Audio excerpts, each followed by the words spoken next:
There are a lot of questions that you should be thinking about before buying a frame. Now, one thing I always talk to people about to think about, number one is your space. What kind of space do you have? Do you have a large room, a small room, dedicated space, or is it just going to be on the side? So that's number one mark that I always ask people, what space do you have? Second, your budget. How much are you going to spend on this frame and other accessories? Because that can be a huge thing for you of how much money you've got and where you're taking it. What's nice about the Grace frames is you can put your own machine on the frame all the way up to our large 21-inch machines. Yeah. What are some of the struggles if you're doing a large quilt on a sit-down table? Number one, if it's large quilts like a king, I'm wrestling the quilt constantly. It's going over my shoulder, it's hanging off to the side because I've got to move it underneath the machine. That's right. But with the Cutie, your machine moves on top of the quilt. We're going to be creating a fall pumpkin banner using our circle cutter. I love this pattern because I wanted to create something really simple and really easy that I could duplicate really quickly to make lots and lots of these for my friends and family. So that's why I wanted to do it just as simple as possible. We'll be doing kind of a raw edge applique as we quilt. If you want to do that needle turn applique, you're welcome to that as well. But that's the process we'll be doing in this specific educational video. So you're gonna place right here and press down on the circle. And then you're gonna take the blade and just go around in a circle. And ta-da! Isn't that so fun? I love it. I could just cut circles all day long. I love it. So you'll just go through and cut out all of your circles so that you can then piece it into your many different pumpkins. So one of the important things working with your workspace is making sure that you wipe down your tracks and wheels. It's very important. If you get a little bit of lint on there, it actually does make a difference when you are free motion quilting and moving your machine around, because you really do feel even a small amount of lint on your wheels. And so it's important for you to make sure that you are wiping that down. And I try to do that every time I change my quilt. It's just good to go through and walk and go clean all of your wheels and all of your track and just wipe them down with just a rag and water. And for the track, I just take 2 fingers and just wipe down both sides of the track and just rub it along all the way down the entire length of the track. What about the upper carriage as well? Upper carriage as well, you need to make sure you wipe down all of your tracks. You do both the top and bottom, so you can get all your track all the way along the entire length of your system. Because even though this track is a very hard, nice, dense track and it's very smooth, so you will feel those small little bumps and threads or lint, whatever builds up on your track very easily. And so even with cleaning your track, it's also very important then to also clean your wheels. Tell us a little bit about this beautiful quilt. So this is a quilt that my grandma made, and it's Sunbonnet Sue. And today is my mom's birthday. And so in honor of Grace, I pulled this one out. If I were to gift this, I'm not, but if I were to gift this, the care and instructions to how to care for it are really different than how you would for a regular quilt, because it's an antique and it's been around a long time and we want to preserve it. And so with this quilt, you just want to be careful as you're, to not use harsh chemicals on it, and you want to store it correctly. You don't want to leave it out in the sun to erode all the fabrics. You've seen this is preserved pretty well because I've taken really good care of it. But you want to store it in a pillowcase. So if you want to gift it in a pillowcase and how you want them to take care of it, and they can pull it out, just remember every once in a while. That's really important as well. Our screen will show us that in order to sew this pattern, it's looking for the top left corner and the bottom right corner of the block. I'm going to move the machine over, and I have this block that I've drawn out here on the quilt, and I'll go up to that top left edge. I'm going to simply touch and tell it that my machine is there. I'll now move the machine down and across the square down to the bottom right side. We're now going to tell it will automatically size the pattern it has positioned the pattern, and the pattern is now ready to sew. It's literally that easy. We selected a pattern, we told it where we want that pattern to go, and I am going to hit quilt. With quilting, the machine automatically knows where it's at. It will know how much stitches, and we can set those types of things, but I'm simply going to hit the button sew so that we can see how easy it is to actually place a pattern and sew it out. So here we go, machine's gonna move to its start point. Might ask us a couple quick questions to make sure that our thread's where it needs to be. It automatically knows where the center is, and there we go, it's moved to the center. Here it goes, it's sewing and tying off, and I'll simply hold this thread for a minute as it begins, and away we go.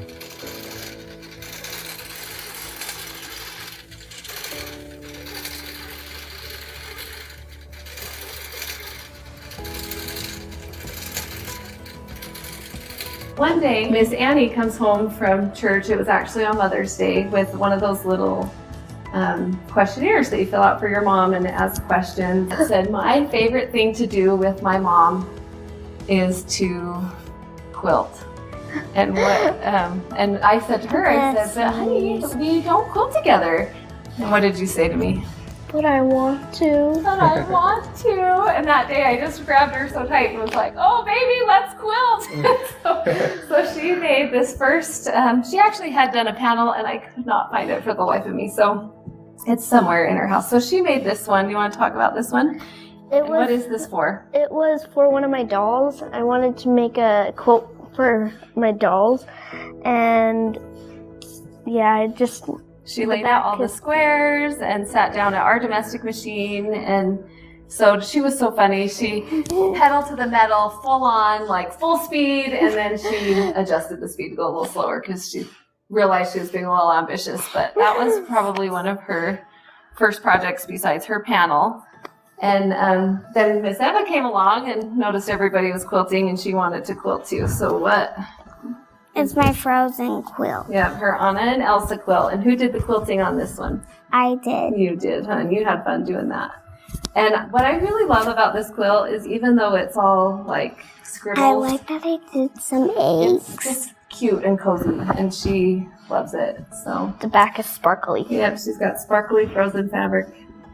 When someone is using a straight cutter, what are some of the ways we hold the straight cutter? Yeah, so I think one thing that people tend to naturally do is you go like this, and like I said earlier, you're trying to get up and over that so you can try and cut. You know, you're trying to get there, trying to do it, and then you can see here you can get a white knuckle because you're trying to push down, get that pressure on there. Or one thing I've seen people do as well is sometimes they'll put their thumb here, again, getting that white knuckle if they're trying to go and cut. That's right. And not only that, go ahead and put that back down there again, but also what happens with the wrist, right? When we want to get that blade towards the fabric, that wrist bends, and if you want to do your thumb up top, it's the same thing. So no matter what we're doing, we have either our fingers holding the cutter, we have that bent wrist, and we get above the fabric, so our shoulder. So literally from your fingers to your shoulder, that's where the fatigue and stress comes in. Hello and welcome to the Grace Company. My name is Amanda, and today I'm going to be showing you how to use Pattern Cad to create some unique snowflake designs that you can quilt using the Grace Company's Quilters Creative Touch software. Today I'm all set up with a quilt top. I've done a simple 9-patch design. I'm sure that experienced quilters will have many creative uses for these snowflake designs that we're going to create today. I've got a Cutie 21 machine set up ready for automation and some Snow White finesse thread that I can use to make my snowflakes really pop out. I also have a tablet set up with our Quilters Creative Touch software, or QCT. I also have a gold subscription that I will be using one feature of, but it's an optional feature to place multiple patterns at one time. So I've got some little triangles all folded up and cut ready to make some snowflake patterns. You can do an image search for different snowflake designs, or you can create your own. Today I'm going to be creating my own unique design so that I can have a mixture of straight lines and curved lines, so I can show you how to do that in Pattern Cad. I love Christmas. I love the decorations, I love the time of year, I love the whole spirit of Christmas, and most importantly, I love bringing my family together and making it fun and enjoyable for them. And so to spark your creativity, I came up with an advent calendar, and it's right here. And it's a lot of fun. It was a lot of fun to make. And the reason I felt like I needed to do an advent calendar is we kind of lose sight of Christmas. And this will help bring us back together as a family, and it'll have activities that you can do throughout the season, you know, for those 25 days, so that you can stay close and just remember the importance of the little things that you do during Christmas time. Today we have Luella Hall with us. Can you tell us just a little bit about your history with quilting and just life history in general? When I was a little girl, once a week I would go with my mom to my grandmother's house, and all the ladies in this little rural Wyoming farming community would gather there and quilt. Mm-hmm. And our playhouse was under the quilt, of course, between the knees and the feet of these wonderful ladies. Mm-hmm. When they first asked me to talk about some of my favorite quilts, I thought, this is going to be interesting. How do I choose my favorites? Last year I made and gave away about 400 quilts, and this year so far. Last year, 400 quilts. Oh my gosh, I've made it through 2, and I was really proud of myself. That's incredible. When you're my age, you'll hurry faster. Oh my gosh, that's incredible. Okay. This was a design that I kind of doodled, and I thought, hey, that's kind of fun. And then I started out, doing, I don't even know what this is called, but I know it has the Taj Mahal look. And so I thought that was kind of fun, and I could just fill this in. But notice it's not perfect, but it's an inspirational idea and thought that I can use down the road. So I may not use it on this quilt. And this is just kind of a filler design that I was just, practicing and having fun and practicing my pebbles and little feathers and flowers. And I love this. And it intimidates me like crazy, because I'm not an artist yet. So are there still... She doesn't think she's an artist, but there's a little inner artist quilter inside of her that she doesn't even know. And today she's gonna find a little snippet of that. No, I'm excited. This is Cape Elizabeth. This is from a photo I took when I was teaching in Portland, Maine, of the Cape Elizabeth headlight. And it's hand appliqued, but it's one of my first machine quilted pieces. And I did it all with invisible thread, which is, people told me it melts and does all sorts of stuff, but I don't know how old, and it's still intact, and nothing's coming loose. I put my little block here as I wanted to talk to you about squaring up your blocks for piecing.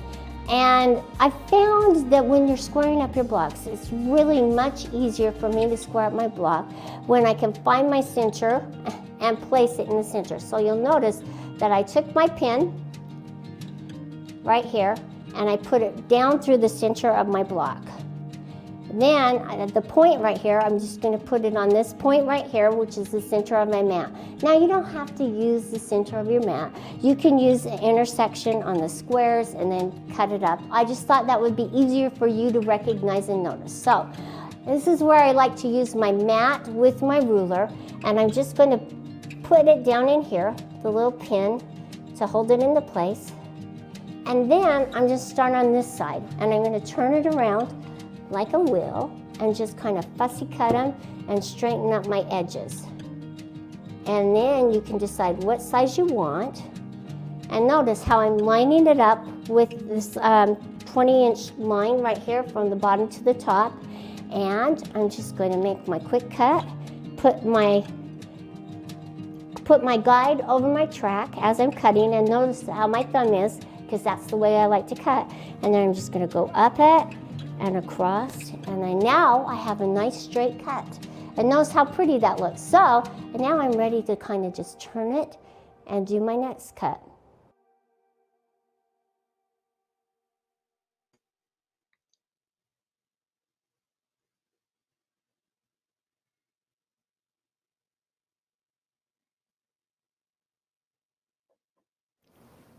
Welcome, welcome. Hello, quilters from around the globe. Thank you, Mark. Hi, thanks for joining us here in the studio. I'm Nathan Erznosnik with Grace, and in the studio we have who? Mark, maybe start with you, and let's go across and introduce ourselves to all the amazing quilters who are joining us for our Fantastic Fall Festival.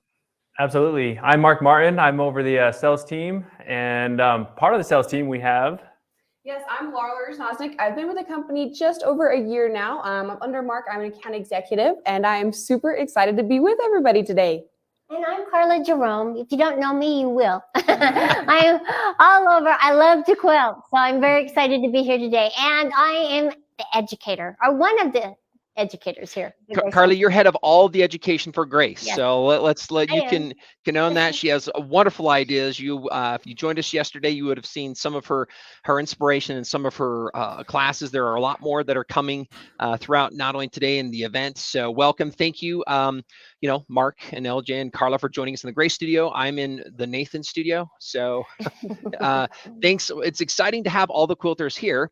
We're really excited about today and many things, but before we get into what we're going to see right off the bat, we wanted to talk about a couple things just to make sure that everybody is clear and okay with part of the process that we have with this digital type of an event.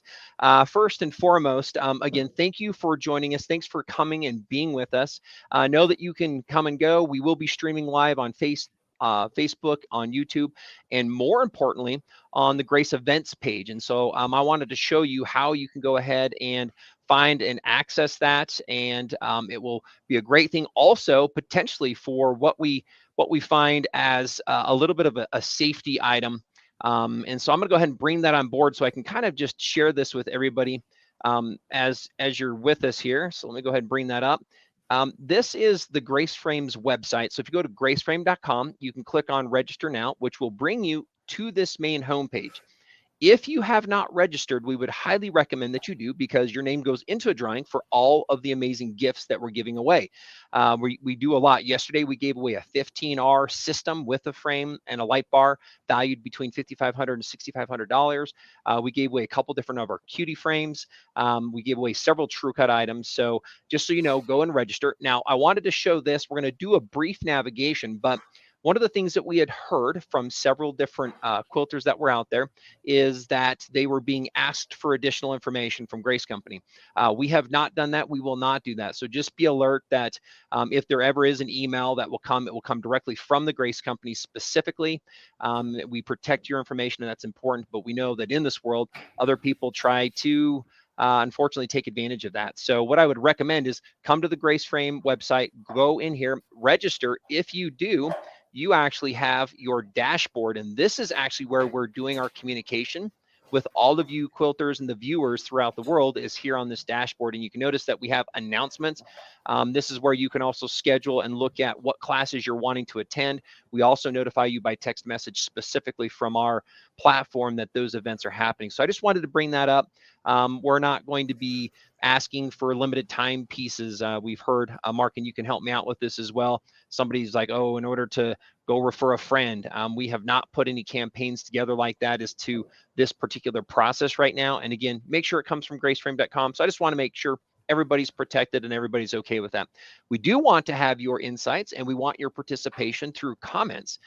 We do have live giveaway today. Those live giveaways are going to be, we're looking for those people to participate. Those giveaways are going to be for those in the contiguous 48. So the lower 48 states is what we're looking for. The main registered winners, we are actually shipping those prizes to any winner, whoever's participating in part of this event. So I'd encourage you to go ahead and do so. So this is fun. This is the site. There are wonderful things. There is an event counter that gives you a chance to look at all the wonderful events. Now, Karla, it looks like we get to hear from you coming up here in just a couple minutes. Well, I think I'm with you. But we had a great segment to hear a little bit more about some of your experiences with some quilting, which is fun. Yeah. But your event calendar, we have wonderful Lizzie Allen, who is from Australia, is one of our ambassadors, and many other things that are in this schedule. There also are the giveaways, and this will show you what we're giving away. So we have the winners from yesterday posted. We have a few new giveaways of what we're going to be doing today. Also, you'll see that there's the quilt show. If you have not already, I would highly recommend that you go ahead and look at all these wonderful quilts. Voting is open, so I would recommend that you go take a look at those quilts. Wonderful categories. It's a wonderful place to see so many things that so many people have done. And so again, come back in here. This does reset every time you come in, but it's very easy to click to vote, and it's easy to click to see more, hear, and read the stories. And we would highly recommend go ahead, add a couple comments, and then share from here. You can share this through an email, through a Facebook, or you can copy this link to share with friends as well. So I wanted you to see that. I wanted to thank a few people. Thanks those behind the scenes. We have a lot of people that come together to help make this happen, and in our vendors as well. So you can go in here to our vendor portal. They do have specific coupons and things that they're doing. Some are free, some are discounts on goods. And then obviously later on, we'll be talking about the wonderful sale that's also in conjunction with this. So these are all things that can be found again through your account dashboard. And again, how that can be easily found is if you haven't registered, come register here. Once you've registered, it brings you into the events homepage. And again, this is where you can look at getting into your dashboard, which is again, what we're looking for from a security and a safety thing from you as well. So thanks for joining us from Facebook. Thanks for joining us from YouTube. Thanks for joining us on the Grace platform. Mark, Karla, and LJ, I want to go ahead and just reach out because we don't have a whole lot of time today, but maybe just share a little bit about your experiences and what you felt about yesterday and what our audience can think and look forward to today. Well, yesterday, what I really loved is the information that was shared. And I know that there was a lot of information. And please know that as a quilter, you're going to take what's going to be best for you. And we're just here to help that journey by just offering a little bit of what we know has helped us. But what I just loved was the tips, the tricks, the videos, everybody who shared the information and the product that we have on sale going on. So it was a very fun first day. Yes, and I actually loved when we had some of the guest speakers or some of the keynote speakers. It was super interesting, and it was very neat to hear some of the backstories of some of them or some stories behind the quilts. It's so beautiful, and it's so fun to see kind of where they've come, where the quilts come from. So I really enjoyed that, and we'll have more of that today as well. So definitely stick with us. Yeah, and I just enjoyed the whole experience. It's fun to get together as a group who love our craft and be able to make our comments and discuss what we love about quilting. And I love the guest speakers, and I appreciate the time and effort and their gifts and talents that they were able to share with us yesterday as well. And I'm looking forward today for not only, being able to present to you some of my ideas and thoughts, but be able to hear some others. So it's going to be a fun day. It will be fun. Thank you. I as well enjoyed, it's been fun in part of the process leading up to this. And to me, again, thank you for all those that are watching us live, that are streaming. It's fun to be with you today. And again, it's fun to know that there's a lot of, talent in those that are working on and have their passion on quilting, and then also within the Grace team. Just again, thanks for everybody behind the scenes that's helping make this happen. Really quick, guys, I wanted to do a shout out, Mark, and in the group in there. I think you guys can see everybody that's coming on, and I just thought we could go ahead and bring some of these out and just say, hey, welcome, thank you for coming. We have Tracy Duffy just shouting out yesterday was great. I think she might have even been a winner yesterday with some of those. But again, some people coming in like, oh, they're needing a lot of help. We're excited to see that. So thank you, Deanna Barris. We have Stacy and Brenda Murphy. And, if you're coming in from somewhere, let us know where you're coming in. We have people all over. Here's a good morning from Marie Campbell. Welcome, Marie Campbell. Donna Hall, here's from Pocatello, Idaho. Welcome. Thanks for joining us today. We have people from all over. Here's a Nona Loeffler. Looks like she's saying hi from California, from Simcoe, California, it looks like. Phyllis, welcome, Phyllis. We've got a lot of people, Pat and Carol, and here we have Sean Matthews from Central New York. So again, keep those comments coming. Let us know as you come on. We're really excited to have you visiting us from all around. And again, we're just glad that we're here. Know that we are looking to help answer questions in your comments as we go through the day. Mark, Really quick, to the side of you, I see that we have a Plinko board, and I want to be careful because we're going to get right into part of our events today.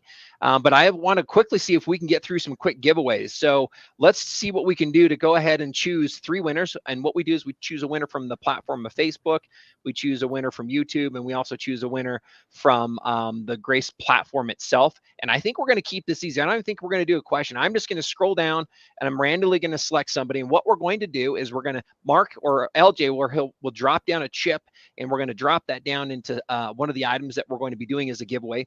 We won't spend a lot of time talking about that, but know that each one of these items is fantastic. In fact, I don't know if we have a camera that by chance is a close-up on some of those at all, but we can look at doing that. So here we go. So we're going to go ahead and pull. Let's go ahead and do this one. Let's go ahead and say we're going to award Stacy. This is our Facebook call today, and there's some of the awards that we can do. Stacy Lyard Sundgren. Good morning from Southeast Texas. So, Stacy, we're choosing you, and we're going to go ahead and drop a Plinko chip so we can get you a prize to start off with some of our live prizes today. So go ahead, Mark. What a way to start off the day. That's right. It's mini quilt clips. It's great. Yeah. So that's a great one. We'll let her decide what sizes she wants. So let's do this. Let's go ahead and toss in both mini quilt clips quickly. They're great to use for, holding around your threads or holding fabric sets together. If you by chance do an embroidery, it's a great way to hold and keep your rolls of, what's that, Karla, behind your stuff there? Somebody help me out here. Anybody know? Red. No, underneath your embroidery. Somebody could throw this in the comments that you use the stabilizers. There you go for your stabilizers, all those kind of things that you use. Iron on, and some of them are physical. So those quilt clips are great for all of that. So there's our first winner. Let's go ahead and choose our second one from part of the YouTube one. Here we go. And we're going to go ahead, and this is an interesting one. We have this one, RGS7 Awesome Grandma. So congratulations. Yeah, day 2, you are a winner. What we're going to do is we will bring up Melinda's email address. We're asking these 2 winners to reach out to Melinda. But really quick, Mark, let's go ahead and drop a Plinko chip for RGS7 here. Awesome Grandma. True grips. Awesome. Can always use them. So these go on the back of your rulers. Let's do this. Let's get her 6. So let's get her half dozen of those. Those are a $6 value, but they go on the back of all your rulers to keep them from slipping and sliding. And Awesome Grandma, I'm pretty sure you have more than one ruler. So hopefully this will help you out with several of your rulers. Yeah. And we're going to go into the Grace platform for our last giveaway here really quick with what we have. And we're going to go and in the Grace platform, one thing we're asking too is to put a first and a last name, which we have. I'm going to go ahead and pull Marty Swanson, MARDY SWANSON. Marty Swanson is a winner from our Grace platform. So congratulations, Marty. Yay! Again, MARDY. She's saying, thank you for doing this. You're welcome. Thanks for being with us today. Mark, let's go ahead and drop a Plinko for her as well.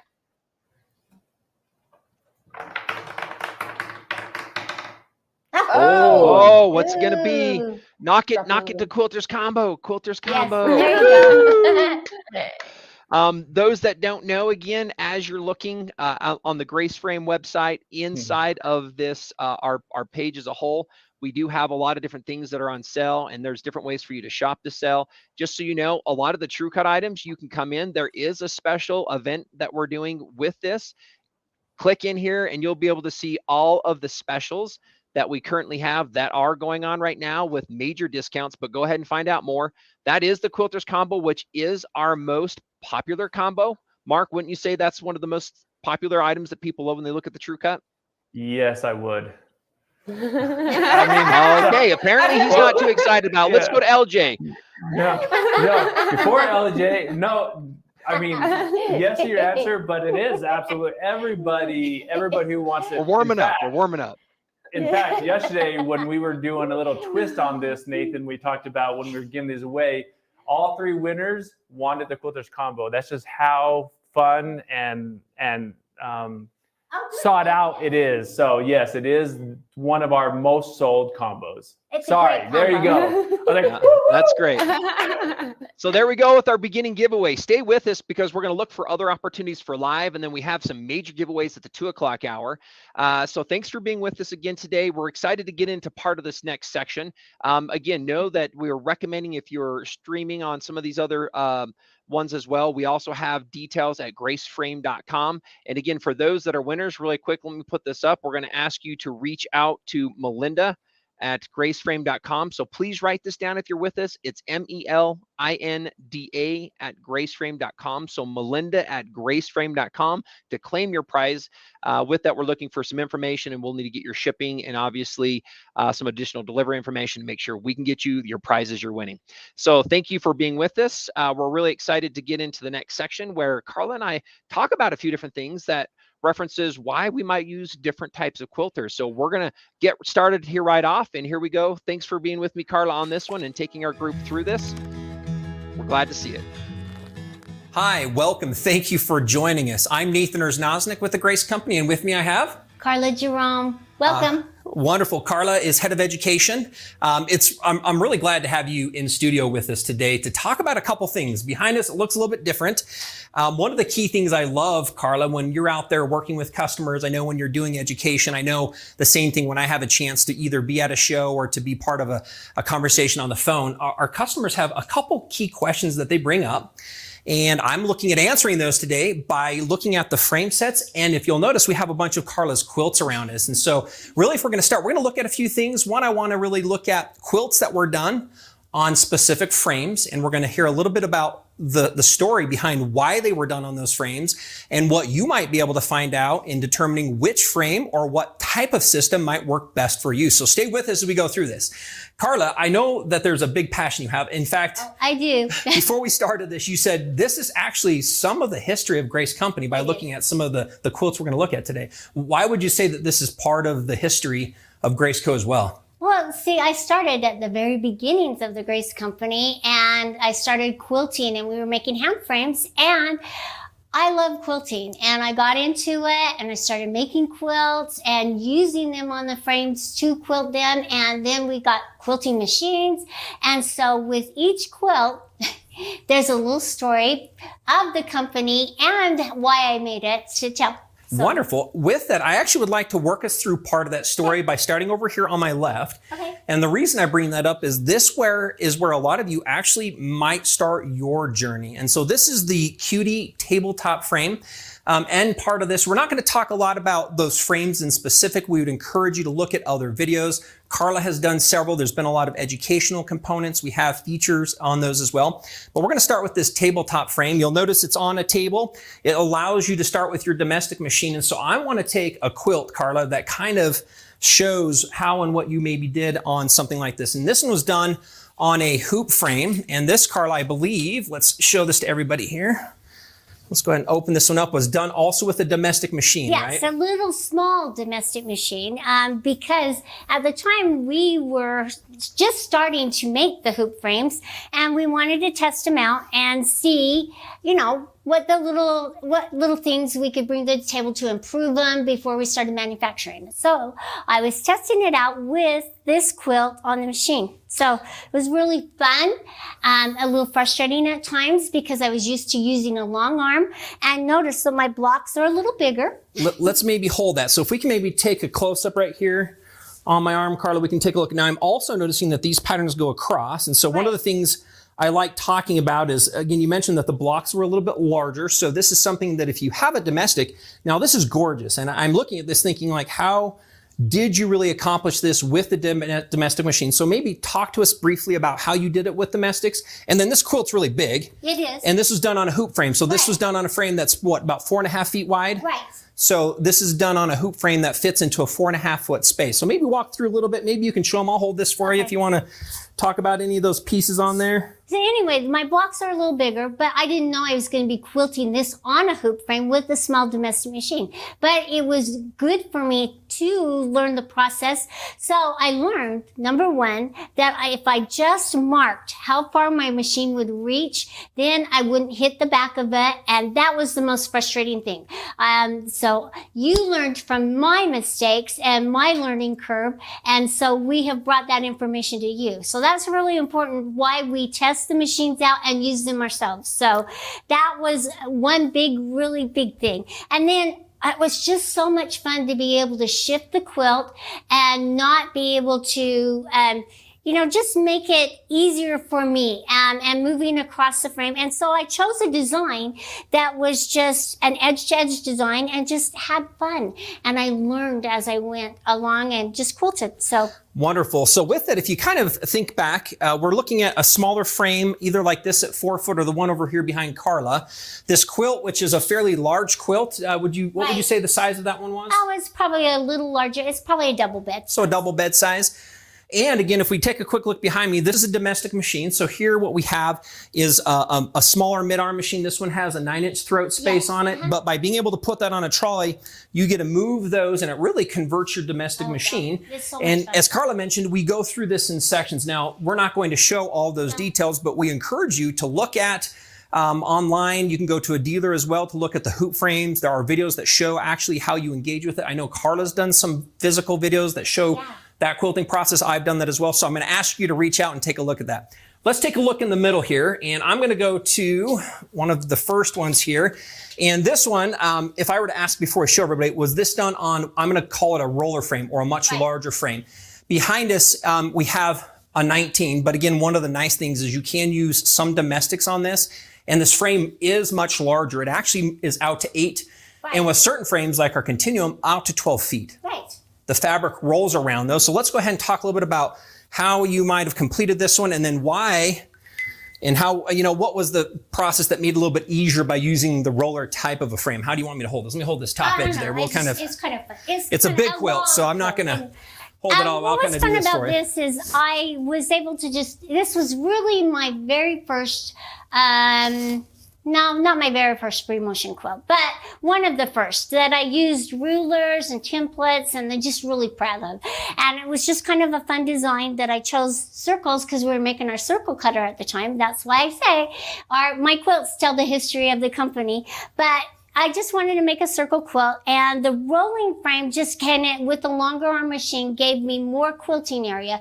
So I wasn't hitting the back as often. Yes, you do still need to make sure that you're marking and know how far your machine will reach so you don't mess up your design. But it was a lot of fun filling in with all these little pebbles, and I got really good at it. So that was a lot of fun. With that, one of the things I really love, just to tell you what I appreciate with Karla as well, one of those things is she's very creative. And she can do traditional, she can do modern, she can do other things, but she really likes to decide how to push some of those bounds. Again, before we showed you some simplicity on completing them with your domestic machine on a small hoop style. This is one that definitely shows you, as you continue to expand your space, you can actually have more quilting room. And on the roller frame, one of the nice things is it actually pre-bastes everything. So if we were to briefly take a look at this frame behind us, those fabric layers get brought into the throat of the machine. And then again, one of the great things about the Grace company is you can start with your domestic. Behind Karla, we have a 15.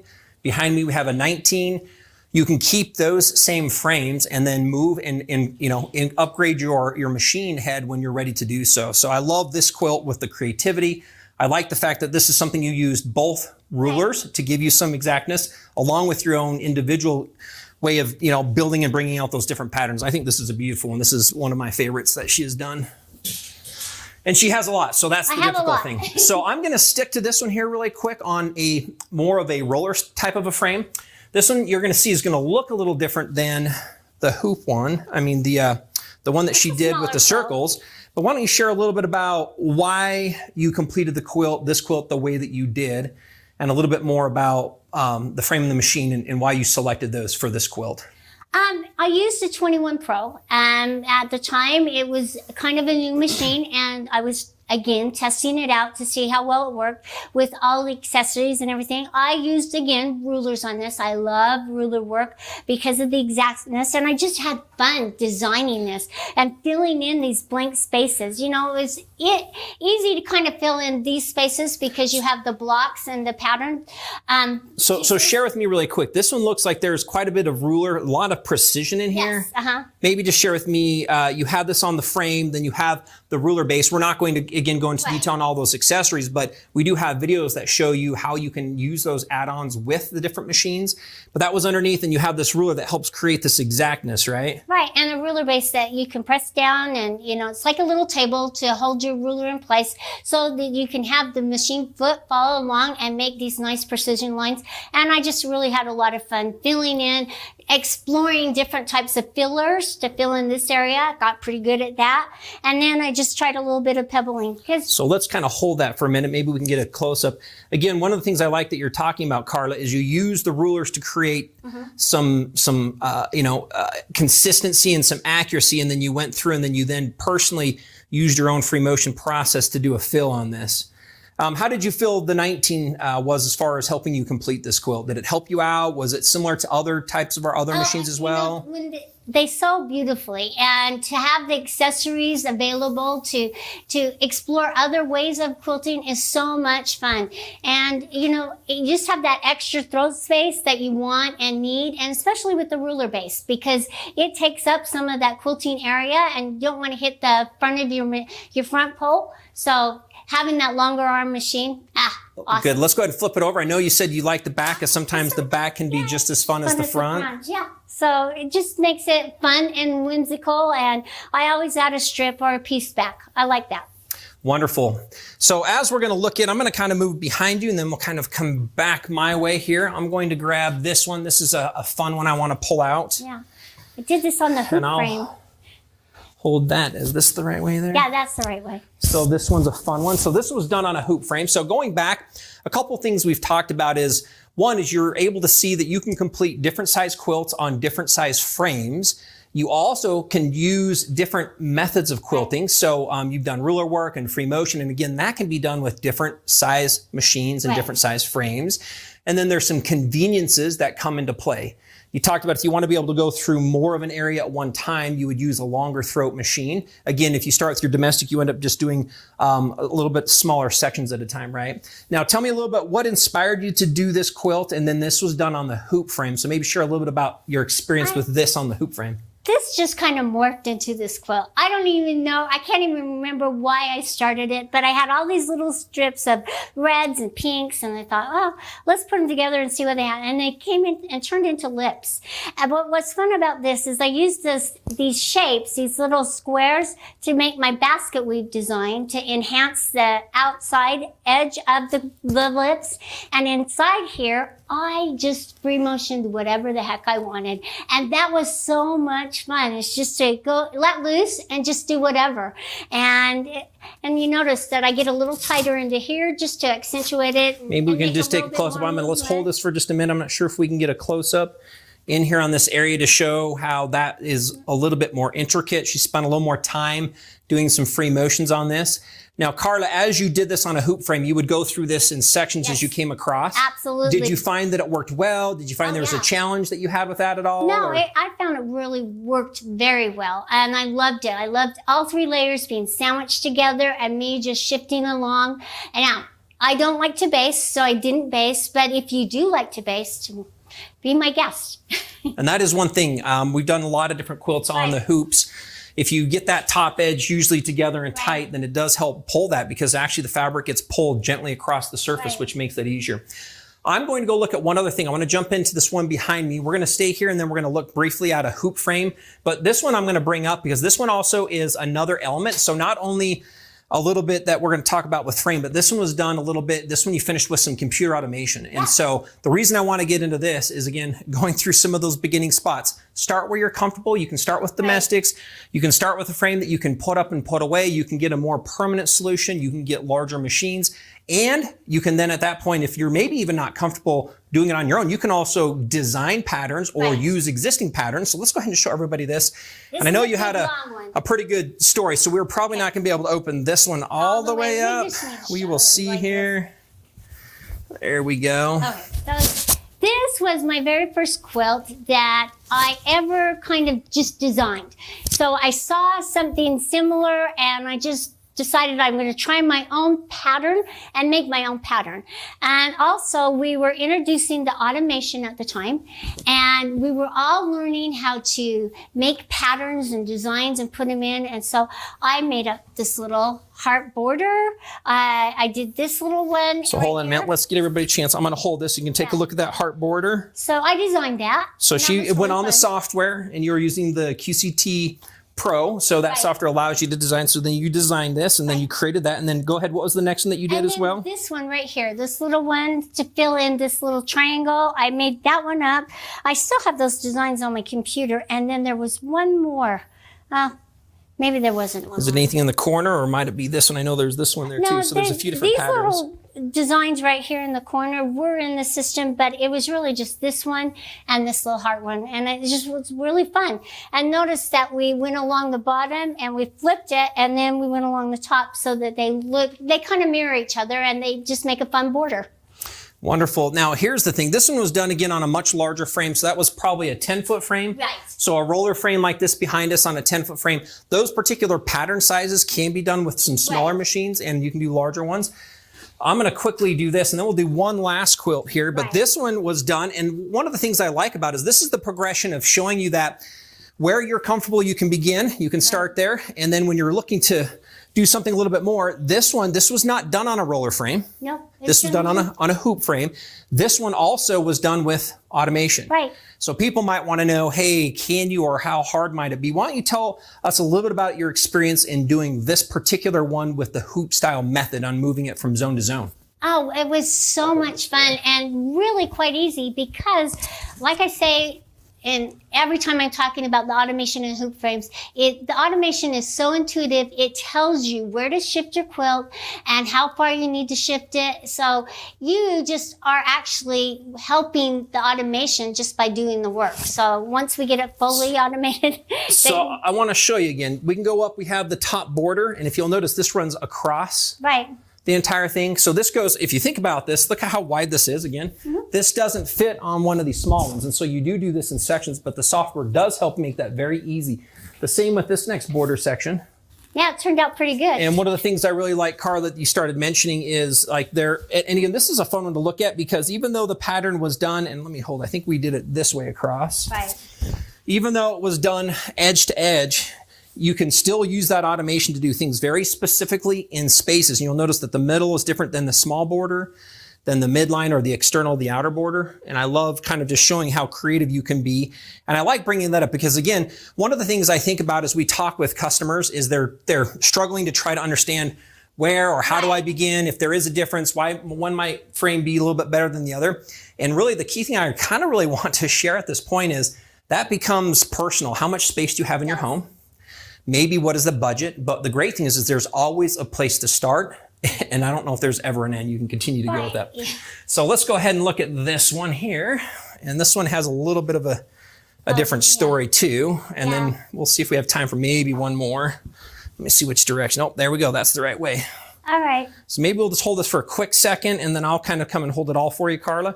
So tell me a little bit about your experience with this. And again, this experience, if I really talk about this, is a little bit more about what quilting means to you. Right. And then having access to these tools and what those have done for you as an individual. So share that story with us. So we were about to have our 30th anniversary, and I wanted to make a quilt that just showed my love of quilting. And it was at a time when I was kind of depressed and I was really struggling, and what this quilt did was help me explore that creativity and pull me out of that depression.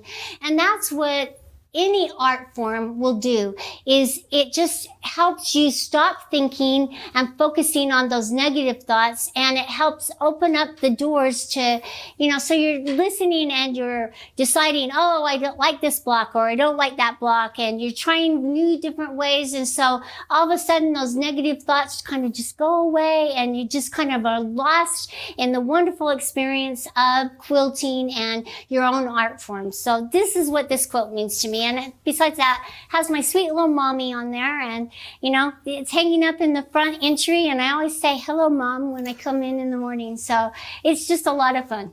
Wonderful. Thank you, Karla. I want to come back and just reiterate, I believe that that's probably one of the best things. I've been in this industry for coming on 15 years, and I really love the fact that there is this personal piece of what quilting is. Yes. And whether it's relaxation, whether it's a gift for another, whether it's a space that you're at in your mind, but being able to use this to kind of help find a place and find peace, or be part of a bigger cause. Even there's a lot of that comes along with quilting. So I really love hearing the story about that. We're kind of running here to our last couple minutes. We're going to pull this one up just as a last piece, because this is a project I believe that's almost done with Karla that you're working through right now. Almost there, but here we go. And tell us a little bit about why you selected to do this one. Now, was this part of a pattern set that have you shown, or does anybody know about this one yet? No, not yet. Okay, so here you go. A little bit of a sneak peek. She's always coming up with new ideas and the way those patterns go together. But tell us a little bit, what kind of frame was this done on again? This was started on the Cutie Frame. Okay. And I was showing in my, webcam the progression of quilting and using different frames and machines, kind of like we're doing today. And so we started on the Cutie Frame with a domestic machine, and then I ended on a 21 on a rolling frame. So it's really kind of a fun quilt, and the progression of it. You can see right here, this is the area that I started right here in this corner with a domestic machine, and you can see my little kitty liked to lay on the quilt. So, but anyway, it was just a lot of fun, and the design, I kind of, just kind of did the curvy design and had fun. Wonderful. Maybe let's quickly throw it over. People might want to say, show us the back quickly. Yeah. There we go. There's a quick shot of the back. I still have a few threads to cut. A few threads, but that's wonderful. So Karla, let me just come back and then reiterate. So what I'm hearing you kind of mention again is here we're in front of these different frames, different size machines, similar techniques can be done on them. Absolutely. And so part of what this one was is your inspiration was, I'm wondering how we can give somebody an idea that you can accomplish something like this on a varied set of machines using some different techniques. And I really think that that's the important part of why and what I'm wanting for you to get out of this is to go back and kind of consider, where are you at right now? Where are you at in your home? What kind of space do you have? You need something that's this like a tabletop that can be put away and pulled out when you're needing to finish a couple of those quilts. I know, depending on where it is in the year, it might be a holiday time, but it also might be a time where you actually have a gift that you're looking to give to a loved one. Maybe it's a new baby that somebody has. And I always ask, how many tops do you have unfinished? And so really the set of tools that we're looking to offer really help make that a little bit more possible. And I really love being part of this Grace Company. Karla, do you have any last thoughts you'd like to share as an encouragement with anyone as they're trying to decide what this might mean for them in quilting and what the tools might do to help them out? Well, if you've ever wanted to, and and if you just want to jump in and try something, these hoop frames are a great place to start. They're not extremely expensive, anything like that, and you can use a longer arm machine and upgrade. So you don't have to go and repurchase something. But if you have room in your home, just stop and think about it. What direction I want to go? How do I want to quilt? You could start anywhere. It just come to the Grace Company and check it out, because we love quilting and we love you. And we do. So thank you very much, Karla. Thanks for joining me in the studio today. Just again, as a reminder, if you do have any questions, we're going to ask that you log on. Please feel free to leave comments below. Don't forget to share, like, and subscribe. Also, follow us on our Instagram and visit us at our website at graceframe.com or contact your local dealer. With that, I'm Nathan Erznosnik with the Grace Company, and thank you, Karla, for joining us with this. Thanks, everybody, for being with us, and we look forward to bringing you more soon. Enjoy your afternoon, your evening. Thank you.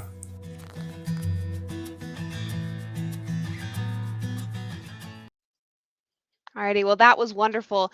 I'm so happy to be back with you guys in Nathan's kind of studio here. Welcome, Karla and Mark as well. That was a wonderful video, Karla. Thank you so much. I think it's a great explanation of how you can do so many different things if you don't have space. So that was absolutely wonderful. Do you guys have any thoughts on that video you'd like to share? Hang on, give me just a second. We just can't quite hear you guys, so give us just a moment on that. Yeah, well, one thing that really quick while working that out. Can you hear me now? Yes, yep, go for it. Okay. I was going to say I will because Karla was in the video, so she already lived that. I love the trunk show, Karla. When excuse me, listening to what you did and why you did it. You have your own stories behind your quilts, and what's nice is there's there's a way for you and a way for you, if that makes sense. And, you know, like you said, you didn't like to baste, but some people want to baste, and there's a way to do it on the hoop frame and then the larger rolling rail frames and what the differences are. So I just love to see the techniques and what you did and how you started and just your involvement. You know, it was fun to see your quilts, and they are so beautiful. Your quilts are amazing. Well, thank you. It was a lot of fun. And I love quilting, and, you know, that was just a small percentage. Perfect. Well, wonderful. Well, really quick, since you did mention the hoop frames and a couple of the different frames that you have, I'm just going to quickly show or bring on my computer screen here. I'm going to show you the different prices or sell prices that we have. So and in Laurel, there, can I just interject? There were a couple questions about the differences between a rolling frame and a hoop frame. While you're showing it, if you could explain that, please, that would be great. Yeah, absolutely. So first we have our Cutie Frame. This is a fantastic frame. It usually goes for $999.95. However, it is on sale, so it's for $689. So fantastic price, amazing discount.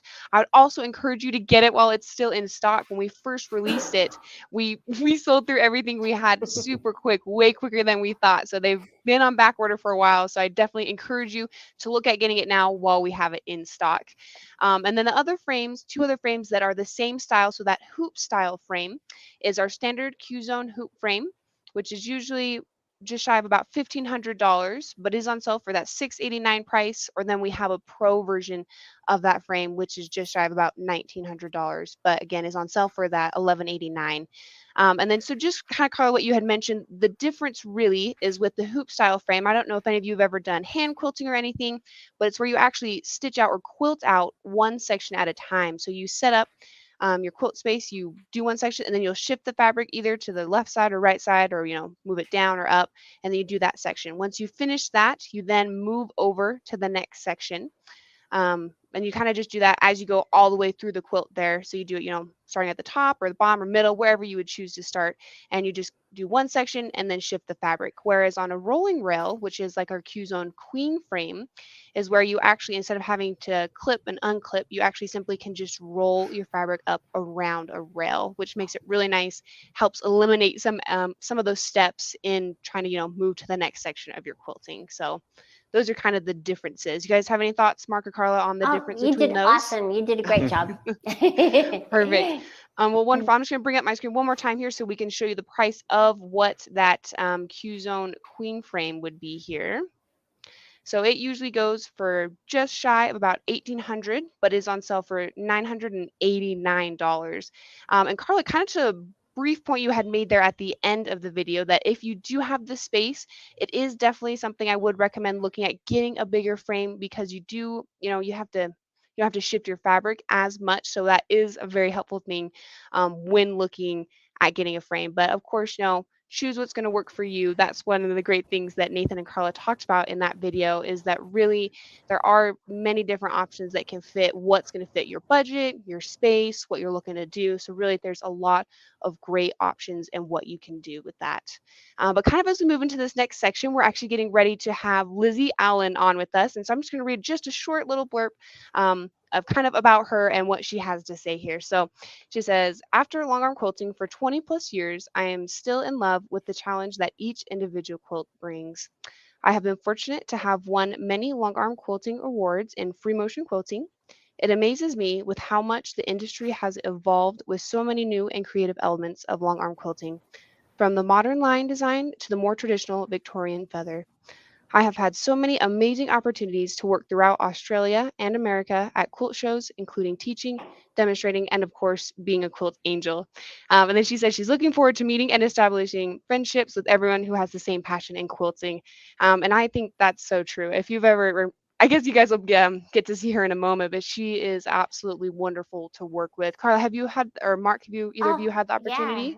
Lizzie's awesome. And she's just a wonderful quilter, and she has honed her craft, and she's absolutely amazing. And for us to be able to learn from her, it is just a great experience. So we hope you enjoy it, and you know, let her know. Go to her website, because we'll give you that information later on. Yep. Yeah, we lucked out. Yeah, we lucked out having her as one of our and very she's so well much known. fun, Yeah, too. she is. She's so much fun. We'd like that to have her on with us. So what an amazing person she is. Yeah, wonderful. And then I think in this next video as well, she'll be going over some ruler work. Yes. So if any of you have been interested in that, I know I am. I haven't ever done ruler work, so I'm super excited to see some of the tips and tricks that she has, because I think it's going to be super neat to see, especially how she does it, because really, even though there's ruler work, there's different ways to do it. And so I think it'll be really interesting to see what Lizzie has for us. So I'm just going to bring her it's on. going to be really exciting, and she has her own tips and tricks because she's been quilting for quite a while. So it's going to be awesome to hear what she has to say. Wonderful. Yes. All right. Well, we're going to go ahead and bring her on now. Hi everyone, I'm Lizzie and I'm from Thimble and Thread Quilting. Thank you for joining me today in my studio. I am a Grace Ambassador and I use a Connect Pro 21. So today I thought we might have a little bit of fun and I would show you how we're going to do some ruler work. So the first thing I need is I need a ruler base. Now I already have one installed on my machine. I leave it there. It's a wonderful place for me to put my hands. The other thing we're going to need to get started is a 3-piece hobbing set. So this is an amazing set because what we need is we need a ruler foot.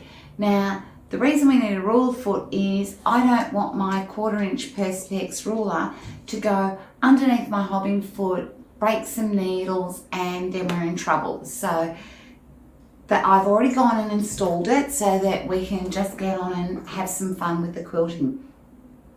The other things you get are the open toe foot.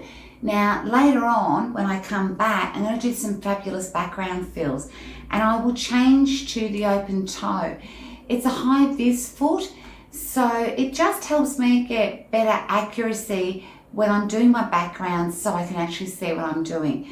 The other thing I get is the fabulous micro stippling foot. I love micro stippling. I want to pop the background of feathers, so I use this one a lot. So I've already framed up a Hoffman pre-printed panel. This is in the Woodland series. They're great pre-printed skill builder panels.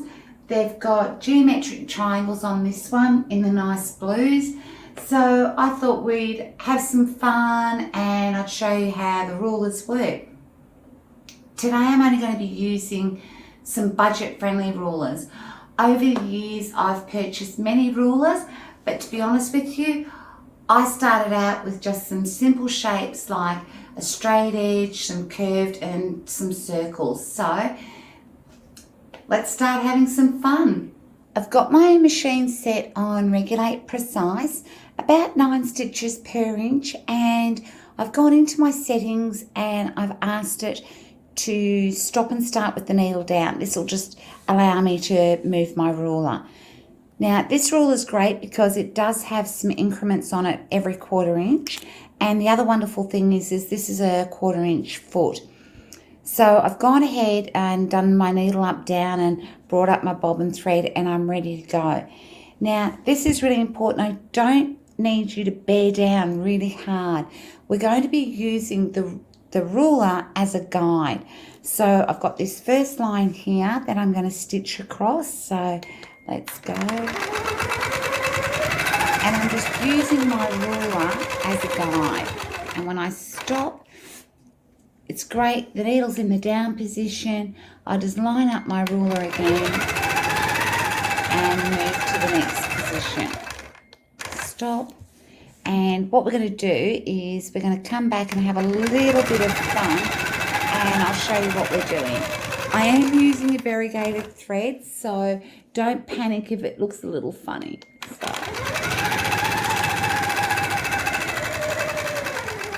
And as you can see, it's quite fast. It can really add an element to our quilting. So here we go.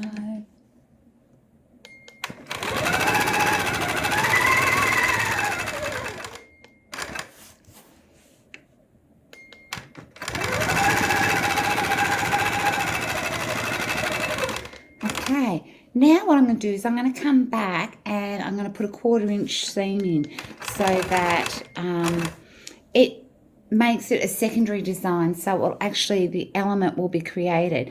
Now as you can see, I've lined up my ruler with the edge of the stitching, but you'll also notice that my hobbing foot's a 1/4 inch, so it's really quite easy to get that balance, to come back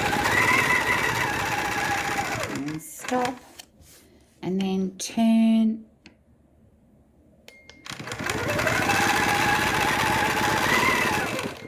And of course then I'm just going to travel, and I just used my hobbing foot as a guide, so I've travelled, and once the foot hits this line here, I know I'm at that 1/4 inch. So now when you're beginning, if you prefer to mark your quilt, that's perfectly okay. And once again, I'm going to travel over to the next position. Okay, so yes, it happens to me. My thread just decided to snap, so I've just gone and fixed that and locked it off. So we'll start again.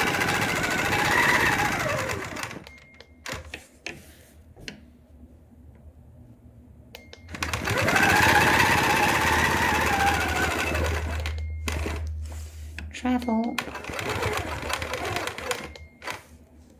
And we'll come back. Okay, so I've done that and I'm really happy. So now what I'm going to do is I'm just going to use the ruler as a guide. So I'm just going to push myself basically and create like little piano keys.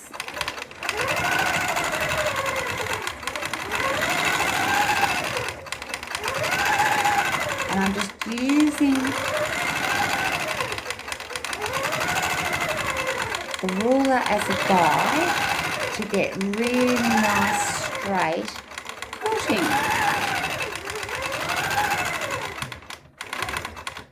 And I just went 1 too far.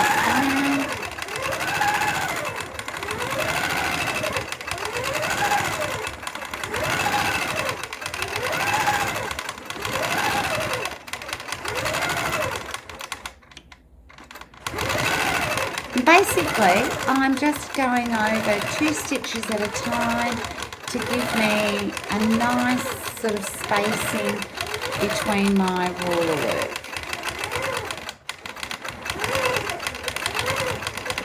And you'll see that my hand is basically nice and relaxed. So there you go, you can just sort of, hope you can see that quite clearly.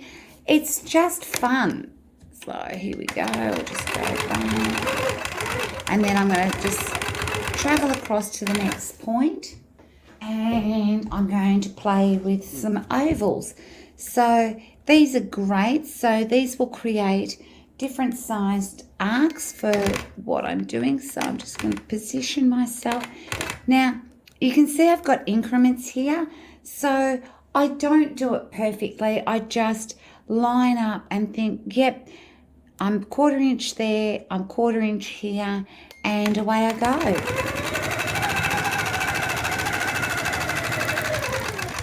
Stop, reposition my hand, make sure I've got a 1/4 inch up here.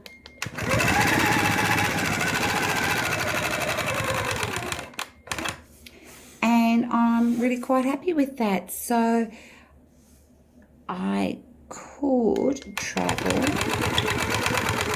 across, and then what I'm going to do is I'm going to sneak back into this corner here. So there we go, and it's just created a different style there where we've gone thick to thin, and then I'm going to travel once again to, this was our center point, and using little circles, I'm going to come in and then come back. So there you go, and then I'll just travel along to the next position.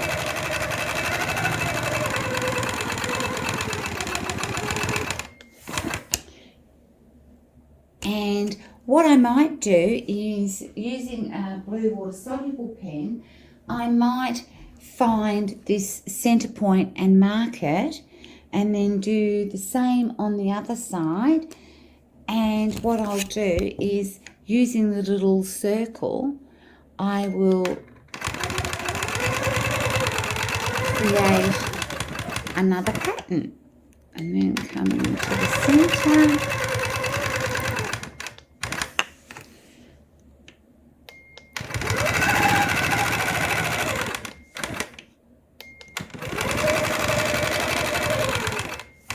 And then I might use an oval now and come back and create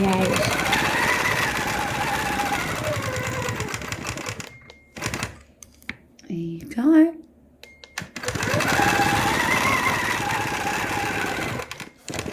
And then once again, as you can see, I do make a mess on top of my quilt with all rulers and bits and pieces. I will travel to the next position.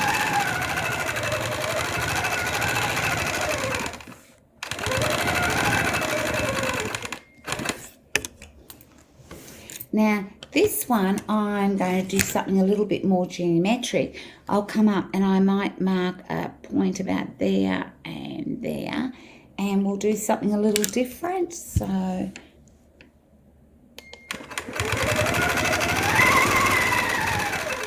stop, and then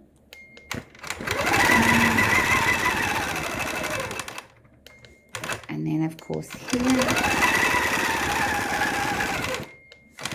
And you know, this is a quick border design doing this type of thing. And then just travel to the next position.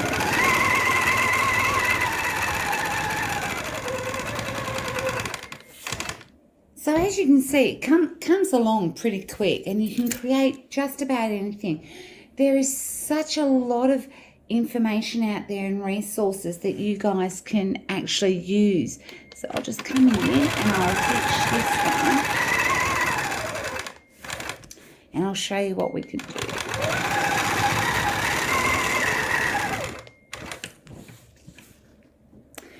Now I will say, even though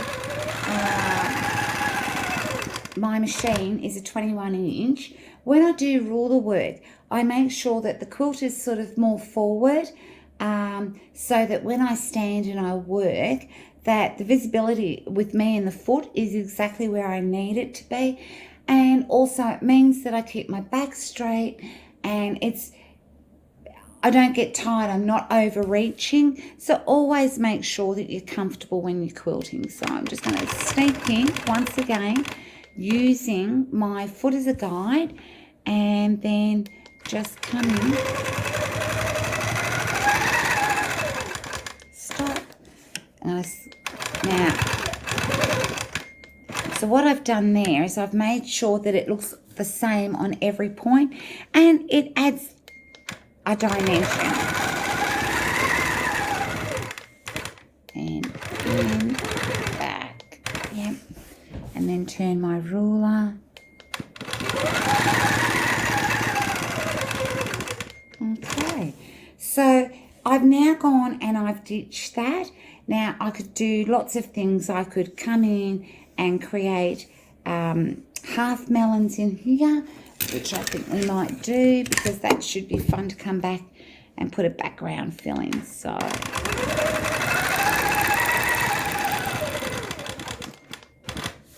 there we go, make that work.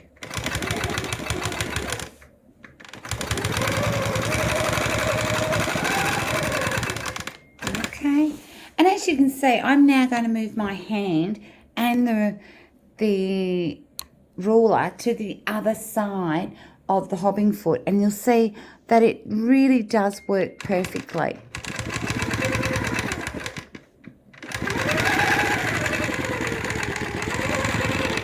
Okay,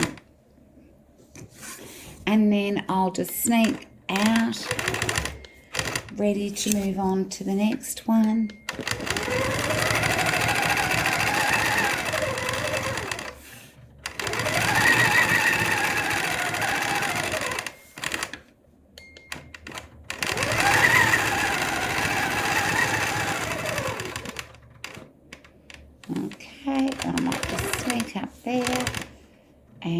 do a 1/4 inch. And then come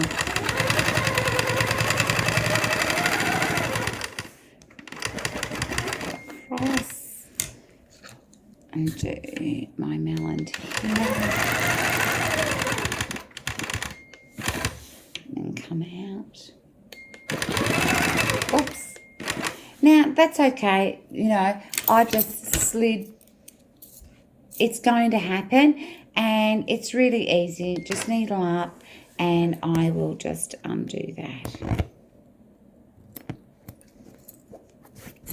Okay, so I did a little bit of a sneaky. I have gone and quickly just popped in my 1/4 inch lines, just so that I can show you the fun bit.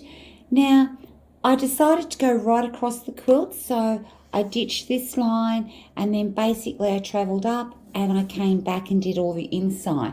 So that means that all my stops and starts are all travelling back and forth within the lines that I've already created, and it makes for a much tidier quilt top. So now this is my 7.5 inch oval, so I'm going to show you. I'm just going to create some melons within. And stop. Now, I do like these ones because we've got lines on here, and these are our increments. So I, once again, just eyeball it. Once I know that this is in the centre of basically there, it's really quite easy. Once again, no marking. And of course, the wonderful thing about this is that you can put your ruler on any side of the foot, so it allows me to have great continuous line designs. So here we go.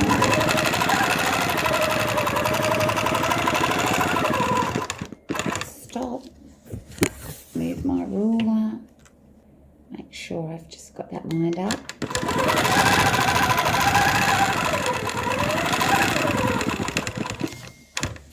And, you know, so really what I've done is now I've just created an arc. I'll just move that up so that you can hopefully see it within the block. And, of course, when we come back, we'll put other background fills in here to create more dimensions. So what I'm going to do now is line my ruler up basically with the 1/4 inch, with the stitching line that I just did to create another line.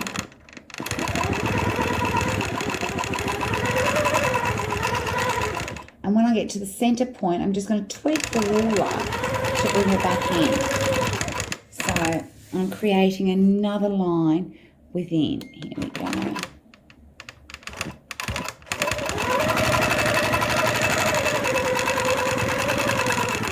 Sneak in. There we go.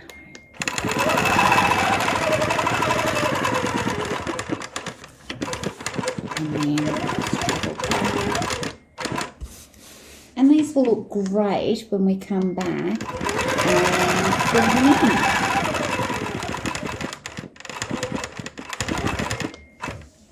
And because I want to travel over to the next position, I'm going to just create a geometric line within. Now you'll notice that when you do a single line, you really don't see it. If I came back and I put the background fill in here, it wouldn't become the secondary design. It wouldn't pop. So that is why most long arm quilters will come in and do that extra line.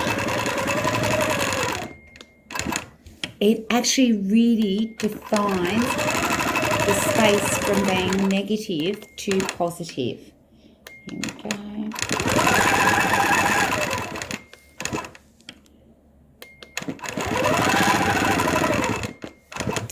And we're good. So now I'm ready to move on to the next block. So I'll just travel, and then once again I'll just travel down in my ditch line and across to my next position.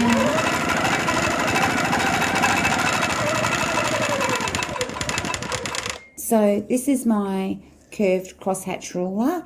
It's a 9-inch one. Now these are great. Once again, they have all the increments. So I'm going to do about 1/2 inch cross-hatching on this diamond block, and then I'll just travel. And what I'm going to do is I'm going to do this at 1/4 inch. So once again, I'm just placing the ruler on the stitching, the previous row of stitching. So here we go. And then just travel. Now, these rulers are once again great. They've got the dead straight line. So what that means is I know that if I keep that line vertical and I travel up, that my cross hatching will be nice and even. And then I'm just going to travel. Okay, line her up.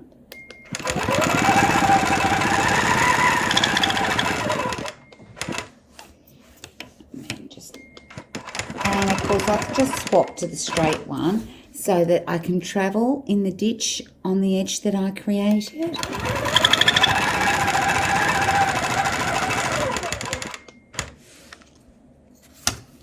Travel.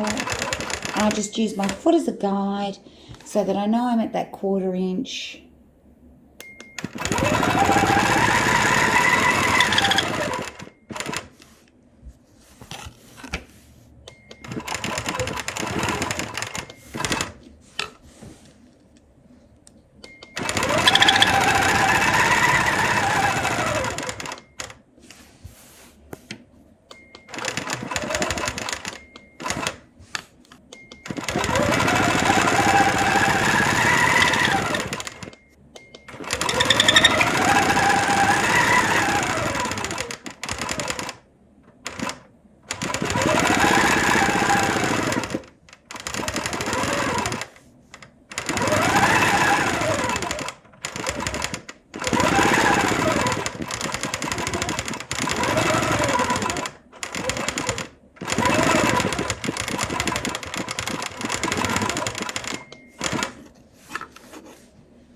Okay, so I've done one direction and now I'm just going to line myself up and come back and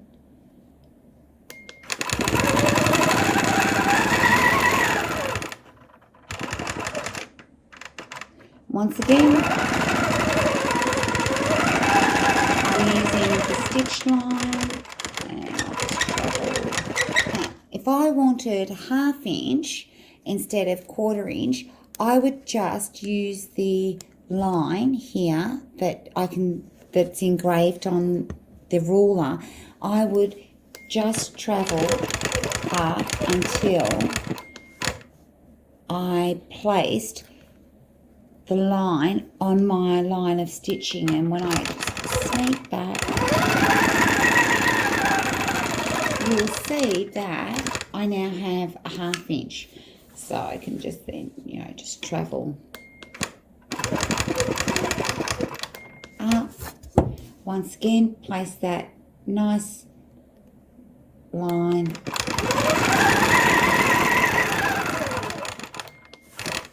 And that's what they mean about no mark. They're all there for you.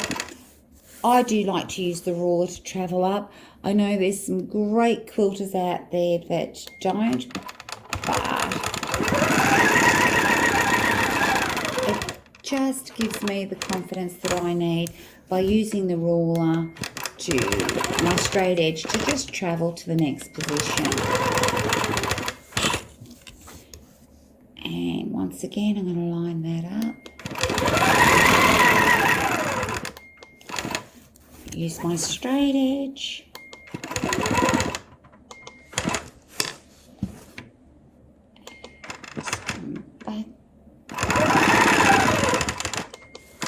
So it takes shape really quickly, and I do like using the variegated threads because it does add another element to our designs. Here we go.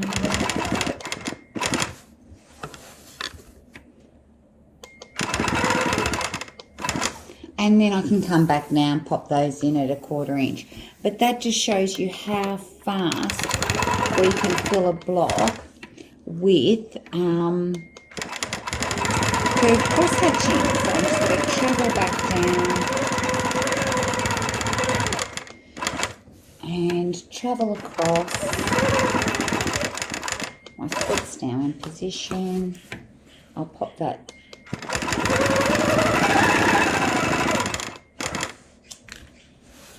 And I'll just sneak over ready to do the next block by travelling in the ditch. And I want to come back this way, so here we go.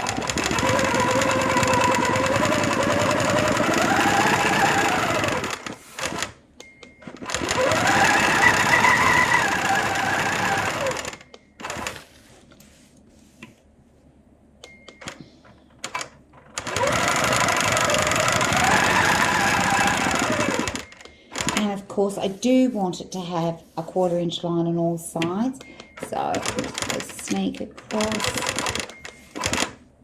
come back,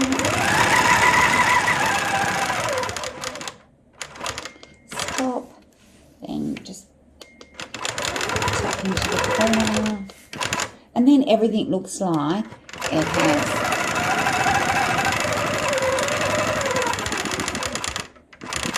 that junction of the 1/4 inch. Okay, so I've gone and marked some little blue dots, and using my straight edge ruler, I'm going to travel down to my first little dot, and I'm going to create a pinwheel inside the triangle. So I'm using the nice circular template, so I'm going to go to my center, stop, travel back, and use my straight to travel in the ditch, and then I'm going to travel up to my dot, and travel down, and then travel it back in the ditch. Stop. Use my circle.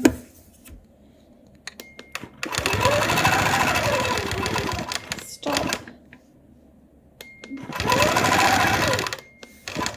And I'm just creating a nice little pinwheel inside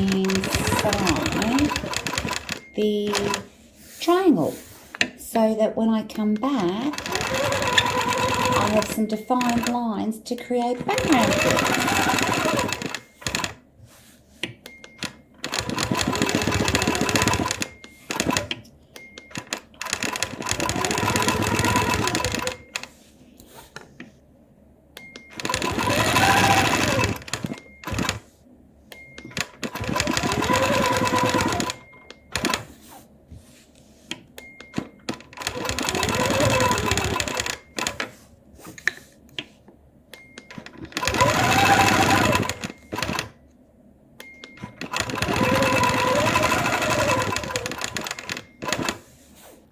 Okay, so I thought I'd give you a different view so that you could start to see how using the rulers can change the dimension of things. So here I've just used a basic straight ruler, which was this one, and of course I used that to guide me to do the straight lines here, and then of course there it is done on the dark blue block.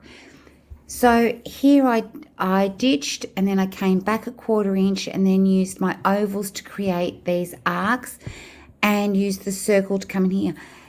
These can be any size, any shape. The wonderful thing about rulers is it's an awesome way to fill in a really large border very, very quickly, to define it and give it some sort of dimension. So this one, although I did the diamond, I did the arcs first with a diamond. Here I used the little circle templates to create some arcs, and then used my large oval to create the dome top. There's our curved cross hatching with 1/2 inch increments, then 1/4 inch. And this is the little pinwheel that I created. Now, at the moment, they're pretty basic, but we'll come back and we'll have some fun and we'll fill them in, and they'll take another dimension. So here, it's just your diamond border. Here, I've just outlined the center.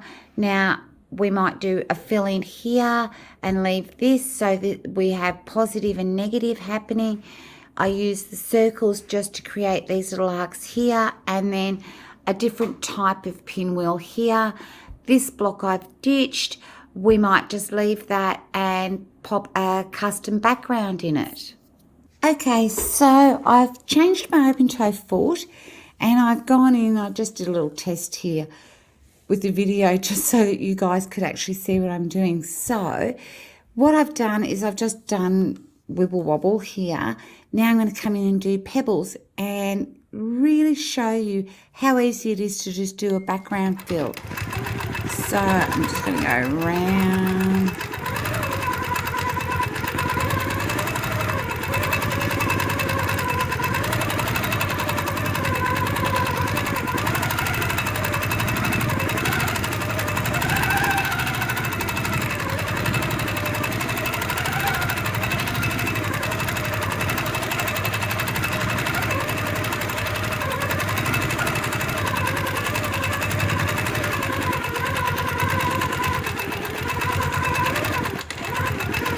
And sneak in. I'll just move those threads out the way, and then I'm going to do the same pattern I did at the top down the bottom here.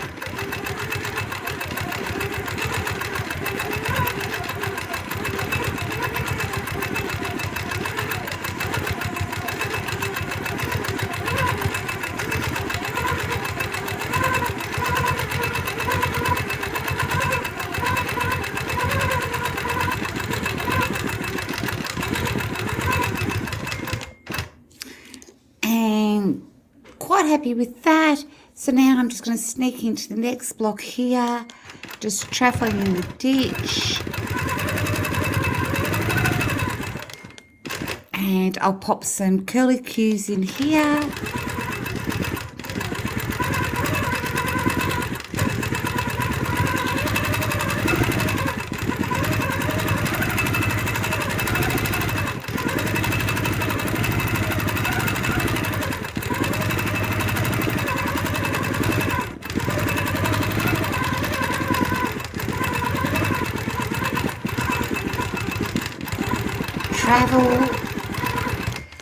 Now I've decided to leave this negative and create this as positive. So I'm just going to put pebbles in here.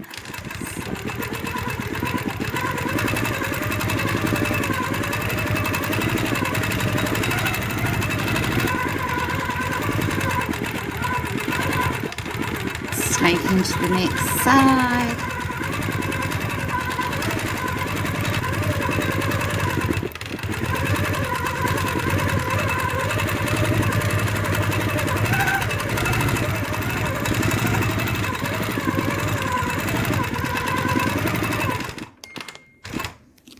Okay, so that's done. I'm quite happy with that. So I will just have to lock off because I can't travel to the next spot. So let's lock that off.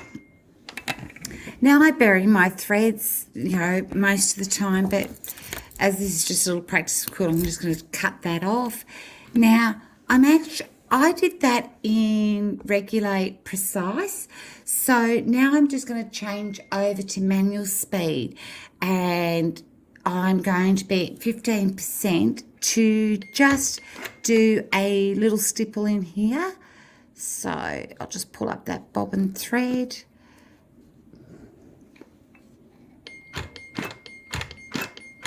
And I'll just start to micro stipple that. And it's just a gentle rocking motion, and you can hear that the whole machine noises change, and it just assists me in creating a really nice stipple.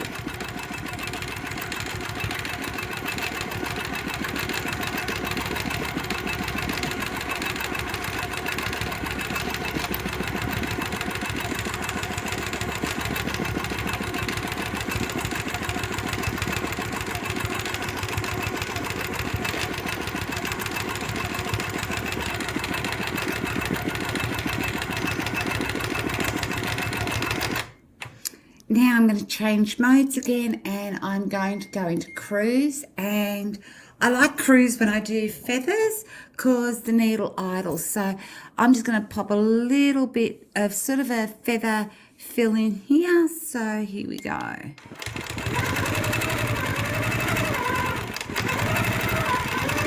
And now I backtrack across the top.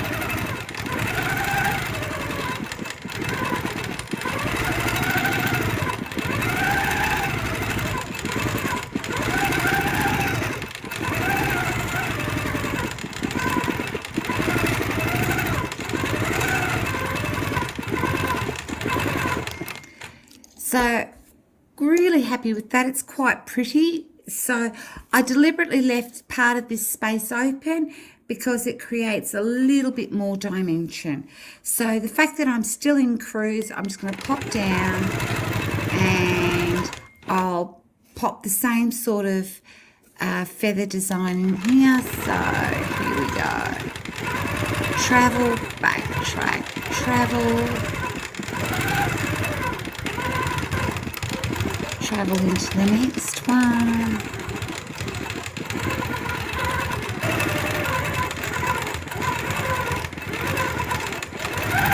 Travel. And I might do some pebbles or a stipple, or no, how about we go for curly cues? So I'll just travel and then so curl. And now I've changed direction.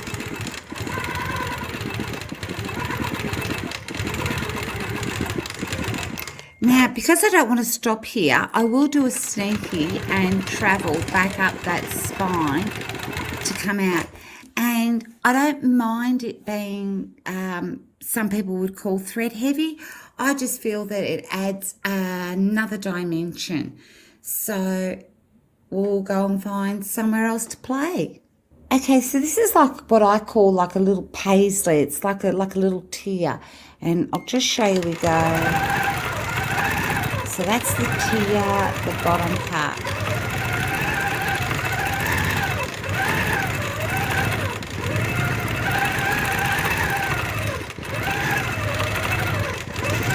And all we're really doing is just creating a teardrop within a teardrop, and we can curl it round to fill a space, to change direction.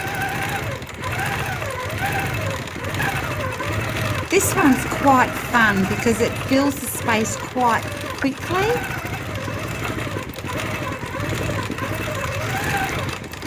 And I love the way we can manipulate it to change directions to do a fill. Actually, I guess you could even call this paisley.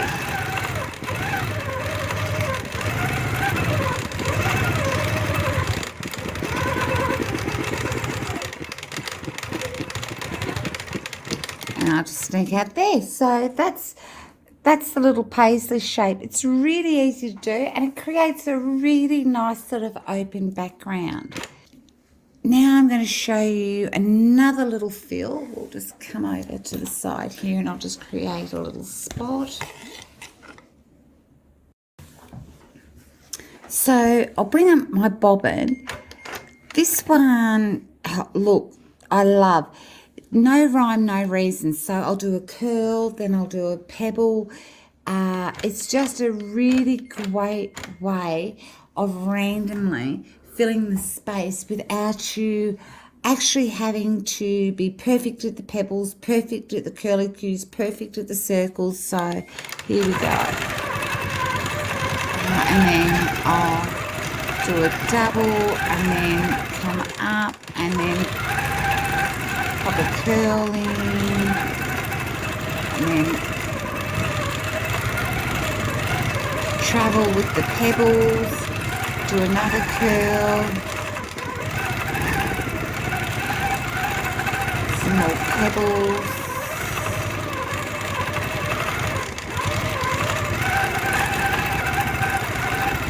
double pebble,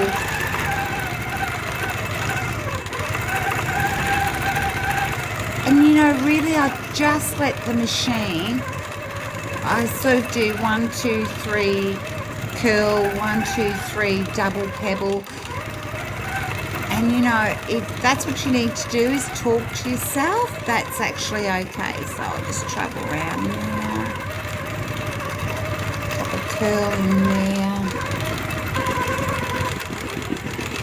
And there you go. So that's how I do that one. And that's fun. And I can't tell you enough how important it is before you start quilting, like do your warm-ups. I'll quite often have a piece of scrap beside me and I'll scribble on it. Even, you know, we go back to draw. But honestly, it's such a great tool to get you into the motion of trying new designs. I might show you this. This is just, you know, like, let's be random. Let's have some little leaves and daisies. So I'm just going to create a curl. And then I'm going to come in and pop some daisy leaves. They're not leaves, they're petals. Then echo to get myself to another position. And then do. And then come back and do sort of like a little echo there.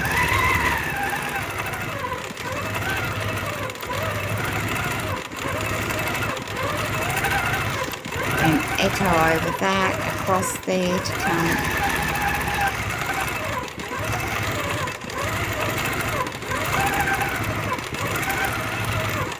Echo down, then curl up.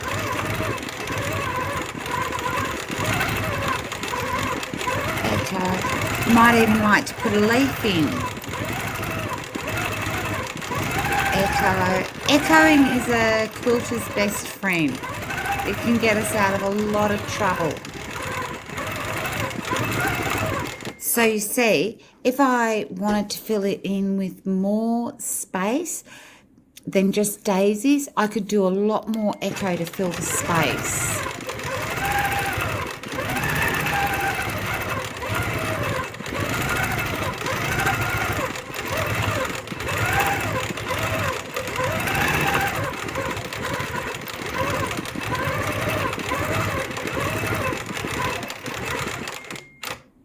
And just lock those off. So that's just a random daisy sort of a fill. Okay, so now we're going to just do what I call loopy designs. So just in the corner, bring up my bobbin. This is a lovely little fill, so it's just loops, so it's travel around a loop.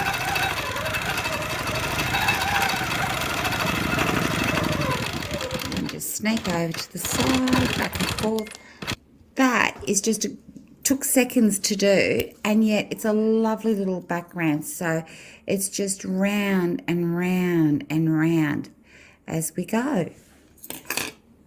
Okay, so let's do some stipple, because stipple can be fabulous on a little quilt. So here we go. So, and I'm in Regulate Cruise, 9 stitches, and here we go. So,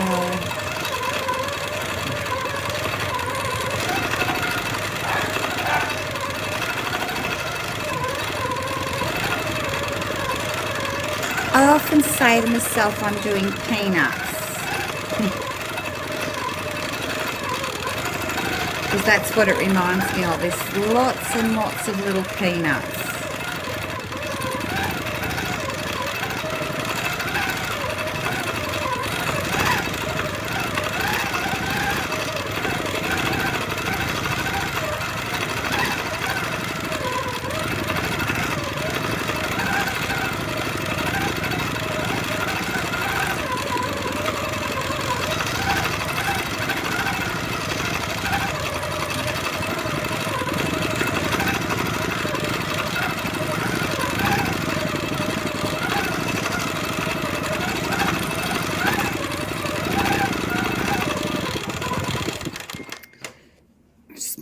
Thread out the way. Now I'm going to snake up here, and this is a design that I would use, say for a sashing that I wanted to fill. So come on. And so basically I'm going to just do a snaky sort of a curve in it. And then stop and then come back and do like a feather in it and like a little leaf. Sneak up to the underside, do a feather, then do a leaf. And maybe a curl there. Feather, a little leaf. And might sneak a little curl there. Feather, leaf, and a curl. And that's a great little design that we can use on sashing. So this one I'm going to do is what I call it. It's like a half heart. So there's my heart, and then I'm going to put a curl in it. Travel, do my heart, put a curl.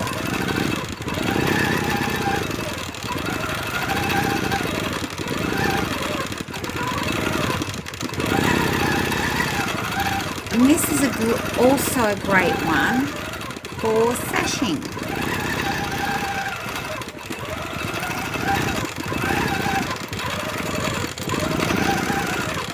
And if you're wondering why I skip stitches, it's because it's damp, because I removed a blue water soluble line. So there we go. Okay, so there you go, a couple of nice little designs for doing sashings.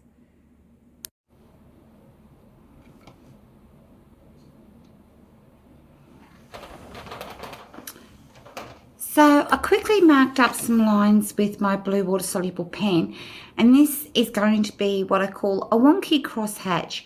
So I marked the lines with my blue water soluble pen, and I'm still in cruise, and I'll just lock those threads off and I'll show you how it takes shape. I just literally do a wonk.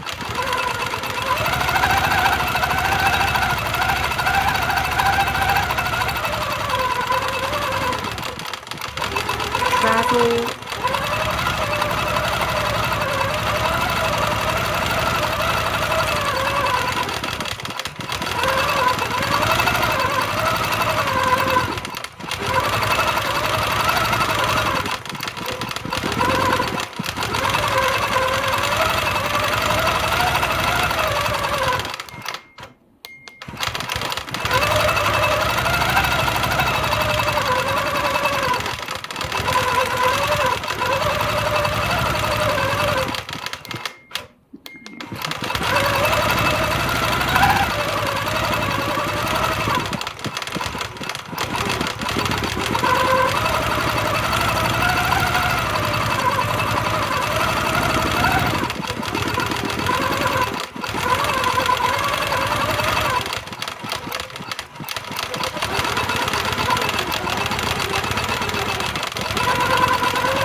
So that is my wonky crosshatch.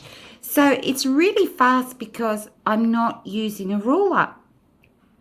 But of course, we could come in and put different fills in every alternate one, and it would take another dimension. So I'll just show you.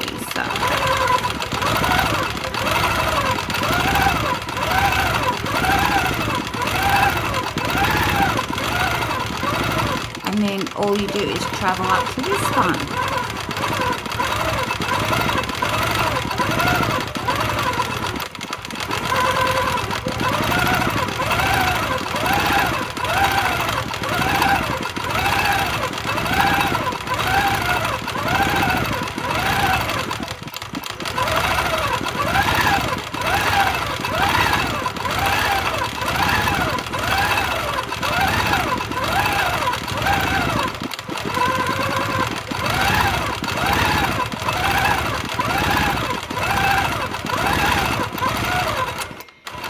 run out of bobbin. So we'll just stop here and I'll pop a new bobbin in. Okay, so we're back in action. Bobbin has been replaced, so I'm just going to sneak down.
Okay, so I hope you can see that nice and clearly. So that's just Wonky crosshatch fill. You can see it's actually quite fast and I think it puts a lovely texture. So up the top, I did the same thing. I used the 1-inch grid, and then what I did is I just created half circles to the grid, and what it is I do the little curl inside and then travel to the top, little curl inside, travel to the top. So that's that. So this little background fill is great for echoing around a floral block. It was commonly known as McTavish. So I count, so it's like 1, 2, 3, 4, change direction, and you can put curls in it. You can do all sorts of things. So it's curve, curve, curve, curve, change direction.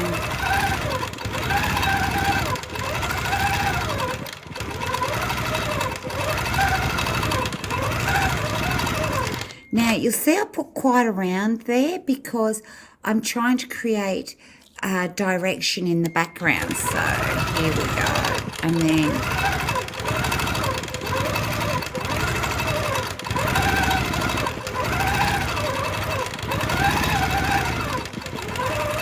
put another curl.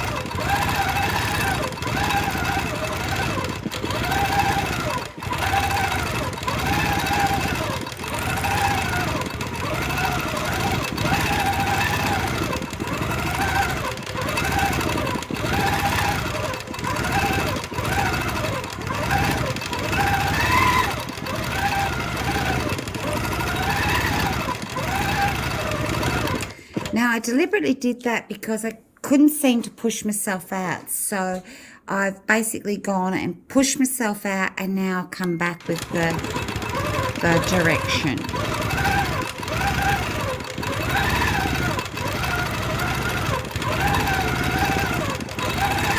So I guess you could say it's like waves.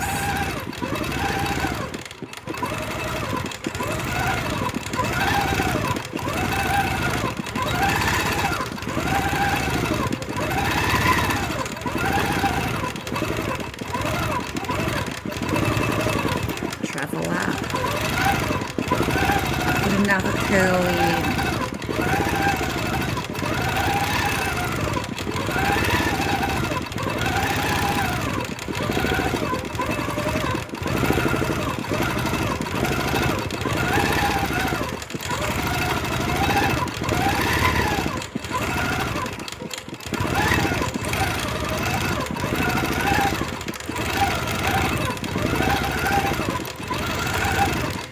You could say it's like lots of little waves. Curl. So there you go. That's just using curls and changing direction to create another texture on the quilt top. Just lop those stitches off. Now you see I just used the ruler and I just did some vertical lines and they were just double lines, and then here I just did radiating lines out. So in a minute when I show you with the camera, it will just show you the different dimension that the quilt top starts to take by creating different lines, different things for our eye to become a focal point of. So now I want to show you how to just do what I call a lazy feather, where it's not perfect, you didn't stencil it. It's just fun to fill in that space, and then I'll pop a background fill or an echo around it so that you see how it changes. So here we go.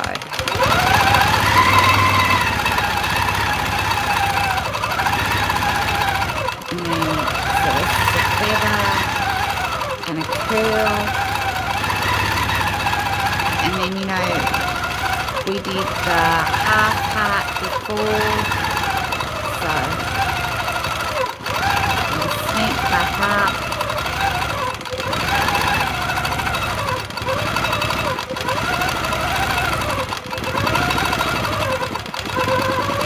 and then so that's the little feather.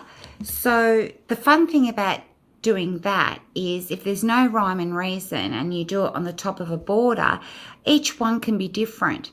So it means you don't have to be perfect, and it's just such a fun way of putting elements onto your quilts. So now I'm just going to do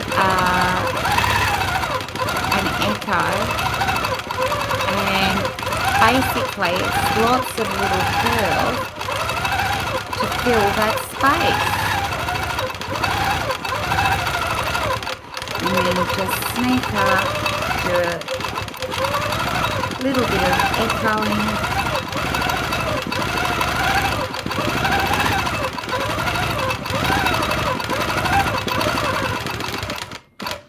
And there you go. Looks okay. I'm really happy with that. So now I'm going to do something in here. So I've used lines and we'll fill that in. Okay, so here we go. I'm going to do a curl and a pebble.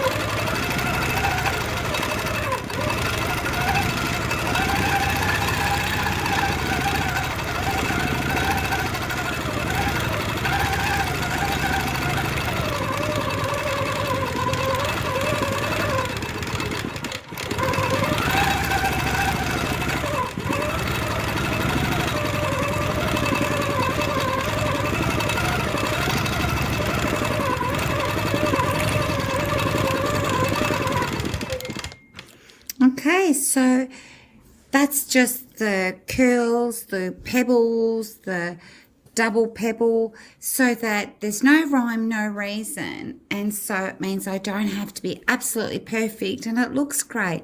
And now I'm just going to fill this with geometric lines.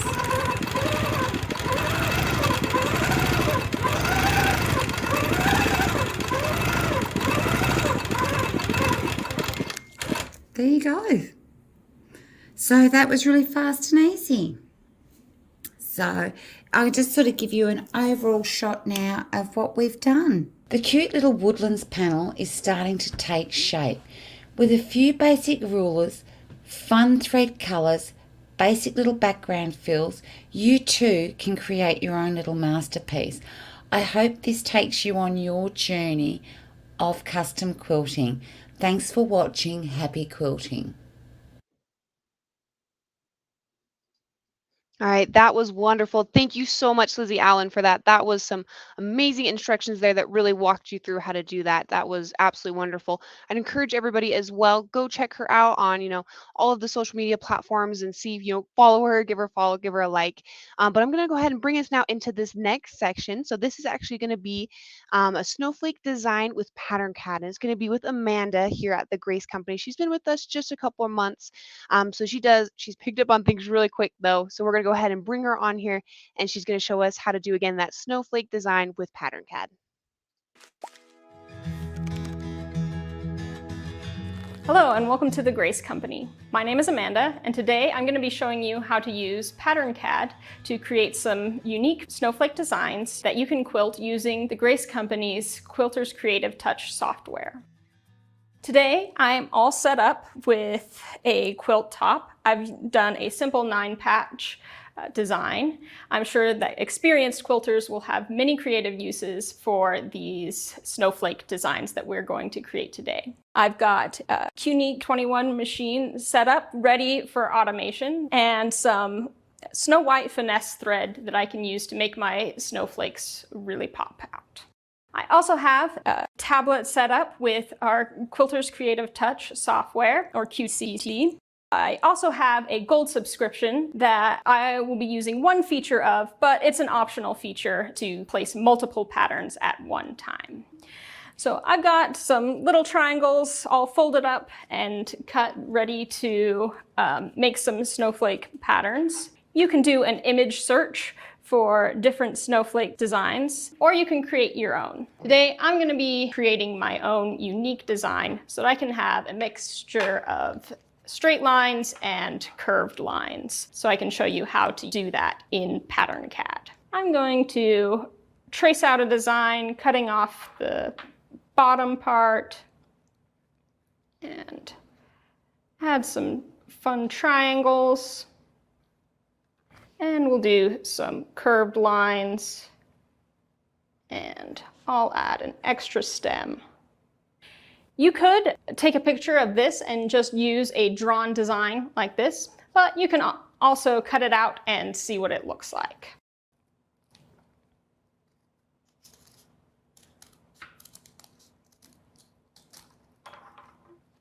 Now we can unfold the snowflake. And all you're really going to need to trace is just one section, and you're going to be tracing both the cuts and the folds. So it can be nice to trace out the folds of just one of these sections. So now we can take a picture of our snowflake, and I'm just going to use the tablet. You could also take a photo with your phone and upload it to the tablet by emailing it to yourself or through a cloud or using a USB. Okay. But to make it easy today, I'm going to use the camera in the tablet.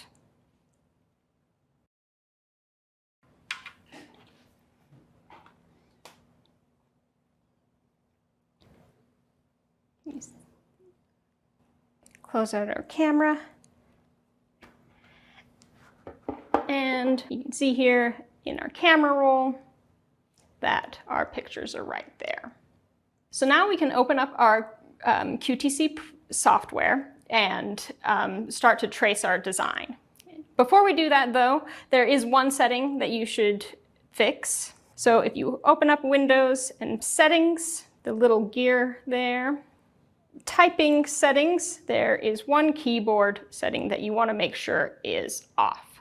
Here it says, show the touch keyboard when not in tablet mode and there's no keyboard attached. We want that off so that our keyboard doesn't pop up unless we tell it to. The QTC program has its own keyboard, so we shouldn't need it.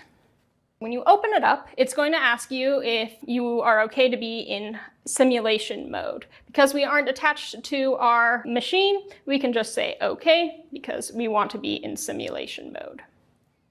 Okay. So now that it's opened up, we can open up Pattern Cad. And we are going to load an image into our background so that we can trace our design. Okay. So you'll click on Background, click Load Image. and then select our photo of our snowflake. Okay. See, it's really zoomed in here. So we've got the zoom in and zoom out buttons. We can zoom out until it fits in our screen. To trace this out, we are going to use Pattern Cad's Easy Mirrors. That's going to automatically put some flake pattern mirrors onto our snowflake.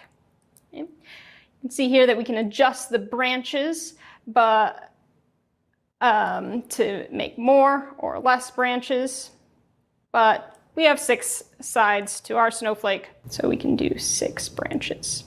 The green lines are our mirrors, and the red circles are the nodes. We are going to edit them so that it fills our snowflake a little bit better. In order to adjust it, we need to select all of our nodes. Okay. Then they'll all be red, and they will all move when we adjust the size here. Okay. We're also going to lock the proportions of our nodes so that if we change the length, it also changes the height. Okay. And down here it says step. That adjusts how big of a change our resizing will do. So we want to make that large so that we don't have to click it too many times. You can adjust a couple of times, and then maybe go back down to medium to make it a little bit smaller. Okay. Then we can rotate our snowflake. We have a reverse button that reverses the direction. I'm going to have it rotate this way. And the main thing we want to line up with is the dark lines that we traced out earlier. Okay? Because we're really only going to be drawing one of these sections and not the whole thing. That's what the mirrors are for.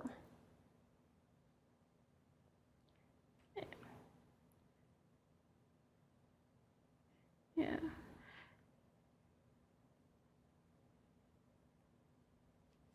Do your best, and you can fudge it a little bit later. Okay. So now I think we're pretty close to parallel lines there, and we can move it closer to the center here. So now that we have our mirrors in place, we can start to trace our design. Okay. We're going to go into draw mode. Okay. And we're going to adjust some settings here to make sure they're ready. Okay.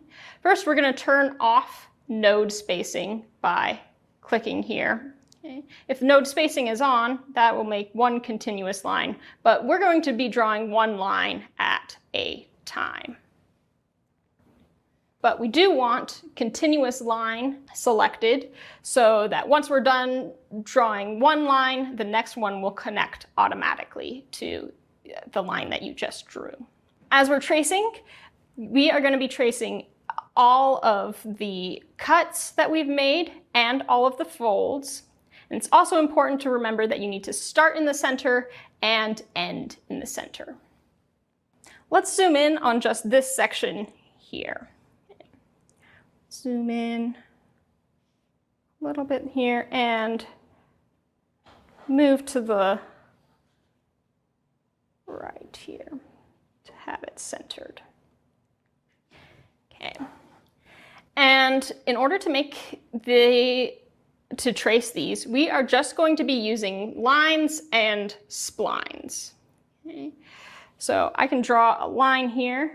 You can see how it mirrors. Okay. And then I'm going to select here just to show you a spline. And right now, it might not look like much of a difference, but once we start to edit these lines and splines, okay, you can select one of the nodes, and you can see if you move a spline, it starts to curve. But if you select one of the ends of the line, it doesn't curve. Okay. You can also see if you select two ends of a spline, you see these two blue squares that if you click and drag those, it will start to curve in different directions. Okay. So whenever we want a straight line, we'll be using a line, and whenever we want a curved line, we'll be using a spline. Okay. So let's go back to draw, and we're going to start with a line here. Remember, we need to start and end in the center. So out from the center, draw a line, and we're just tracing one of these sections. And we'll start to edit some of these as we go. You want to focus more on lining it up to the mirror edge instead of to your picture. The picture just gives you a basic idea of what you're trying to draw. One thing to note is as you select these, if you click and drag, the node will be selected. It doesn't need to be selected for you to drag it, but if you do click and drag, you'll select both ends of these two lines. So both of them will move at the same time. If you ever need to undo something, there's an undo and redo button up there. So now that we've finished this section, we'll move on to this next section. We'll add a couple more lines. Still got a continuous line on, so it will keep on going. And we're going to add our first spline. I'm going to have this go all the way up here. We'll again match up our lines so that they are tracing over each other just a little bit. And we'll select these two ends so that we can drag these handles and match the curve that we cut out. And it looks like our lines have matched up pretty well, so we can continue to draw a line up at the top, and we'll do a spline down to here, and we'll finish up these two lines right here. Okay. And select these two and curve it out. Next we have this little bump here.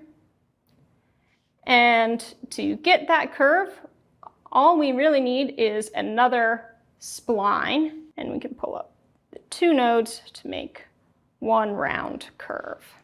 And we can just do a diagonal line spline there, and we can select these two nodes here. And sometimes your handles, the blue squares, will get selected like that. Sometimes that can be okay and it works out, but if it becomes annoying, you can also select them and they'll get unselected. Or you can unselect all and be careful about only selecting the red circles. Next, we're going to finish up with just a couple more lines here. And remember that your line needs to make it all the way back to the center. So you might be tempted just to go back to where you have a line already, but you need to make sure that it goes all the way to the center. Now we can zoom out and we can clear the background so that we can see our whole design. Okay. So we click on background and clears it, and we can see the whole design. I'm going to make some last minute adjustments to this. I'm going to turn one of these triangles into more of a square shape. I need to be in edit mode. We're going to move this node here and add in one extra line over this way. So now we are going to optimize this pattern. And we're just going to optimize this first section, and then later we're going to need to optimize it for the whole snowflake. Okay. So up here is a button that says optimize. And you can see here, because I went in and added that extra line, it's going to try and sew that last. So we're going to need to tell it to sew it second.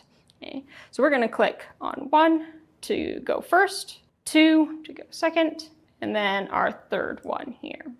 Okay. You can also see this cyan line here. That means there's going to be a trim line.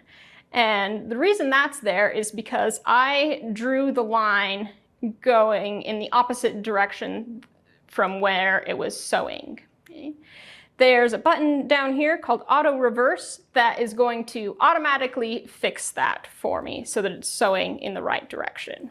So now that line is going in the right direction, but there's still some trim lines. We want to make this whole pattern one continuous line.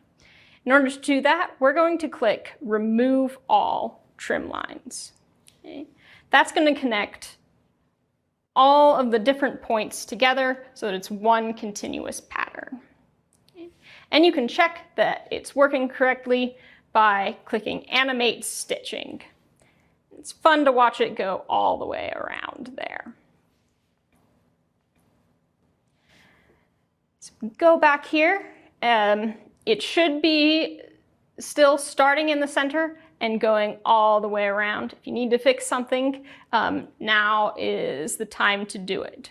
Next, we are going to apply mirrors so that this whole design is one design pattern. Okay. So we click Apply Mirrors. Now, all of these have nodes on it because all of them are going to be stitched. And we're going to need to optimize for this whole pattern. You can see here we've got our circles again, and it's just telling us that it's going to go from this one to this one to this one, and all of these are different sections. Okay. We're going to remove these trim lines so that it's all one line. And do I want to connect the first and last points? Yes. So it all starts in the center and ends in the center. And we can animate stitching one more time. Now we're ready to save our pattern. So if you click File and Save Pattern, you can just save it into the Pattern Cad software. And as long as you are using the same device that you're going to be quilting with, it will be here. But if you need to save it in a different place, you're going to need to figure out how to do that. So I'm going to save it to this USB drive. And I've got a folder here for Pattern Cad Designs. In order to save it in that file, I'm going to click New Drive. This D is the USB drive, and I can save it in this folder here. I've got snowflakes already made. Tap here for file name. I'm going to rename it Fall Festival Snowflake. And you'll need to save the patterns onto the device because once we move to the machine, we will no longer be able to have the USB port in. Let's move over to the machine.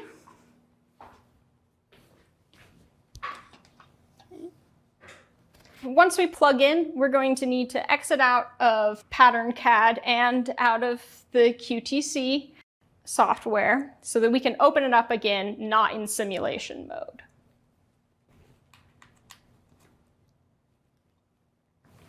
So open it up again. And it might ask you if you want to be in simulation mode, and you'll say no because now we're attached to our machine and we can actually quilt with our QCT. It's asking us to make sure that the needle is up and that it's not going to be anywhere where it's going to run into anything.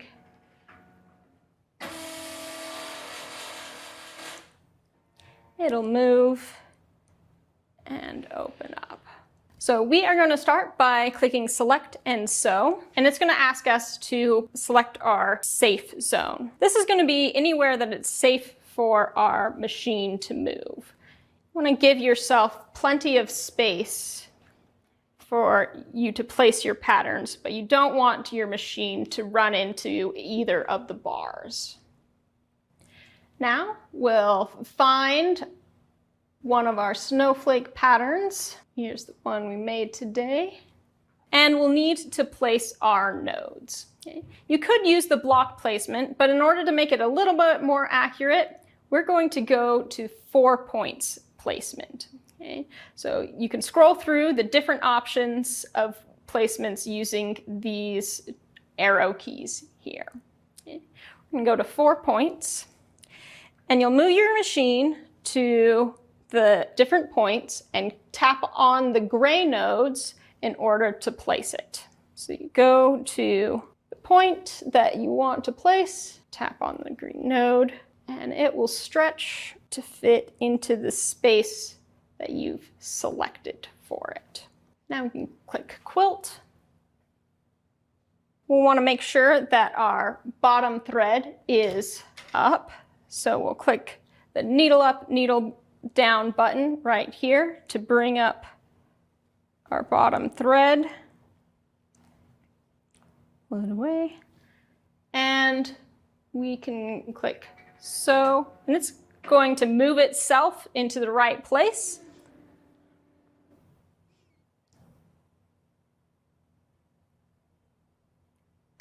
And start to sew.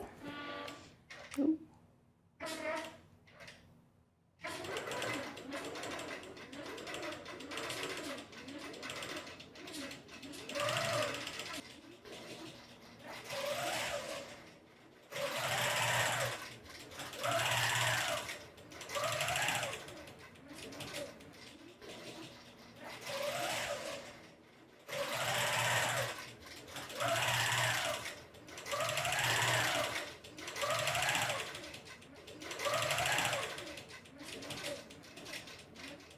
So now that we've placed one design, I wanted to show you another way of placing designs that is part of our gold features. So if you have a gold access subscription, you can use this feature to place multiple designs at once.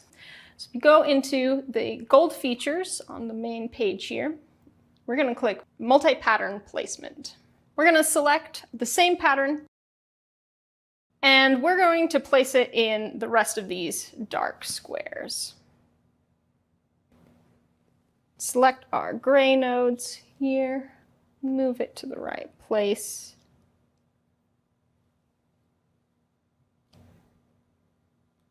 Okay. And once you're done placing it, click this pattern option here. And it's going to ask us if we want to place the pattern again. Since I'm going to place this pattern multiple times, I'm going to click yes, and now we can place this pattern.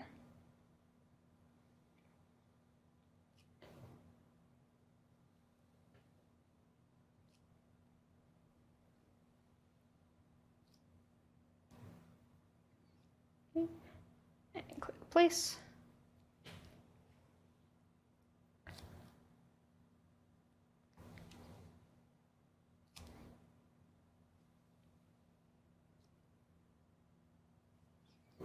Talk us through it, even though.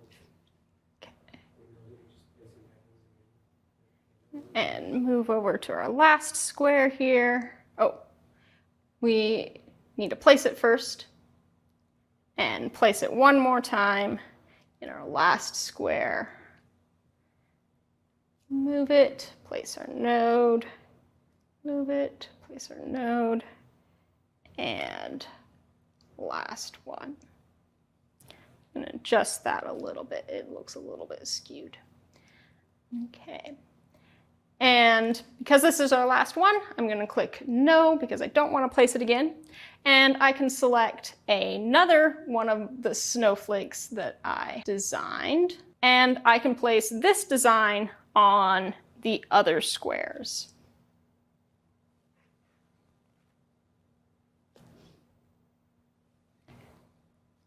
Move it, place the node,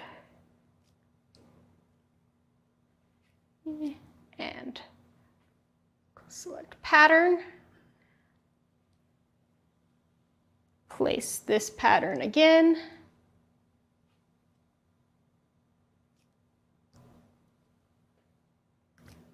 Selecting the nodes.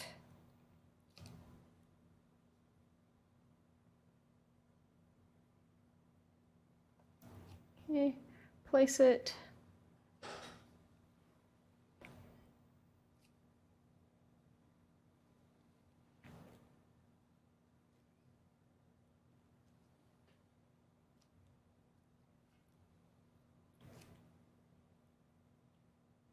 Place that pattern. And our last one here.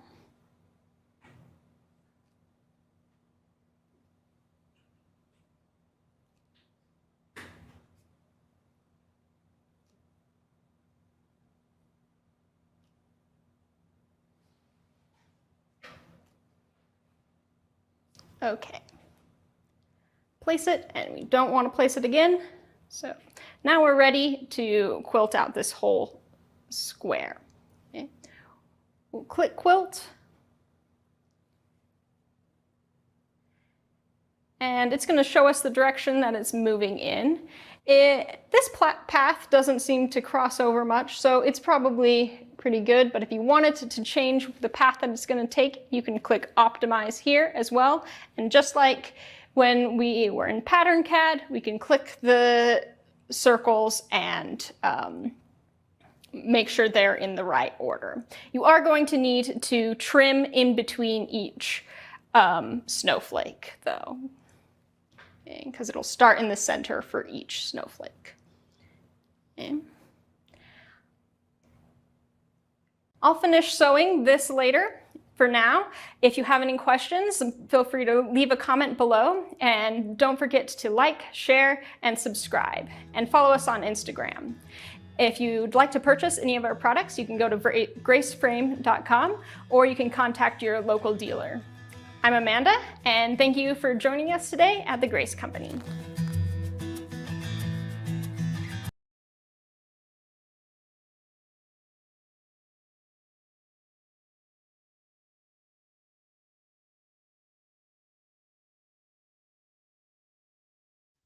There we go. Thank you so much, Amanda, for that. That was a fantastic video that walked us through perfectly how to do that pattern CAD. And I know I saw a lot of comments there at the end that said that they loved that idea of being able to place multiple patterns. That was absolutely wonderful. Thank you so much for sharing. Do you have any other thoughts you might like to share about that video?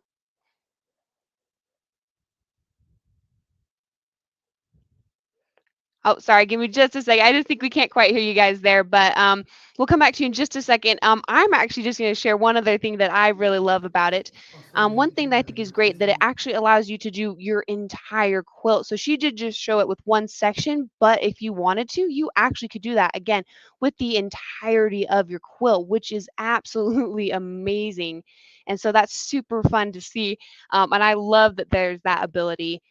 So that's just, again, absolutely amazing that you can do that. And really, there's even more features that you can go through on that really allows you to just create what you want and do your own thing. So that's absolutely amazing with that. So wonderful. Thank you again, Amanda, so much for that. And I think when we get them on here, we'll have them share a couple more thoughts, but just briefly about what we're going to kind of go into next year. So the next segment we're going to go into is actually, we're going to have Nathan. He's going to do a demo. Oh, here, we'll have you guys come on. That was wonderful. Thank you, guys.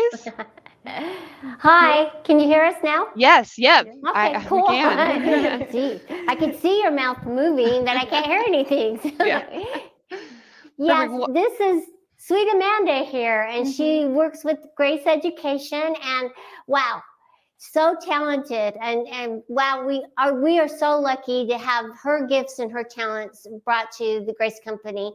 And that was her own segment and her own idea. She came up with this, and I couldn't be more proud. I feel like a proud mom of my team. So yeah, Amanda, share with us how you came up with the idea.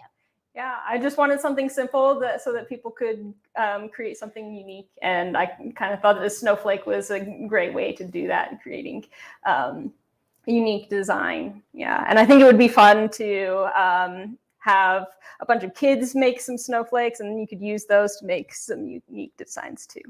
Yeah. And she's very gifted when it comes to the computer. She picks things up just like that. Unlike this old person who's kind of set in her ways, they really taught me a lot, and I've learned so much. So yeah, they're really quick, but you need to try it.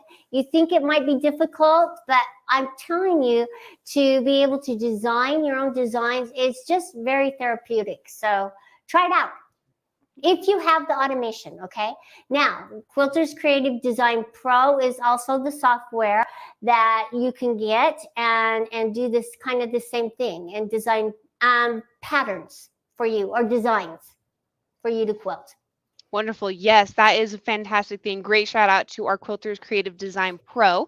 And speaking of another software that we actually have, we're going to move into our next segment, which is our automation system. And this next segment is more specifically on the gold features and what you can do with those gold features. So the gold feature or the gold card is something that is specific for our QCT Pro version. But I'm going to go ahead and I'm going to let Nathan get into it here because he's going to go over in depth about what that gold card can do.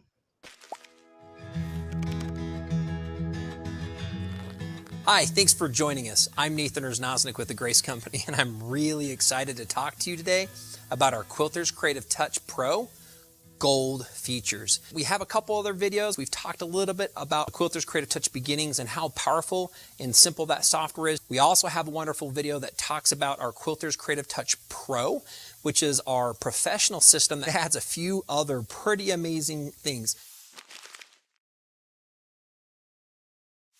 What we're going to look at now is an optional addition that you can add to the Quilters Creative Touch Pro software, and it is called the Gold Card Access. You'll notice that in the Quilters Creative Touch Pro, once we add the gold access, so for access to this, again, feel free to reach out to your dealer or call us, but you'll notice that it opens up a new option called gold features. Now, before we go into those, which are some amazing things, let me just quickly show you what it looks like if you don't have it. This is what the Quilters Creative Touch Pro looks like. You'll notice that there's the select and sew and the pantographs. Again, if you're a beginning user, you'll see that there's even a few less. But again, if you have the Pro software, you can add this other function, and you do that by, again, calling your dealer or giving us a call, and you can buy a subscription component that brings all of these amazing features.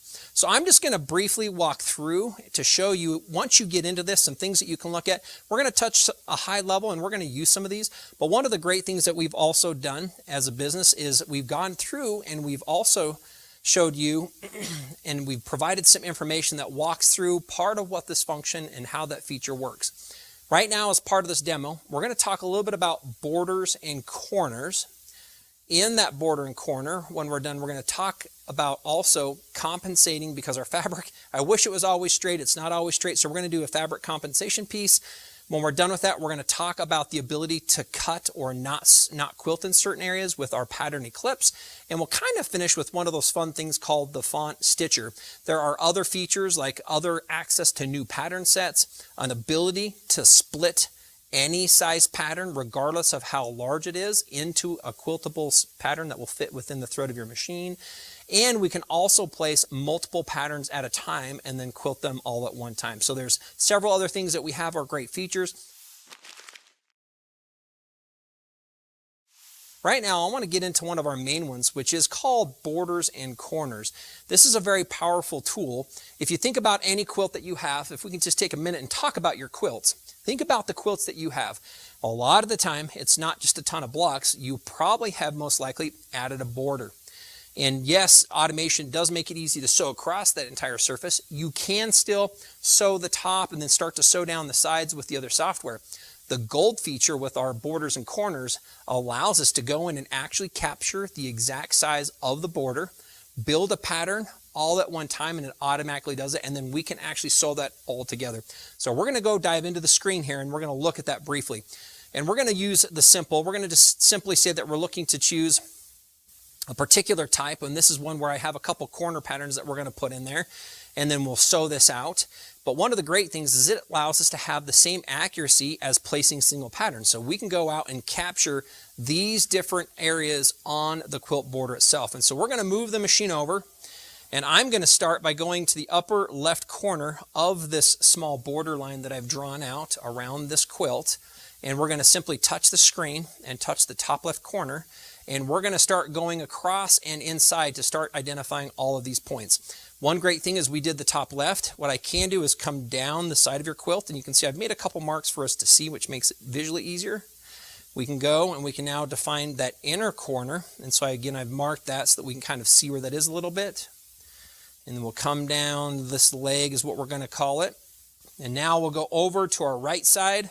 We're going to go up to our top right edge of that quilt, or the border. I'm going to come down that edge a little bit here as well. And then we'll go ahead and we're going to define the inner points. So in doing so, you're going to see that we now have the exact border area. So if we kind of look at the quilt here, you can see that we've actually captured now this entire space. And if we look at the screen, we've actually captured that entire area. So one of the great things that we've really tried to do with the software is instead of trying for you to try to decide what's next, it actually will automatically walk us through step to step what's next. So the first thing we did is go and define where the border was. The next thing we can do is simply go down, and it's now telling me if we want to add a margin. Yes, I'm going to say I want to add a little bit of a margin around that. And what's great is we can do the same margins on the inside or outside. One of the things I like is if I have a pattern on the inside, I might want the pattern to be a little bit closer to that. So we can do a little bit of a different margin on the outside than we do on the inside. And I'm going to zoom in here a little bit so we can kind of see this a little bit better. So you can kind of see that what I did is I'm only adding an 1/8 of an inch on the inside and 1/4 inch on the outside. We're going to hit the arrow to go to the next piece. This is now allowing us to choose whatever pattern we want in the corner and whatever pattern we want in the border. So I'm going to click in here or touch in here. I'm going to go ahead and go now to our border sets, which is so much fun. We're simply going to choose a pattern that fits into that. And here we go. I want you to see how that fits in there. We're going to choose what we want to put in between that. So this is the one that runs along the length of that. So let me go find the same pattern that fits along. And again, I'm going to kind of bring us out so that we can kind of see this a little bit more. So what it's automatically done is it's automatically added my corners. It automatically added my middle. And the great thing is it actually already joined them together. It is now ready to sew or ready to quilt. One of the options we have is just sew all. So again, we chose the border, we selected our patterns, it automatically built those, and now we're going to sew it. So it's going to take this pattern that we've placed, it's going to turn and digitize it into stitches, and you can see a start point and a finish point. Before I do this, I do want to add one other great gold feature as we're here. The thing I like to talk about, if we can kind of look at your quilts and talk a little bit about your quilts here, is if you think about the size of your quilt, like how long is that quilt? The wider your quilt gets and your border, if it's narrow, I'm pretty sure we're going to have just some slight variation that goes along those edges. And this is another gold tool that's amazing to use. We call it fabric compensation. And what that does is that allows us to make some slight alterations based on the variation of our border and our edge of our patterns. Depending on how large or how small those are, you can still go around and perfectly align every one of those edges. So if we go back to the screen here, we're going to go in, and now we can see again that we've had this position, but I want to make sure that the bottom edge is perfectly aligned with where I've quilted it. So we're going to go up to the top right, and then we're going to touch fabric compensation. And one of the great things is this is super easy to use. We can notice that there's been a darker green line that now has shown up. And what that does is that means I can come back down. If we look at my machine now, I can now move along the top edge of our quilt, and I can simply add some pluses in here to make sure that this pattern is perfectly aligned. Now I'm going to kind of move outside of this a little bit. I want to kind of keep an eye. I'm going to show you what this does. I am going to pretend that this quilt comes out here for a minute. Now I know this is not as crazy as we quilt, but I want you to watch this, and then I want you to watch as I go along. So let me move along and add a couple points. And then if we can, in just a minute, I want you to go ahead and take a look at the screen as well, so that you can actually see how the pattern is moving along that edge just ever so slightly to compensate to fill in that space. Now again, this is an extreme example. We don't want to do this, but I love showing you that that is super possible. I'm quickly going to get rid of those last couple and come back down to our quilt here and really just go along my original line and add a couple more across the top to make sure that this pattern perfectly follows that. So now once we've done that, we can actually go and do the sides or the inside or the inner top here, the inner bottom of the border. And we simply do that by going to next. And we can see how that green line will move along. And now we'll go to the bottom. And now I can do the same thing. If we come look at the fabric, we can now go along this inner edge and do the same thing by adding a couple points for precision, making sure that that pattern perfectly fits inside of here. There we are. So that way, if there's any variation in my quilt, if there's any slight ups or downs, if my stitching wasn't perfect, by going along this edge, and if we can come back to my screen here again and we can look at it, it actually will create a very precise pattern placement. And I like showing that because that is something that once we start to quilt quite a bit, if we think about our quilts again, we really want that. We want this precision. And so this is an amazing tool as part of the gold features where we can go and compensate and have our patterns perfectly follow regardless of the size of the sashings or the borders or whatever else you want anywhere on that. It's also fun to get a little more creative because you can use this to move patterns around if you have like a wedding wreath type of a pattern, or circles or other types where you can move those patterns out and around in a particular block style as well. So pretty fun to do. Right now, again, we placed the border. I went in and added the fabric compensation, again, a gold tool, but now we're ready to quilt this out. On our screen, there's an option. I'm just going to simply hit the sew button. It's going to engage our machine. And again, the great thing about the software that we have on all versions is it has the smart to know where the beginning is, where the end is, and it will automatically move our machine to that point. We have set this, and so we do have tie-offs, and I have put 2 in here. So the system will automatically make a couple stitches for us here to do a tie-off. It will then begin stitching.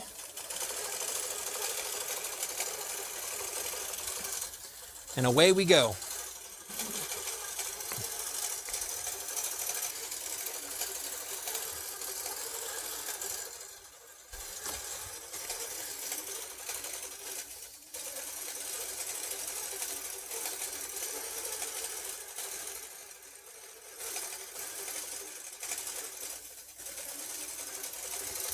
All right, now as we get close to the end, there we go. It's wrapping up here, going around the corner.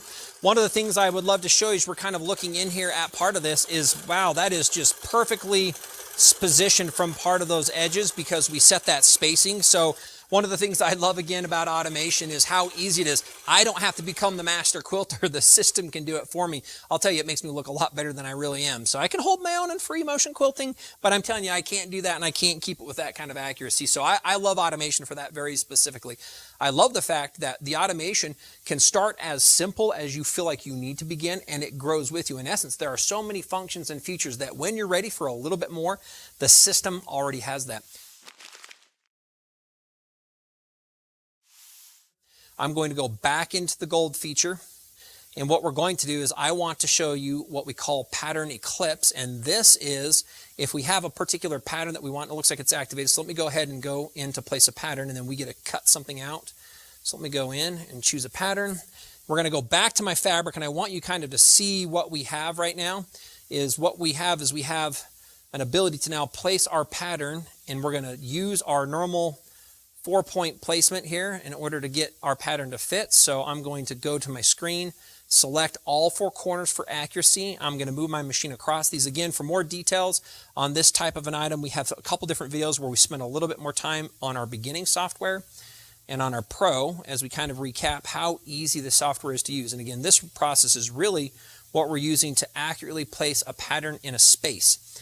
So this pattern has been there and it's ready to go. We're going to now take this to quilt, and then we're going to use the plugin, because if we can look at this quilt again, I actually have drawn a diamond on the inside. I am going to cut and so that we don't sew the pattern inside here, and then I'm actually going to place a different pattern there, which is pretty fun.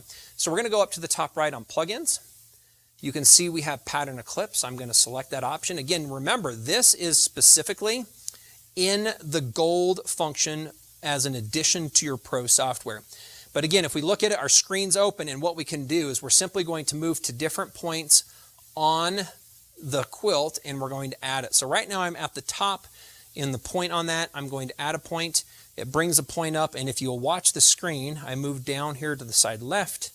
We're going to now move to the bottom, and if you'll watch, you're going to see that we actually are creating this shape on the screen. People might ask, are there limitations to the amount of points? No, there's not. You can actually add as many cut points as you want. If I wanted to do another area that's a no-sew, we can hit a new region.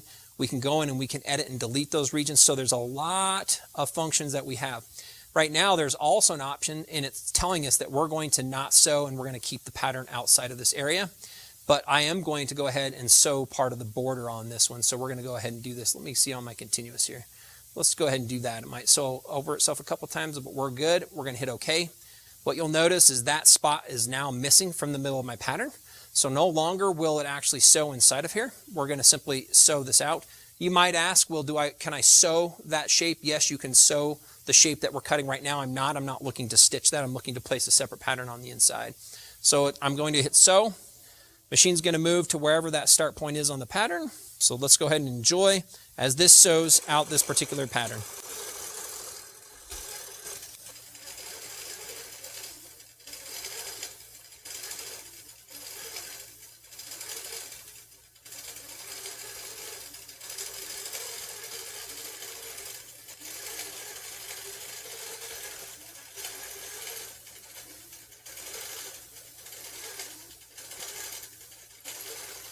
Again, I didn't have to even move the machine. It's gone from the beginning to the end. It's just finishing tying off right now. I'm going to place another pattern inside of this one. I'm selecting another pattern that I want, and we're going to go ahead and place this one and sew it. So bear with me. Here we go.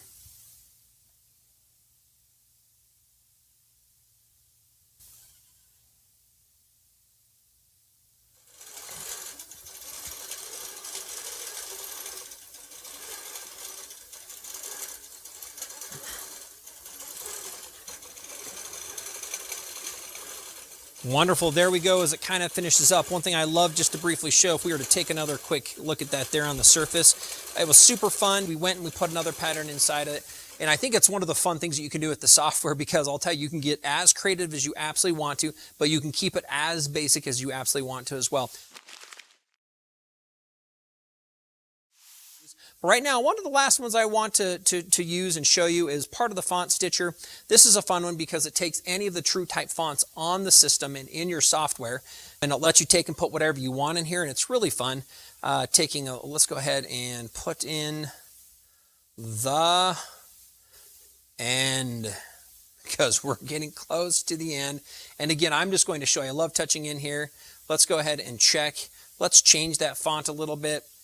Let's come in here. There you go. That's a fun one. Okay, now I'm not wanting to do that one, which is called Blackadder or something here, but it's really fun to see that you can change the font, change the styles. Once it's done, we go and we're going to save this. So let's call this the end. There we go. So now we have this pattern saved. Let's go back to a simple placement, which I like usually using just the block, which are two separate points across that pattern set to place it. We're going to go ahead and let me quickly pull this up. We're going to go down to the left here and we're going to place it just on the quilt to sew this out. So I love just showing you how easy this is. We're going to take it, come back down over here. Let's go ahead and place it in this area to quilt out the end. There's a top edge. Let's come down over here. Again, I'm being pretty quick in positioning this.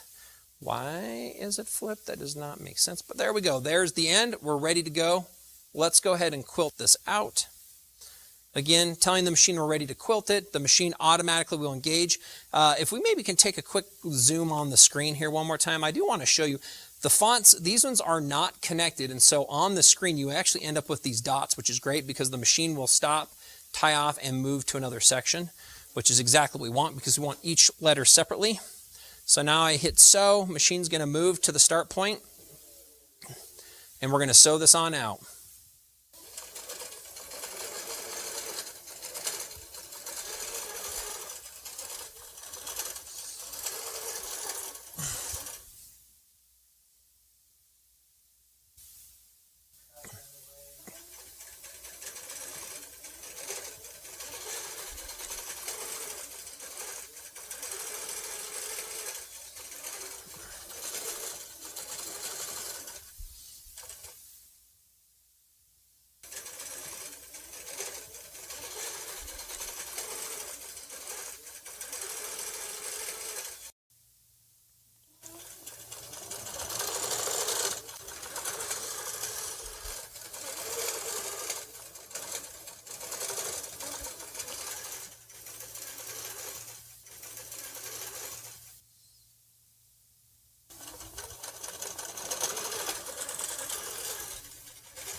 That's pretty amazing. It's, again, really fun to be able to go in, choose whatever word you want to put in there, select the kind of font you want, and ultimately have the system perfectly place it and quilt that out for you. Now, again, I know I couldn't do that with my hand. I could do a couple cursive things, but I'm telling you, I'm not able to do that. So the font stitcher is a great feature from the gold card.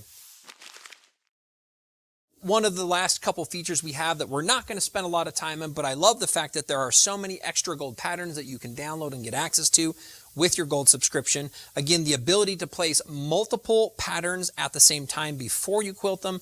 Other wonderful things like what we're calling advanced panto, putting all sorts of different patterns on different lines with different lineups. The ability to go in also with new features on how you can create and design your own corners, the virtual long arm. Let's kind of take a think. Think about your quilt again. Some of you might have a nice section in the center of your quilt, and that you might want to put a nice pattern that fits that entire area, but the stroke of your machine is not as large as you need to do.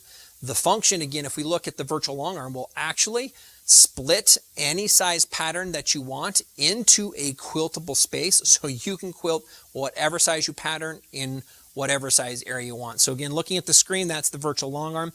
That's a fun little one to use amongst many other things. With this, again, it's really fun to be able to have shown you our gold software, gold access with so many of the wonderful functions and the features that you have access to. Again, I like to talk about our software. It's great that you can kind of step through this with what you feel works best from you, your skill level, and when you're really ready for it, you can kind of dive in as deep as you want to go. Come back again, we have other videos. In fact, there are several that we've done that talk about the beginning software, the pro software. This is the gold. We also have some other key tips and tricks that are some advanced processes that I would invite you to come back and also watch when you have a chance. Again, visit us on our YouTube channel, subscribe and follow us. We're excited to have been able to present this, and we look forward to being able to talk with you more about the value of the Grace Company products, especially here with the Quilters Creative Touch in the Pro software and Gold Access. So thanks for joining us.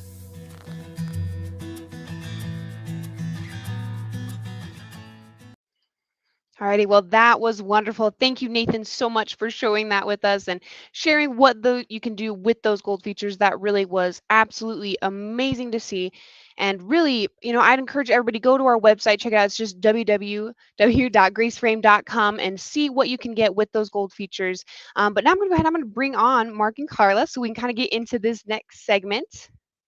And see what we can do. So actually, really quick, if it's all right with you guys, let's do a giveaway. What do you guys think? Yeah, we'll do a giveaway. Yeah, let's just do one off the cuff. Yeah, love those. Perfect. Let's do it. Yeah, and then we'll just do maybe another one like we ended yesterday's session with. Well, we'll let them pick what they want. How about that? Does that sound? You'll even make it more out there. Yep. Yes, that'd be great. Perfect. So let's see. Either of you got any good questions, Bruce? I did. I have a really She'll good get one. the question, and we'll bring. Let me bring that back in here, so we can show people. Oh yeah, we need to explain what's on the board. I'm just gonna hold it here. Yeah, we have another segment coming up, so let's put it up. So I will hold, okay, while you explain. All right, so we get the camera on this. So we have wonderful gifts on here. What we're going to look at is mini quilt clips. Earlier we talked about great for stabilizing, holding things in place. We have our True Sharp electric sharpener. We have our True Grips, our Quilters combo, our triangle ruler set, and our finesse thread. Now our finesse thread today are variegated, as you can see. So wonderful gifts, LJ. And yeah, I love the twist that they can pick. So any one of these gifts are going to really help along you as you quilt, all these wonderful tools to make your job easier. So these are what we're giving away. So let's go ahead and do it. Okay, so my question is so Nathan just got done explaining a specific, some specific features that you can add to your automation. If you have the Pro automation, these will open up extra fun features for you to use. Very exciting. What is the name of those features? That's a fantastic question. They're listening. They should be able to get this. You guys think they're fantastic questions. All right, let's see. Okay, so let's come through. You guys know it. They got it already. So let's go ahead. Let me just come here. We'll pick one again. We'll do 3 different people. So we'll do one from Facebook, YouTube, and then from our Grace platform. All right, so this is from YouTube, Larry Christensen. Congrats. Yes. Yeah, congrats, very Larry. good. Alrighty, so again, So that's let's say that again, LJ. Let's make sure they know that they're going to choose what Yeah. they want. So Larry, you get to choose from one of these great items. So when Wonderful. you email Melinda, you can let her know what you want. Yes, perfect. And I'll make sure to put up her email here in just a moment. So now that we got our YouTube, let's go ahead and we're going to pick somebody from Facebook here. All right, so we're going to do it. Tammy Barton, congrats as well, nice. Tammy. That's fantastic. That's a congrats, Larry, but they did earlier in here put gold card. So we'll go ahead and let Tammy win on that one. And then let me come over here. I'm going to pick somebody from our Grace. And then actually really quick here. This is who everybody will email. It's melinda@graceframe.com. That's there up there on the screen. So that's melinda@graceframe.com. And again, like we said earlier, you can pick any of those options that is on that Plinko board. So email in and let Melinda know what you would like. And so then on our Grace platform, we have Eileen Berg. So it's ILENE BERG. Again, that's Eileen Berg. So congrats, Eileen. Yay. Congratulations, Yeah. Eileen. So again, for those who are we got to remember again, so we have our mini quilt clips, our True Sharp sharpener, True Grips, Quilters combo, the triangle ruler set, and the 4-pack finesse thread. So those what you can choose from. Wonderful. Yes. Thank you so much. That was perfect. Yeah. Impromptu little giveaway there since, haven't been live too much today, but just to help get some interaction here. So thank you everybody for your comments and for participating. It's fantastic to see where everybody's from and to know that you guys are still watching. So absolutely fantastic. So just maybe really quick, if we can spend just a little bit more time on what Nathan had asked, and kind of maybe open it up to some Q&A. So I know it doesn't have to be specifically on the gold card, but if any of you have any questions about the automation, about Pattern Cad or anything, feel free to make sure put those comments or put those questions down in the comment section below, and we can help go through any questions that anyone may have right now. I know I was trying to answer some questions as well, and some of them were, how do I upgrade from the beginnings to get the pro so you can get the gold card? So Mark, why don't you tell them how they can do that? Yeah, absolutely. So if you have beginnings, you want to go to pro, it is simple. We do have a upgrade, pretty much an upgrade option. So you go ahead and you can order through your dealer or through us. It's just upgrading from your beginning software to your pro. It's simple, it's easy, and it's a great way to get that pro feature. The other thing I was noticing as well were questions on, the software. If you don't own it, is a Windows-based program. So make sure that you do have a Windows-based program for the software as well. So. And I know all you Mac users, you're waiting for the day. Well, keep waiting because down the road we've got big plans. But it's taking a little longer. But yeah, just keep your fingers crossed that it's happening sooner than later. So. Yeah. And then Wonderful. we have Yes. Avatar on there. So Avatar, if you can scroll that up there. Yep. Can you just buy the pro to begin with? Yes. Yeah, absolutely you can. Yeah. And then you have the options. If you get the pro right away, now you can get that gold access when you purchase it. That is a subscription, a yearly subscription on that. So you can start with the pro. Yeah, what's great about the automation though, is some of the key features about our automation is that we don't make you go and repurchase the automation to work with another machine. So if you have a Unique 15 and you want to upgrade to a longer arm machine, it's great because it has all the parts and pieces that you need to upgrade to those longer arm machines. So even if you start out, if you look at the compatibility chart with another machine that is compatible, just keep track of all those little pieces because if you upgrade, you'll need them. So it's a great feature that a lot of other companies won't offer. That's a great point.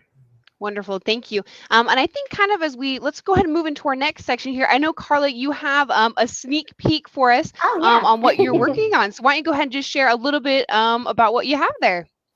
Okay, we quilters out there, we love to travel and we love to take our quilting projects with us. And so we here at the Grace Company have heard that there's a need out there for a little travel kit. And yet it was probably more for me because it's a little chore to travel with me. Ask my kids. And especially when I'm traveling, it makes it easier for you to get through TSA.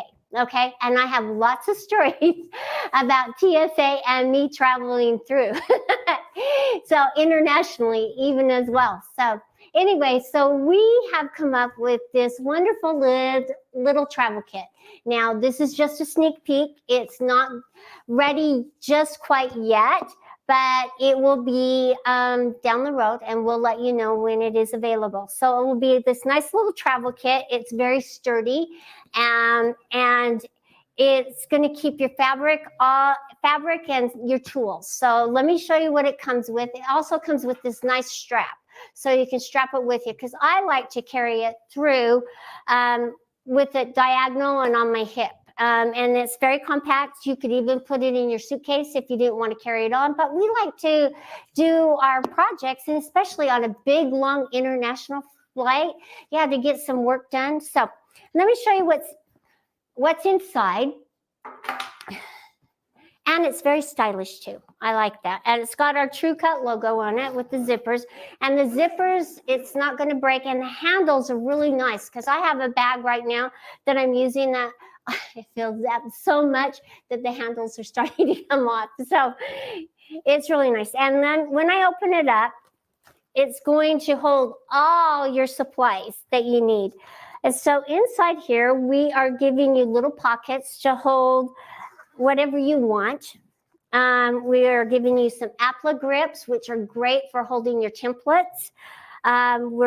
We made this cute little pattern with the postage stamp pattern on it. And so we've got instructions and a little bit about the postage stamp.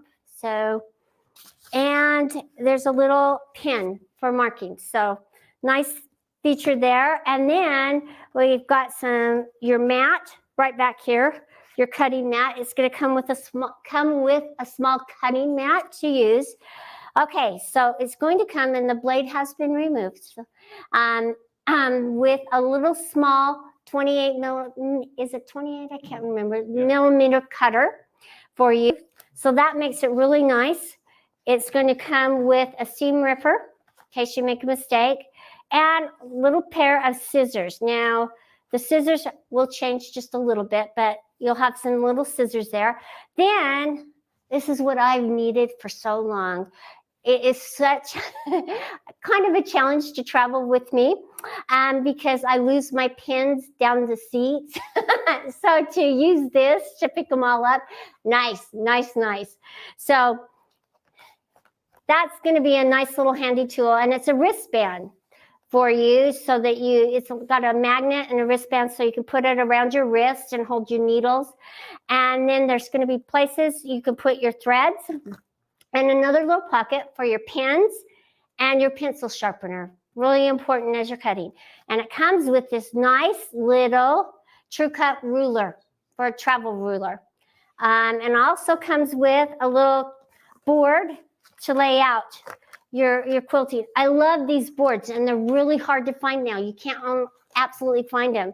So it has a cover, but right here it has the sandpaper on it to hold if you're drawing in the car, hold your paper in place so you can draw on it and really make your nice, or your template plastic, or whatever you want to draw, or if you have your pieces and you want to lay out your block and then put this cover over it so that you know what position your block needs to be in, because sometimes you have that left and right, and you need to lay it out to understand and know. So it's a great little kit, and I brought some of my extra supplies. So with the little pattern, earlier on, we have given you instructions on how to make a little pin cushion. Turned out really cute. It's a little postage stamp block, and I've already got my needle in it. I use these all the time too. Ever since we sat in there as an education team, and I made everybody learn how to do this. It was really fun to see the different colors that they used to pick out. Here's one that's not totally finished. I just have to applique, but Anyway, and then there's places to put your glasses. So yes, I need glasses as I'm quilting. Unfortunately, I pushed it for as long as I could. And needles and your threads. And I just pulled out some bobbin threads to put in here because the pre-wound bobbins are great. And I've got my needles and then my thimble, if you need your thimble, and then your fabrics. So you can just put your fabrics in there and you are ready to go and on the plane. So let me tell you why this is so important.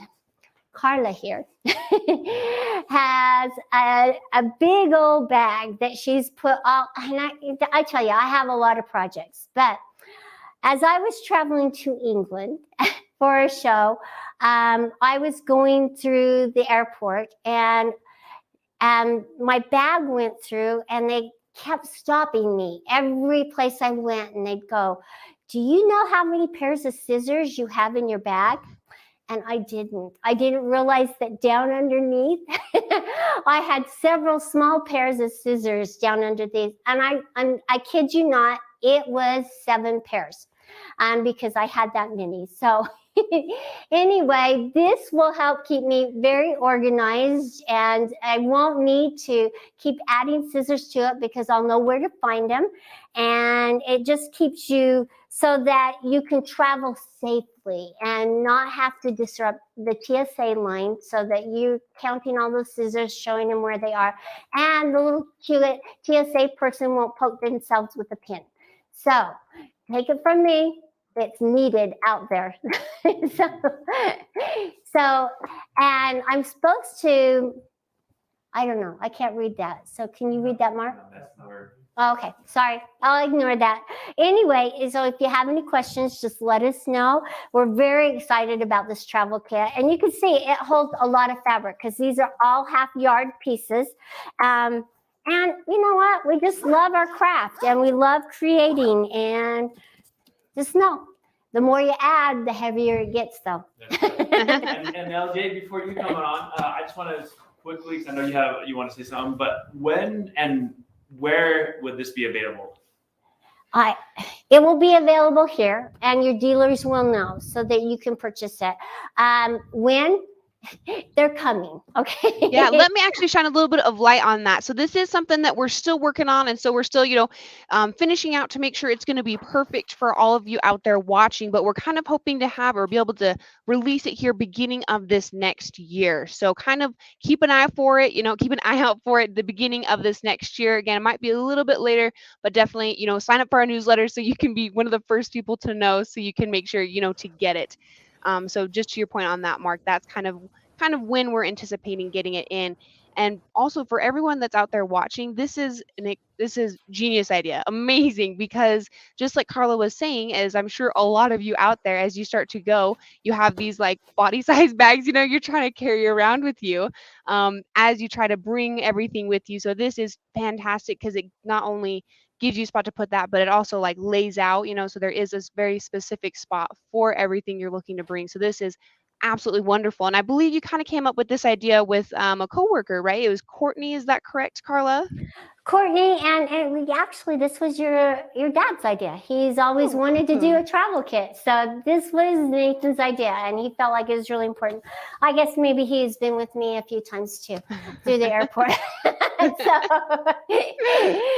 So yeah, it's a great idea. And I promise you, it really does help keep you organized, but also the smaller the bag, the more, the less items that you're going to take. So it keeps you from taking this and that and the other thing, thinking that you're going to get to it, because I'm always overpack, always. It's like, oh, what shoes do I need? Well, this helps you to narrow down the projects and work on them. And that's what I need. I need editing. So, but anyway, it's a great little bag, and it's stylish too. It's not ugly, and but like I said, the more you add, the heavier it gets. So yeah. That's perfect. So if you are traveling and you're one of those, like Karla says, that you need to get everything and you're traveling often and you're going places, this is a perfect thing to have for your travel needs.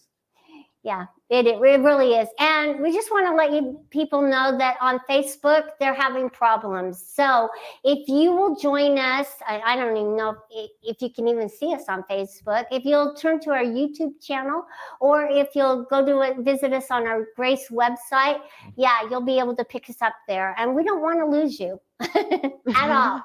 So please stay with us, and we want to see your comments. So. Yes, wonderful. Thank you so much for that, Karla. I was just going to mention, I think Facebook right now, it looks like it was having some issues there, just being able to load the video feed and all that. So yes, definitely go to YouTube or just go to our website. You can watch it live there on our Grace platform. So yes, stick with us because we have a ton of great things still left for today. So that's fantastic. Thank you. And Karla, I just want to point out again, because I love that. I think this is kind of actually the first time I'm really hearing about it and actually more seeing it.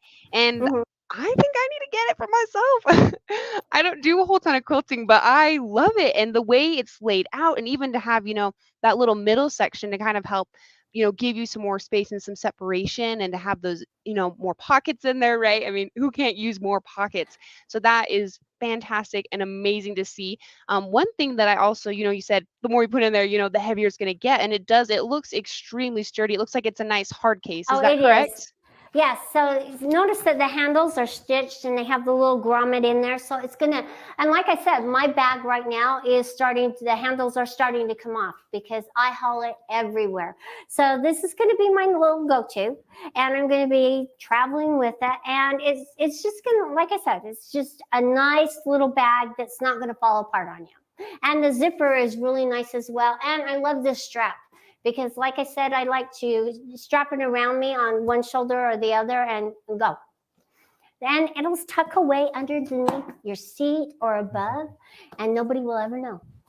Yes, that's perfect. Yeah, it is actually, now that you mentioned that, that really is the perfect size for your little carry-on. It would slip perfectly right under that seat in front of you. So yeah, that's fantastic. And yeah, just like you said too, the way it looks too, I think that's perfect. I know sometimes out there, as you start to get into it, sometimes you're like, oh, I don't really love the way it looks, but that is super cute. And I love the design of that. And really, I think it's amazing to hear how much has gone into this, because even in the back section that you had talked about, like kind of that sandpaper material, that is super neat to have that. Like I said, I don't think I ever would have thought to have that. So that is amazing. Yeah. It really is nice. And that is something that they're not selling nowadays. And the little cutting mat so that you can use your cutter. I love to applique, and I will keep all your little pieces. So you're like, oh God, where did that piece go? All your little templates together. So it's just going to make traveling that much easier. And you're not going to have pins all over the place like I do, and regretfully have somebody sit in that seat after you in the airport and go, what? Ouch. So it's going to be a great little kit. And, it's a must. So it's a great Christmas gift. But just know it'll be coming soon. That's right. And for all you men out there, anniversaries, birthdays, Christmas, if you could think of something that you want to get your wife, and I'm sure she's already watching. So, but get this travel gift, because it's one, obviously you've been thinking about for a very long time, and it was made for the purpose of making your travel easier with less stuff, and it makes it really nice. And you can personalize it so you can use your needles that you like, because I like specific needles, your thread that you like. So you can pack it with everything that you like. It's just giving you those extra little tools that you will love to use on the road. Yeah, absolutely. That's wonderful. Yes, that's seriously, it's absolutely amazing. So keep an eye out for everybody, because like we said, it is going to be coming soon. So we don't quite have it yet. So this was just a sneak peek on it, but make sure, again, keep an eye out for it, because this is absolutely a premium product that is going to last you a lifetime, because it is super sturdy. It has that nice hard case. So, nothing in there will get smushed or anything. You won't have any bent needles, as I'm sure a lot of you have experienced before. So it's going to be absolutely fantastic. And it's actually amazing too, because not only do we come out with this, but there are specific things that can fit in this, right? Like some of that little travel size ruler in there, the little wrist with the magnet on it for your pins. And you get the cutter. So, God, it's all inclusive. and these are individual pieces that you would be purchasing to add to your own. And it's all compartmentalized and in one bag. Yeah, wonderful. Well, thank you guys so much. We're going to actually kind of help move into our next section here. So we're going to have a vendor presentation by Holly Hicks. She's fantastic, and I hope you guys stick with us as we kind of go through this next section. And again, just a quick reminder, make sure you sign up for our newsletter so you can be aware and be notified of when we come out with this new travel kit.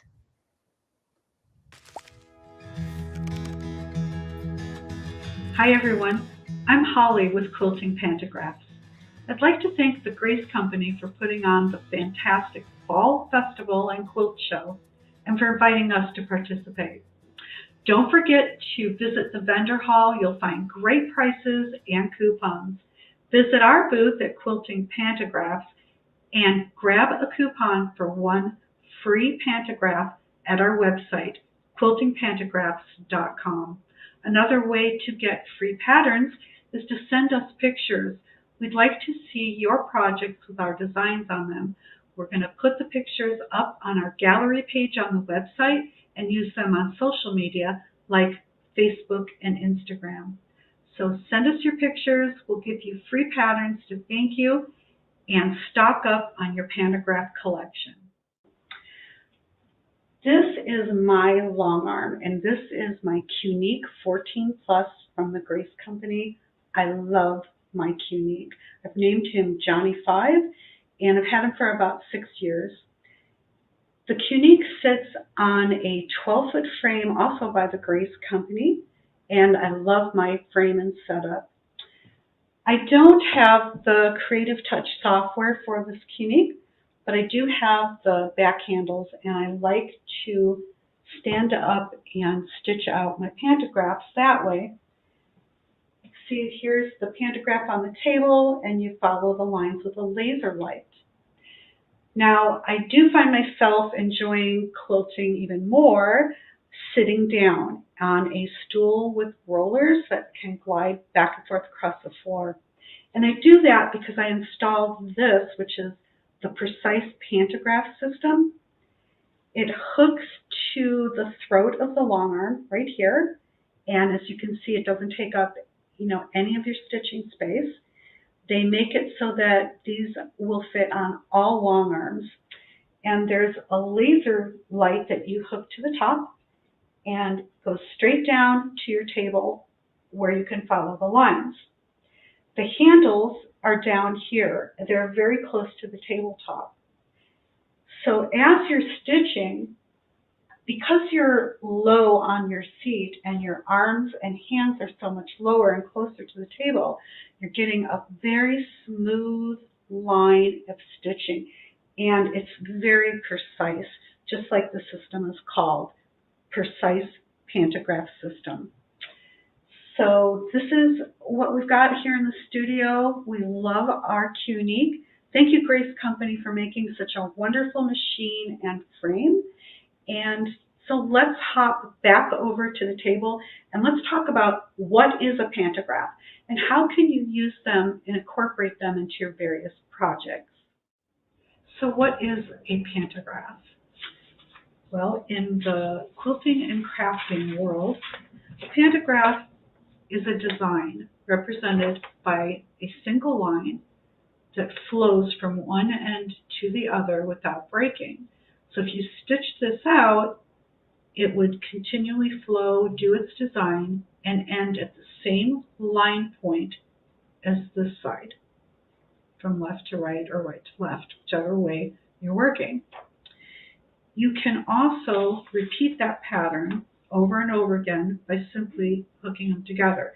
Because those line points meet up right here, it will continue the flow over and over down your project. If you're working on a quilt, you can do multiple rows of it across like that. This sample is Abby's Joyful Heart, and it looks just beautiful stitched out on a project. We've had people stitch them out on quilts, table runners. So what can you use pantographs on? Well, they're not just for quilts. You can use them on your long arm, you can use them on domestic machines, and you can stitch them out on quilts, table runners, hot pads. We've had people use them just a single version, one widthwise, on a purse, tote bags. You could do them, the sky's the limit. You could use these patterns on a jacket, simply anything that you want. At our store, when you purchase a pattern, you get a zip file, a folder, and in that folder are 15 different file types. You'll get several that are for paper, for printing out. The rest of them are going to be digital files that you use to import into your system. A lot of the systems and machines, they use the .qli file, and I know that the Creative Touch uses that one. And we've tested on all the different machines. But these 15 files, there's bound to be something in there that'll work on yours. So with the paper pantographs, you need to print them up and tape them together, and then you lay them out across the back of your frame, like we did over here. So first you would figure out, what is your project? Maybe it's a baby quilt, and it's going to be 45 inches wide. So you're going to need to figure out if you print it up on an 8.5 by 11 paper, and this is a standard home printer. How many would you need to go across for 45 inches? You can also use a large format printer, and those come out much larger and are printed out on 11 by 17 inch paper. Look how nice and big that one is. This is Daisy Bell pattern, and it was printed on a large format printer. Now, I realize not everyone has one of those, but if you invest in one and you like your patterns larger, then it really is an investment. I found mine on Facebook Marketplace for $50. Another way that you can print is if you take the PDF files and maybe take them over to FedEx Express where they print, and they can print them out for you on a rolled paper. You'll see how it can be printed out on a long roll. I still need to trim this one. I have not trimmed it yet. The PDF file that you use to print this print roll one also includes a nameplate at the top. And it tells you the name of the pattern and gives you a little sample of what that pattern looks like. And this is really nice for when all of your pantographs are rolled up, and then you can see at a glance what you have here. And you'll see a sample right there. Right there's the picture and the name. So they're easy to find and grab when you have several of them stored. It's very easy for you to identify which one you're looking for. And it's a great way to showcase what you have for your customers so they can look through things as well. Another way that you can use a pantograph is to print it up and then trace on top of this. This is quilting paper by Golden Threads. You can get this at their website, or you can get it on Amazon. It is a very, very thin paper, almost like a tissue paper. So you print your design, and then you lay this over it and trace out the pattern onto the Golden Threads paper. And then what you do is you pin it to your project, and then you just stitch right over the paper and the lines. So you're stitching the paper right to your project. When you're done, you simply rip the paper off. So I did a test, and I did half of this with the Golden Threads paper and the other half with regular gift wrapping tissue. And although they both worked really well, and I was able to rip them off and pull it off of here very easily, I still feel like the Golden Threads quilting paper worked a bit better. It just, you got more off at once. And as you can see, I did this one. This is Cree's Bear, a very, very popular pattern at our shop. And You can see on the back how beautiful it's stitched out. Isn't that cute? And this is one that was done the same way. This is Abby's heart. It's actually Abby's joyful heart. And this one was stitched the same way on top of that paper. And as you can see, in the front and the back, and they just came out so cute, didn't they? So now we're ready to assemble our paper pantograph. We've printed up all that we're going to need. Maybe I needed 6 across, so I've got those 6 printed up. We're going to take and overlap one paper over the other. And if you watch your lines, you'll see how they'll line up. So in order to hold it nice and steady for when I'm ready to tape, I'm going to go ahead and use my glue stick. And I'm going to put a few dots on here just to get a good secure hold. Then I'm going to take the papers and I'm going to overlap them, find my line shadows right there. There we go. Line those up, press it down just long enough that it'll hold till we get to the taping part. Next, I'm going to go ahead and take my marker and we're going to fill in the lines that are faded from the overlap. So I draw in my lines on my pattern like that, and we are done and ready to tape. Next, we're going to take our tape and figure out the length we need and make sure we get from one end to the other plus a little bit because we'll wrap it to the back. Now when we go to put this on, we won't get paper lifting and be awkward because we've pasted underneath it. So I'm going to go ahead and tape down that seam. Let me move that for you. Tape that seam down, lift it up, and then just roll that over that edge, come here, do that edge, and that's good. Now, we don't want to have a problem with the paper gapping or flipping up or getting, ripped when we roll it. So we're going to turn it over and we're going to put a piece of tape across this one too. And this is reinforcement, and it's so important to the quality of your paper pantograph. It just gives it so much more stability. I really encourage you to always tape the back side as well. So we'll flip it over and that down and that down. And there we have our first 2 panels are together. We have a nice continuing flowing line from one to the other.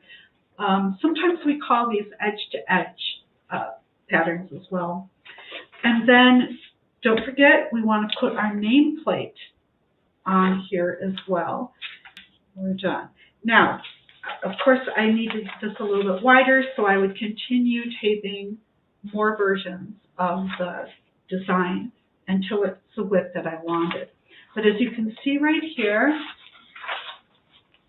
we have the pattern name and a sample of the design on it.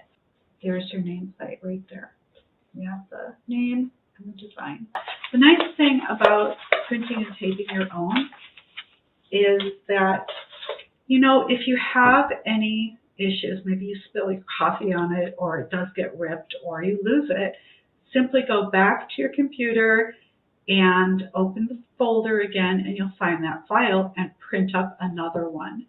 And that'll just, it's just so nice to have that file. You own it now. So that's how you use the pantograph. You print it, you tape it, and then you lay it out and you stitch it.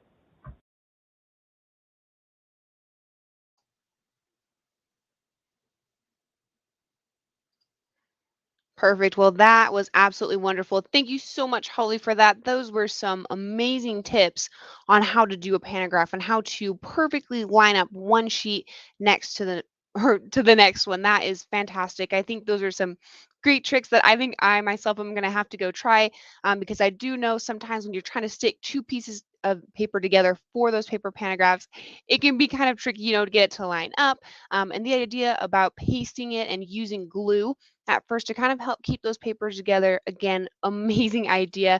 That way you can make sure, or that way you can make sure those designs match up perfectly. So thank you again, Holly, so much for that wonderful video on kind of paper pantographs. So we're going to go ahead and we're going to move right into our next section here. So it's going to be Nathan and our head engineer, Cody, and they're going to just kind of briefly run through some tips and tricks that you can do to maintain and keep your machine nice and clean and running smoothly.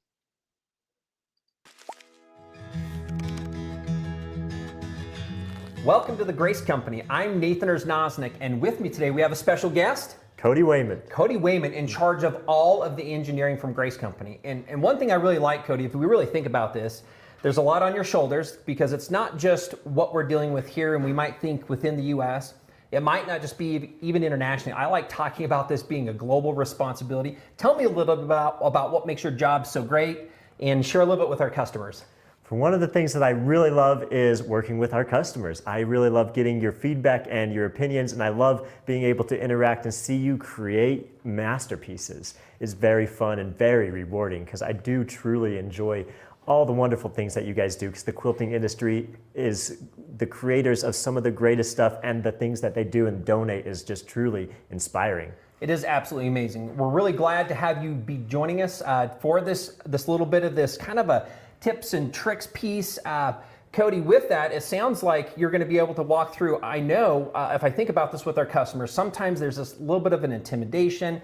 Sometimes they might not quite know why they're maybe struggling with a few things. Maybe it's the motion of the carriage. And with that, we're going to talk about 4 key things. And so, Cody, I brought you here because I know you're the master at this, right? Yep, I'm the master. I got this. With this, I know he works through this. He integrates it within our internal labs, with our sewing machine labs. You do this and help a lot go to our tech support. So with part of this, I really want us to think about how do we keep this simple? And we're going to be looking at this with the carriage.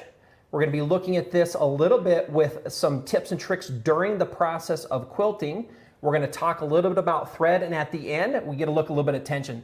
So one of the important things working with your workspace is making sure that you wipe down your tracks and wheels. It's very important. If you get a little bit of lint on there, it actually does make a difference when you are free motion quilting and moving your machine around, because you really do feel even a small amount of lint on your wheels. And so it's important for you to make sure that you are wiping that down. And I try to do that every time I change my quilt. It's just good to go through and walk and go clean all of your wheels and all of your track and just wipe them down with just a rag and water. And for the track, I just take 2 fingers and just wipe down both sides of the track and just rub it along all the way down the entire length of the track.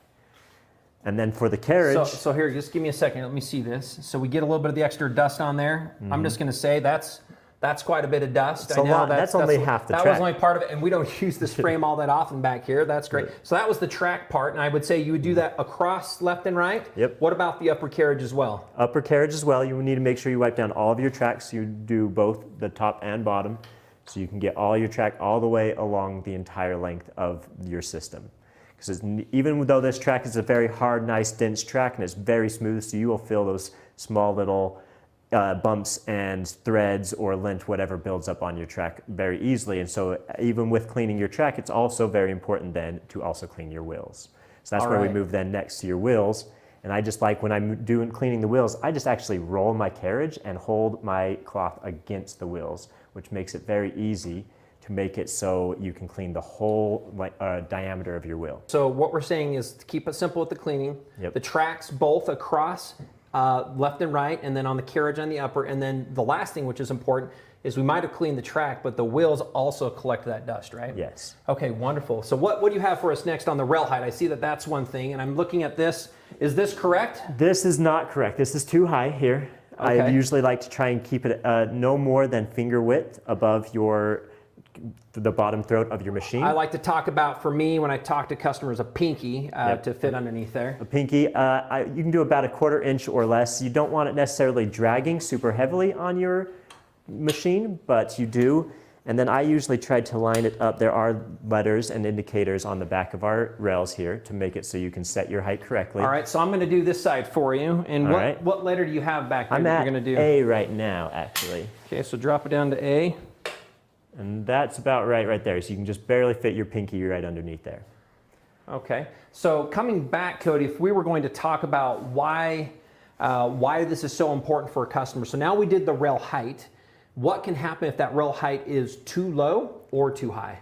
So for one, when it's too high, your fabric will be coming up at an angle, and then you will hear this plucking sound, and it will actually sometimes even cause your fabric to pucker, which isn't great, and your tension will end up pulling a little bit weird, and then your needle's just coming in at an angle and it just doesn't pull your knot correctly. So it's really important for both your tension and your quilts to make sure that that height is correct. I have had a couple people and they said, wow, my machine seems so stiff to move right now. And often that's because they forget to raise that, right? So the fabric builds up and then you end up with that extra pressure. So that's something exactly. And so that's with the height. Then if it's too low, it will be, you have to raise it up because especially your quilt, like Nathan's saying, it will build up. And you, especially when you get to the end of your quilt, you need to make sure that you raise that up or else you will be dragging your machine around and it'll just feel really heavy. So two last simple things with this. We talk about work surface and leveling. Yep. The work surface, one of the things I just like to try and do is really just keep it clean. If you keep a box or something on your frame and you're just moving it around, you're gonna hit that and you're gonna screw up your quilt. You're gonna have your quilt over there and you're not gonna see it. So I do try to keep it. So when I am quilting and I get my quilt on there, I walk around back and I just try and clear everything off of it. So that way I'm not gonna be bumping into anything or hitting anything while I'm working. And then the other thing, the last important step is leveling, because it is very important, especially in the middle of your frame, that you get that leveled correctly. So your machine, if you move it around, it's not going to be rolling to one side or the other, or it's not creating a tipping point in the center, because you'll feel that when you're rolling if your center leg is too high. And it will make a big difference, especially in your free motion quilting. With that, Cody, kind of as we kind of wrap up this little bit of tips and techniques before we move to others, I love it. Now, put your hand up if you're one of the guilty quilters that you probably have boxes, all of your bins of extra fabrics. I know that a couple times when I've done this and I've been doing automation or other things, my cord has caught on things on the back. So work surface and keeping your space clean is an important one. Yeah. And obviously leveling it. The machine does feel different if it's not level. So Cody, thanks a lot. That was, again, a couple things that help keep it simple with the track and the carriage. The cleaning, the rail height, your work area, and ultimately leveling. The next thing I really am excited to look at, I know this is gonna be probably pretty quick, but keeping things simple, this one is gonna be talking about, Cody, I think it's some things you have during the quilting process. So go ahead and share with us your few insights that you have on this. One of the important things that I think that it is very important to do is to make sure that you use the same material practice piece as you use for your main quilt that you've pieced together. And so it just is important that both your batting, your top and your bottom are all the same material. So that way when you're moving from your main quilt to your practice piece and you're changing your thread or whatever, it stays the same. So your tension's not going to change because it does require different tension for different materials and different batting thicknesses. And so we just want to make sure that you guys are using the same thing. And it's just a really easy, important tip. So Cody, you're going to go ahead and put this on. This is something you put to the side of the fabric then so that you can move on and off this. I'm just going to do a quick demo. We're not using this as an official fabric, but I'm going to say let's pretend. So here's your pretend thread, your pretend fabric, sorry. Your fabric that you have. And normally this is rolled up and it's on, but we're just going to say that your quilt is in this space and Cody's going to share a couple details on the side. So maybe what did you just do there? You kind of pin that to the top? Just pin it to the top, and I'm just going to use one of our quilt clips to just hold it in place. That way we can be floating our fabric.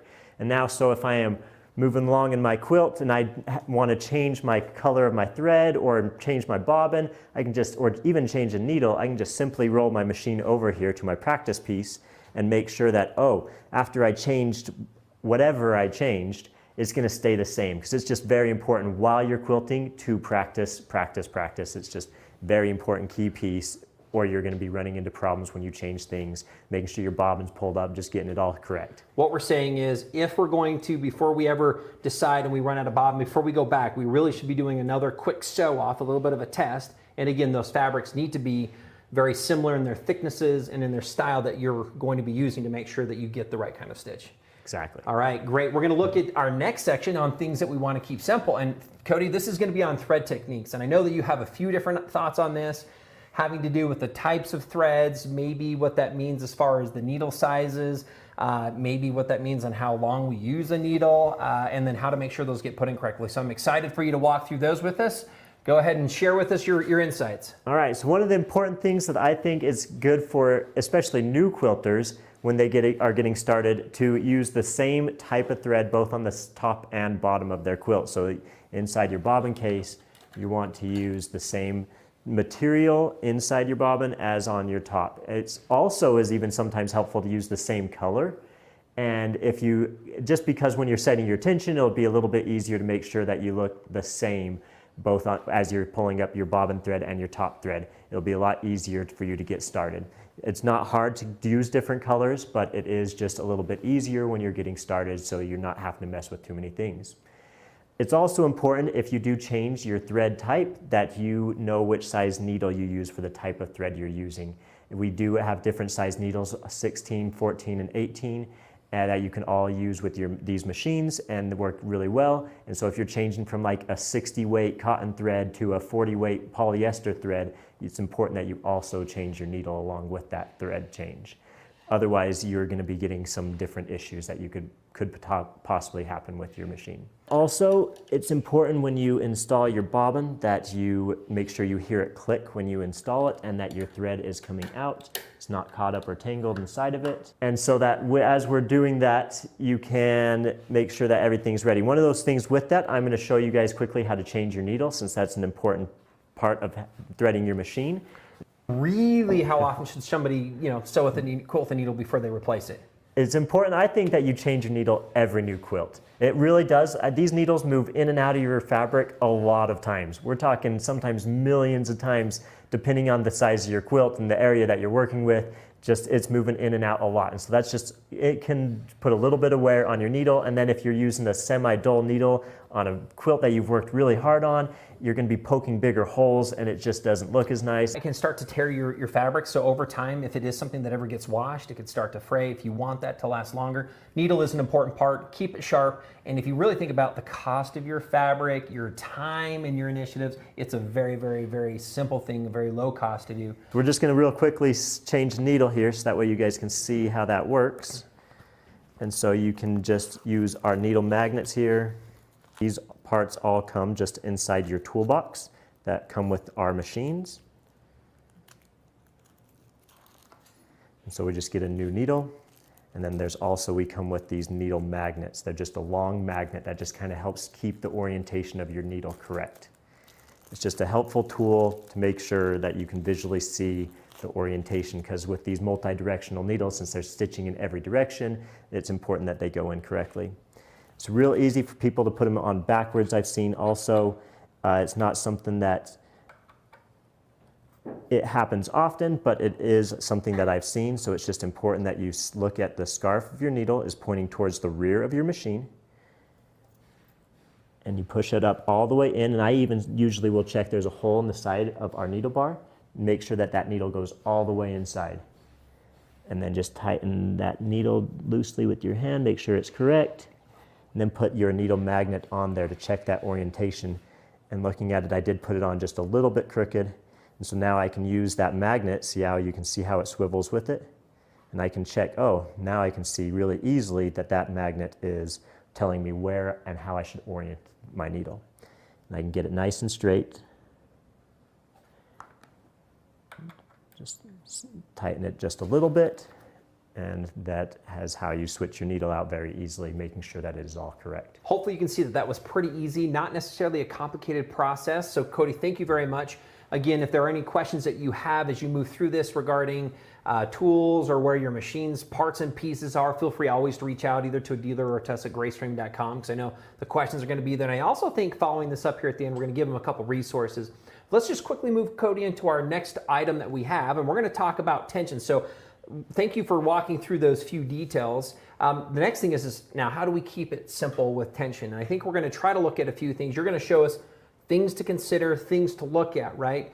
This isn't an in-depth video on everything to do with tension. It's really some things top level that really can help get you back on the path to having perfect tension. So Cody, go ahead. What are some of your thoughts that you have on that for us? So one of the important things that I like to make sure that customers do is they start with their bobbin tension. You really just need to set it once for that type of thread that you're using, and a good just simple trick on making sure your bobbin tension is correct is you just rotate it up, and if it comes out of your hand, it's too tight, and if it doesn't roll up like this, it's too loose.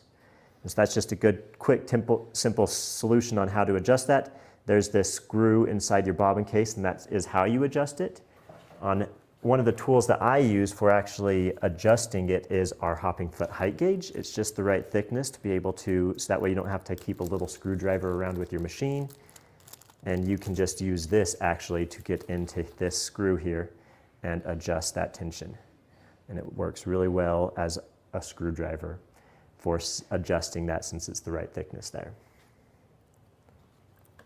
And then when you install your bobbin case, I usually will grab the tail of the bobbin case with my left hand to make sure that it doesn't get caught inside when I install it.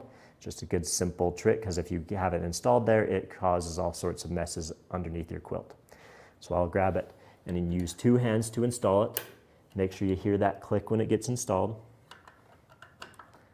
And then you are ready to go with your bobbin. Now on your top tension, I always just start over on my practice piece to get ready to set my tension for a new material, a new fabric, or a new thread.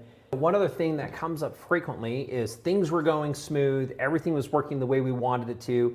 All of a sudden we go out, we swap out our bobbin, and all of a sudden something's not right, or we run out of thread and something's not right.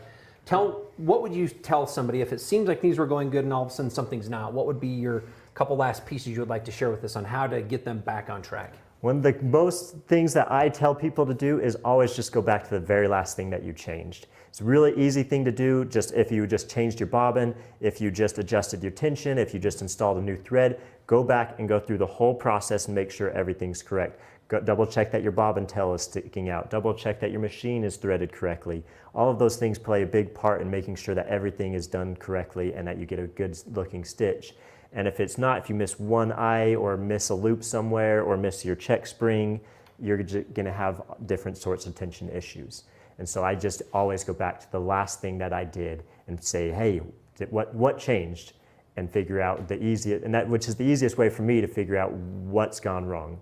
And then with that, again, if we ever go and replace this, again, we talked about the fabric to the side. It's always great. And I tell everybody the same thing. I would never go directly back to my quilt. Always do a little bit of a test piece, right? Always go back, sew it off, take a look at that to make sure that it's back to where you were when you started. Again, one thing I would like to say as we kind of conclude some of this. First, thank you very much, Cody. It's been awesome. I know there's a lot more. There are other details. Look for some of the other videos we have that really start talking about the exact threading guides and how we make sure that the thread's pulled into those, the eyelets. I've had that happen where I'm like, what in the world? And I will cut the thread, I remove it, I simply re-thread the machine, and I've actually had that help solve my problems more times than not. Sometimes I'm not seeing why, but I'm able to get that done. So Cody, with that, thank you very much. It's been great walking through these 4 different areas and the tips and tricks. Again, these things keep you on track.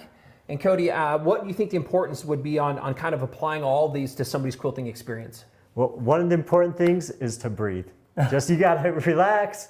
I know sewing, if you're just very tight and stressed out, it can be an awful experience. You can mess up as you're trying to free motion quilt, or as you're trying to create a pattern.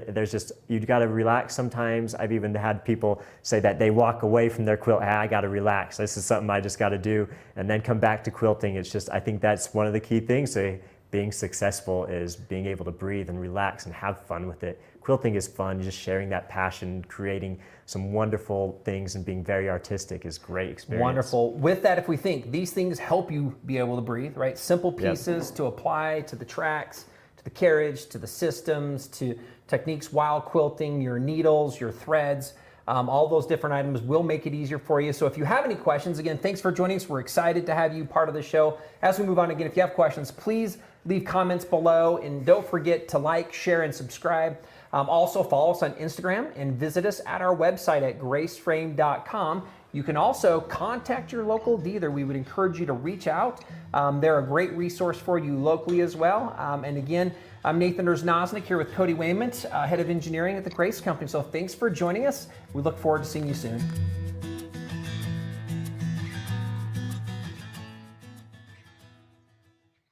Well, there we go. That was pretty awesome with Cody. I enjoyed spending the time with him. He is a wonderful engineer. He engineers all of the different things that we do here at Grace Company. Mark, I have you with me as well. Things going well for you today? How's the show been? Oh, things are going great. The show has been great. I love seeing what we have going on and all the comments. I really like to interact with all of our viewers, and I love it. It's been going great, and I hope that everybody else has felt the same. I like that. I just wanted to bring up a couple questions I'll bring on screen that I thought the two of us might answer as part of the follow-up to this. Kind of an interesting one, and this is one I thought we could just spend a couple minutes with the quilters that are with us today as we've gone through some of these differences. This is a question that came up by Sue Rusher, it looks like, and she said, did he say the needle's orientation has a flat part on the back of the needle? Mark, do you have an answer for that? Yeah, so the back part of the needle has that scarf, and so it's not flat. It does have that indent to pull the bobbin thread up, and so it's not a complete flat. Up top, if you're talking about the up top part, which probably where that is coming from on Sue, it is round. Our needles are round at the top, so our needles are round. But Mark, I do know in a lot of our all of our machines now we have a special magnet that helps align the needle, right? We do. We have a special magnet, and that comes with all the machines. Though it doesn't come with the needles. I saw a couple comments, so it won't come with the needle purchase, but in the machines you do get that needle magnet. And that is, Nathan, I couldn't tell you how many times that has saved people's bacon on having that needle in wrong. And so if you think your needle is in straight, you might just put that needle magnet on there, because it will indicate whether that is straight or not. And that does play a factor in getting the bobbin to pull up. You know, a lot of the times when we get those questions and they feel that the needle is straight, but they're getting the bobbin pull maybe not as consistent, check that needle and get the magnet. That would certainly help. Nathan, if I can continue on with that too, A couple of other things that came on was oiling the machine. That's been a couple that I noticed come through. And so oiling the machine, really, the manual does a really good job on talking about when to oil and where to oil. Our machines are really simple to oil. There's the parts up top for the needle bar, and then down below for the bobbin case where the bobbin hook is. So typically on the bobbin, personally, I like to do it after every time I'm down there changing the bobbin thread. You don't have to do that. Again, the manual says when to do the bobbin itself, but again, we like, if we're already down there changing the bobbin thread, to put a couple of drops on the bobbin hook. And then the needle bar, you can go a little longer with the needle bar, probably a couple quilts you finish, you can oil the needle bar. But oiling is one that's been coming up as well. It has been. And just to let everybody know, there was a comment that came through that talked really specifically about the instructions. We actually give you several different things in with the machine, a couple getting started quick tip pieces, and all that information is in there. So I would highly recommend, if you buy one of these machines, both we have the written instructions and you're going to find videos on all of that. So that's one thing to know. If you don't have one of the machines, we understand that our machines ship to customers all over the place. They don't always necessarily have a dealer, and our goal is to help you make sure your machine can always be maintained by yourself. Another simple question was, what was the needle sharpened with? This came from Laurel Bjornberg, I think is how you might say that. There is a tool that actually comes. We have a special screwdriver with the system that allows you to do so. Again, every tool has its piece and its process, so that's one of those that came through as well. And again, here was the answer. It is a tiny screwdriver. Thank you, Sharon, for answering that. I love that we have a lot of you that are participating also have answers for some of these things. Another one I thought, Mark, that was pretty interesting is one of the comments. See if I can find this here really quick. It had to do with potentially putting a mirror underneath if you wanted to see if you had a hard time. I thought that was an interesting comment. That was interesting. So I thought that was a good one. Again, here was that answer from Janice. Thanks for sharing this, Janice. You're right. The owner's manual does give those clear instructions. So that's really, really nice to have as well. Wonderful things to be able to be a part of and prep with part of that. We're getting close, Mark, I know, to a video that you're going to share some things, and stay with us because, right, we're doing a giveaway here in just about 20 minutes. But Mark, you're going to be coming on and you're going to share a little about the 21. Before I did that, I thought I'd like to go ahead and just bring up my screen again with the two of us on here. Let me go ahead and add this so that we can kind of see. I wanted to just talk through, again, we're going to spend more time in the middle of this, but just so you know, those that are out there and that are live streaming on some other platforms, we encourage you to come into the Grace one, to come in here to see some of these things. You'll notice that a lot of the videos will be posted following that. We're really excited about that. I want to encourage you regarding the quilt show. If you haven't had a chance to go out, again, we'll take a look at some of these quilts, but we do have, I think, over 2,200 quilts now that have been submitted in this category. So that's a real fun one. Mark, as a quick lead in, I know that you're sharing a little bit more on the 21 here in this next section. And I did see that there were a couple other ones that we've talked about. I love the prelude where you were talking with Jana, who is your assistant manager, in the selection of the big challenges that they have out there. Do you have any thoughts or considerations that somebody should be thinking about if they've been watching the show and they have seen some of the presentations? Anything that comes to mind that you might want to share with them on things to be considering as they go throughout the remainder of the show and into their night tonight? Yeah, absolutely, Nathan.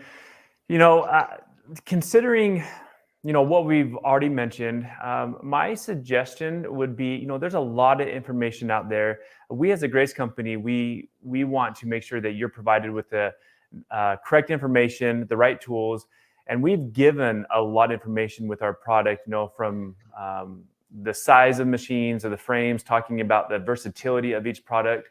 Now, what I want you to consider is this, and this may seem easy to do. You would think as we're looking to purchase a long arm or a mid arm or a frame, that some of these questions come into mind, but it still amazes me that some of them we forget. And so what I would suggest is to look at your room, your budget, and to really consider, you know, especially as a dream, really consider what you really wanted. Because I have to tell you, so many times people are like, oh, I wish I can do this, or I didn't know that it was this cost. And so we have our wonderful prices going on this month, and especially during this event, that if you were ever considering getting a mid-arm or a frame, now's the time to do so. Look at your room, consider kind of the space you have and the budget you have.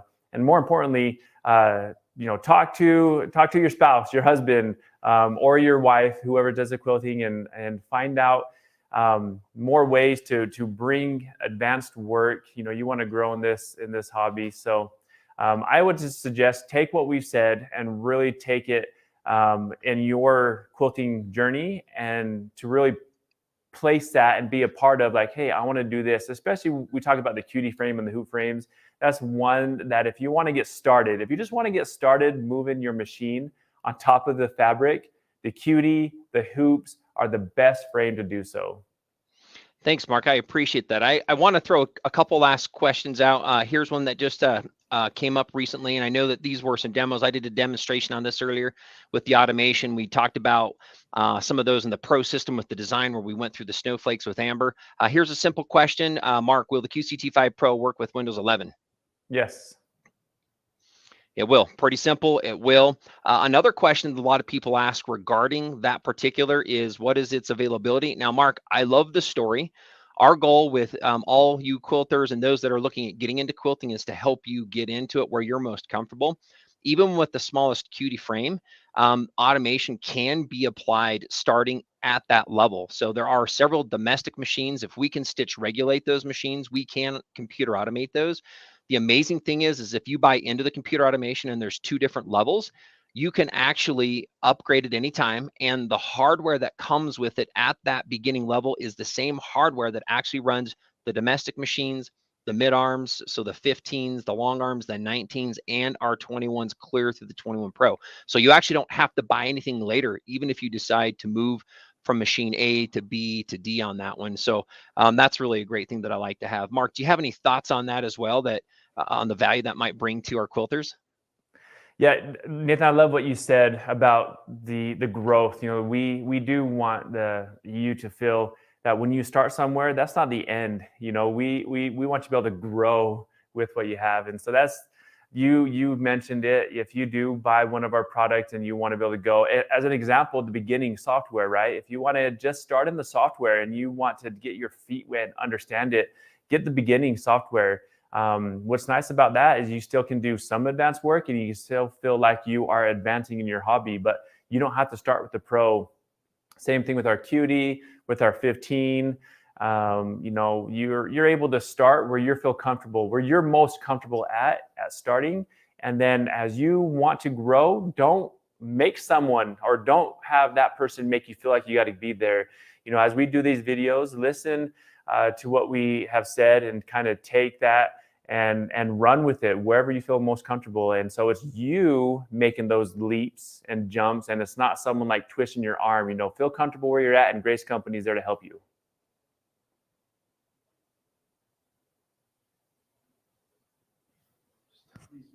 Nathan, we can't hear you. Can you want to check your mic on there? Oh, there we go. Sorry Go. about that. I'm all excited. So thanks, Mark, for sharing all that. I wanted to bring in this comment I thought was great from Janice Higgling.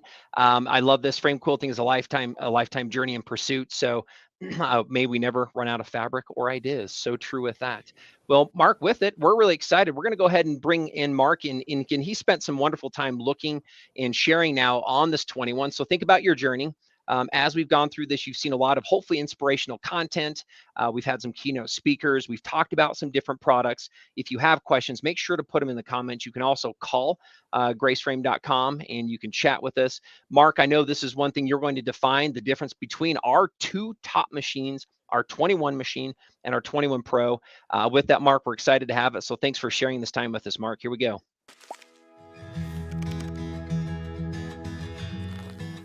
Hi everybody, thank you for joining with us today. My name is Mark and I am really excited to be talking about these two machines right here to my left. They are 21 inches, they are in the Unique line, the 21R and the 21 Pro. They're both really easy to use, really easy to maintain with awesome features built into it. Now we're going to look at the 21R here for a minute. First off, I want to point out is the length. I'm going to go bring the machine forward and you can see how much distance this covers. That is fantastic. We all have a lot of quilts we were looking to accomplish, and it's not a race. We don't need to get through them fast, but you can see with the throw space, you're going to be able to finish these quilts at a great pace so you can do more and more and more. Now that could be a good thing because once your friends or your family knows that you have one of these machines and they're going to bring their quilt over to you, and guess who's going to be doing their quilting? It's not going to be me. The other nice thing about these 20-inch machines is how much you can do in a small amount of time. You're able to do larger patterns, which means you can finish quilts faster. Having a larger throat gives you that ability to do so. If you're looking at a machine and you have a checklist, things that will make your quilting easier, I hope that having adjustable handles is on there because the Unique checks that off. Let's go ahead and look at these adjustable handles. I'm going ahead and twist this, and what this does is allows me to pull the handlebar out. Now this is nice because I get an extra about 2 inches of reach. So when you're quilting with a larger throat machine and you're vertically challenged, you're going to the very back. So if you're forward and you bring it all the way to the very back of the machine, you're going to maybe potentially reach forward like this and you're probably hunched over. That's not enjoyable. We want you to quilt happy and enjoy what you're doing. So having that extra couple inches gives you the ability to move with your machine without bending over. The other nice thing about adjusting these handles is you can move them down, you can move them up. If you're doing micro stitching, you can bring both of these down. So now both of these handles are down, so you can do micro stitching, which allows you to get really close to your stitch and make sure you're doing what you want to do. The other nice thing is you can actually move these handlebars with the screw in the back. You can actually tilt them up or tilt them down to make sure that you are quilting in comfort. The other nice couple things about the 21R is it's fast. It stitches 1,800 stitches per minute, and it uses an M-class bobbin. We have a built-in bobbin winder on a different motor, so you could actually be quilting and wind your own bobbin, or you can wind your own bobbin without even the machine needing to be on. But it uses an M-class bobbin. Now these M-class bobbins hold a lot of thread, so you're able to do, again, more quilts. The other nice thing about these 21-inch machines is it has built-in stitch regulation. Let's go ahead and look at some of these different stitch modes that makes your quilting easier and more enjoyable. One is precise. Now what precise is regulated mode that keeps your stitches the same length. When you stop, the machine stops, and if you keep going, the machine keeps going. The Unique 21-inch machine has this start-stop button on the right side. Once I hit that start-stop button on the right, it will turn the machine on.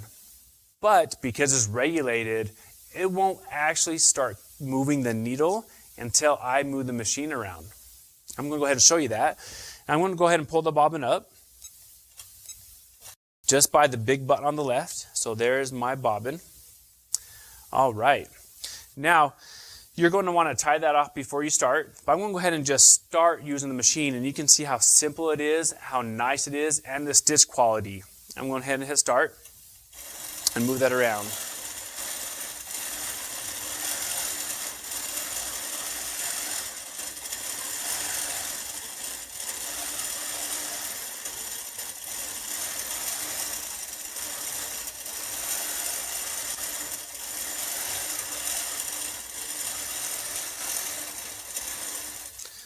All right, there you have it. Easy, super easy, and really, really fun. Now I know there's a lot of different ways to be quilting, and having a larger throat machine makes it easier to do your quilting process. I know we have our sit downs, removing the fabric, you have maybe a larger or a smaller throat machines, but the Unique 21 really is very simple. The throat, the handlebars, the carriage with the ball bearings, it all brings one unique thing to what we're trying to do, is make your process and your journey easier and fun, all wrapped up into the Grace Unique 21-inch machine. Now that was precise.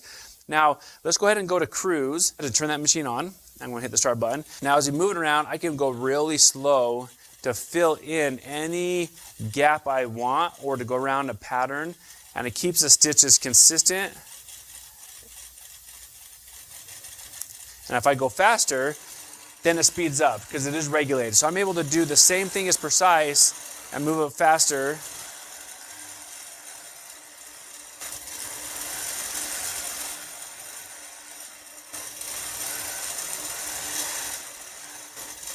Then if I stop, it's just going to cruise up and down.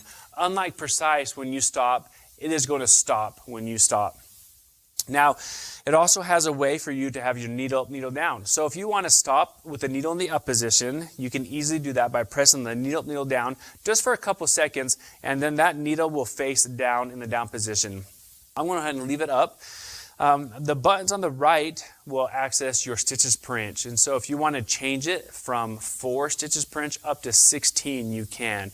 Now, of course, the smaller the number, the bigger the stitch, and the bigger the number, the smaller stitch. So you want to be able to keep it where you like it. Normally 10, 11, 12 is pretty common, but you can change that setting on the right handlebars. Now, a nice little small feature we built into our machine is if you're left-handed and you want your needle up, needle down to be on the opposite side, and your strong hand to start the machine, you can make that happen. Easily done by the settings in the machine. So the machine itself, again, it stitches 1,800 stitches per minute, very fast. It has a built-in bobbin winder, has easy access buttons on the handlebars so you can change what you're doing with adjustable handles. So as you're looking at your machine and you're deciding which one to get, or you're ready for that upgrade, just know the Unique 21 fits on the Continuum frame. So the Continuum frame is a frame that's 8, 10, or 12 foot. You want to make sure you have room enough to fit that size of frame, so you can have the Unique 21. Fantastic machine, easy to use. You can add accessories. You could do the ruler base, you can add in lasers, you could add automation to it. So there's a lot of different accessories you can add to the Unique 21. And the last thing I want to quickly, briefly mention is the maintenance of the machine. Our machines are so easily maintained by you. You oil the machine, and we have a wonderful instruction booklet to show you where to oil the machine. So the 21R, easy and fun to machine to use, easy to thread, larger throw space. Again, I'm going to show you that throw space. I'm going to bring it up. And we all know 21 inches is a big area to cover. Just imagine you're able to do all of that with the 21-inch machine with the easiness of the carriage to move your machine around. Now, let's look at the 21 Pro. The 21 Pro is our top of the line machine. Again, everything that I said about the 21, same with the 21 Pro. Easy to use, so fun to use as well. Have that larger throat space on the 21 Pro. Now the 21 Pro does have a couple new things that the 21R does not. First off, it stitches 2,600 stitches per minute. Now that is really fast. Now I know some of you might be thinking, oh, I don't need a machine that fast, why would I? Well, having a machine faster allows you, when you're doing your quilting, your speed and your stitches. So let's say you come in a point, out of a point, and you're going very small, or you want to go a little faster. Maybe you have a lead foot, as I like to call it, and you want to go a little faster.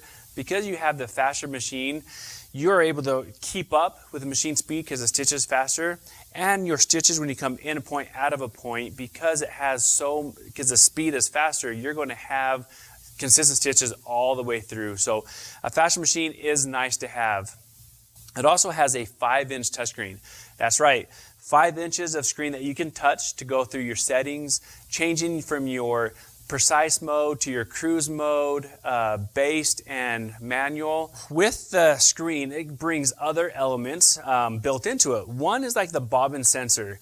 You're able to put in the how much of the bobbin thread you have, and it will sense when it's getting low for you to change. It has a red dot to show you that. You can see kind of on the top corner, the red dot will indicate when it goes low. It also has a needle jog. If you need to realign your needle with the last point you left off at, that needle jog is nice because you could actually, when I hit the needle jog, it will actually bring the needle up and down in small increments so that you're able to get where you want to be precisely.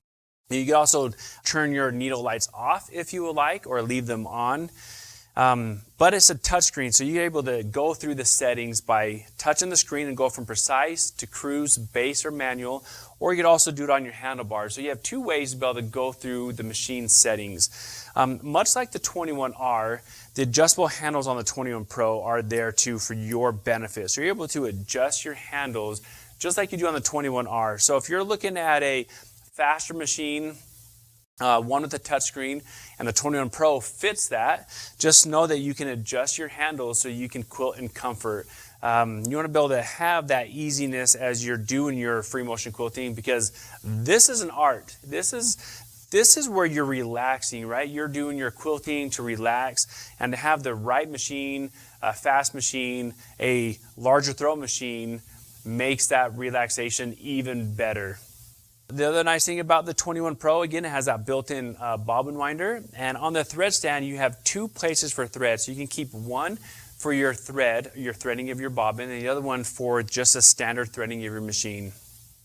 So the 21 Pro is an upgrade from the 21R. You do get those extra features within the screen. You do get that nice needle jog, the bobbin sensor, and other nice features built into the screen, let alone it's one that you can touch as well. It truly is going to be one of your best friends just because it's so easy to use. I can't stress that enough. I have a lot of phone calls or questions that come in talking about, are your machines easy? Are your machines heavy? I get intimidated because of the length of the machine. Well, I'm hoping that this will solve those, and you can see it's not intimidating. You have your start-stop button.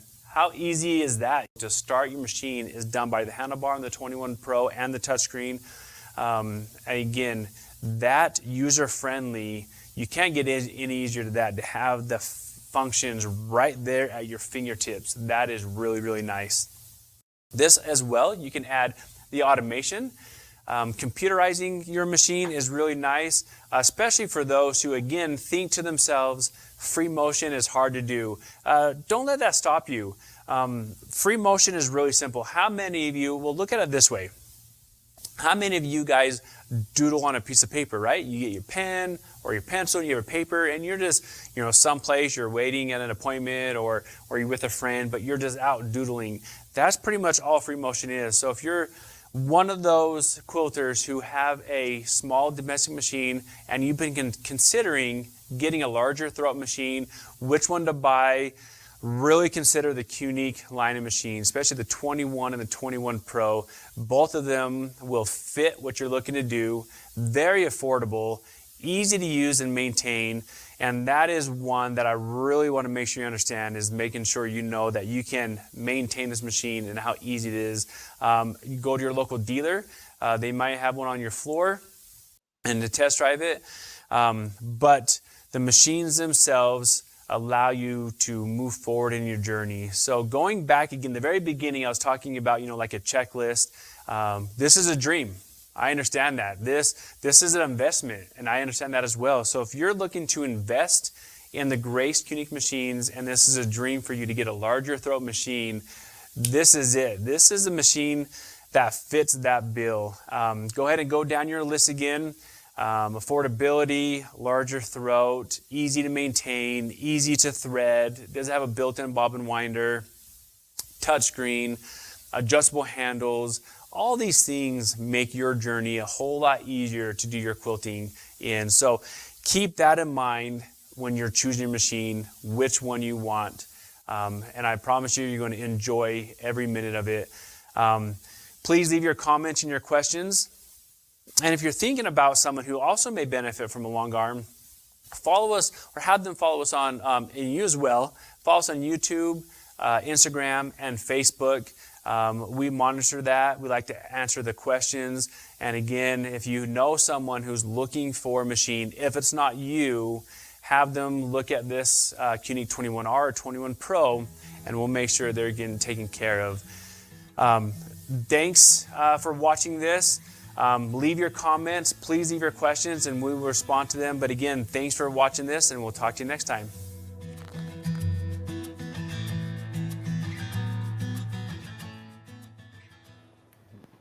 Well, welcome back, group. Welcome back, group. It's great to be back. And then for the giveaway here, Mark, by the way, I just think we need to post that on the 21 video page, because that was a really great clarification. In fact, I wanted to bring up a couple comments. I thought maybe, LJ, you can read this one to everybody and kind of read out. And then I thought it would be just great to make a brief comment on this. Here, this one's from Angie Blake, if you want to read that for everybody. So it says, I started with a hoop frame and my sewing machine. I moved up to QCT beginner and a Grace 19. Someday I will go gold. You are a great company with quality products and service. Thank you. So talk maybe a little bit about this process, Karla, because people move through this. This is a transition that a lot of quilters find, right? Where they come into it, they're going to start somewhere simple, and then they end up moving through, and their skills improve, and they're looking for other tools. Yeah, it's actually a process that I have gone through myself, being at home. When you have a bunch of kids and you don't have any room for your quilting. So I started out with the hoop frame, and now I have been able to upgrade to a continuum frame and a longer arm machine. So, it's nice to be able to start where you can start out and then graduate to a bigger system with more capabilities and quilt the way you want. Although I do love every aspect of all the different frames and how to use them. So just utilize them and decide and come to a conclusion of what you want, and, write it all down and do your pros and cons. Yeah, thank you. I think that's the case. Here's another comment. This was by Janice. She's had a couple other comments, but she started at the 15. And then Karla, another question that came up with the group is somebody just says like, oh, I'm a beginner. Where do I start? And I always like just starting, one of the things that I would tell everybody who's watching, if you're a quilter, you might have a machine, you might not. If you're thinking about one of the comments I'm looking at the gray side is I have what this one right here says, I have the room for the machine, but I just can't afford it, but I would love to quilt my own quilts. Well, part of that process is just get started where you can, right? So there's not a limit. You don't have to come in. And what I love to tell people is the system will let you build. So start with the Cutie hoop frame if you don't have dedicated space. If you do, you can get the Q zone hoops, the pros or queens, still using your domestic machine to begin with, that's a place that you're most comfortable with. What I like to tell people, Mark, and this is one of the things you talked with Jen, is a couple things always to consider is what is the space?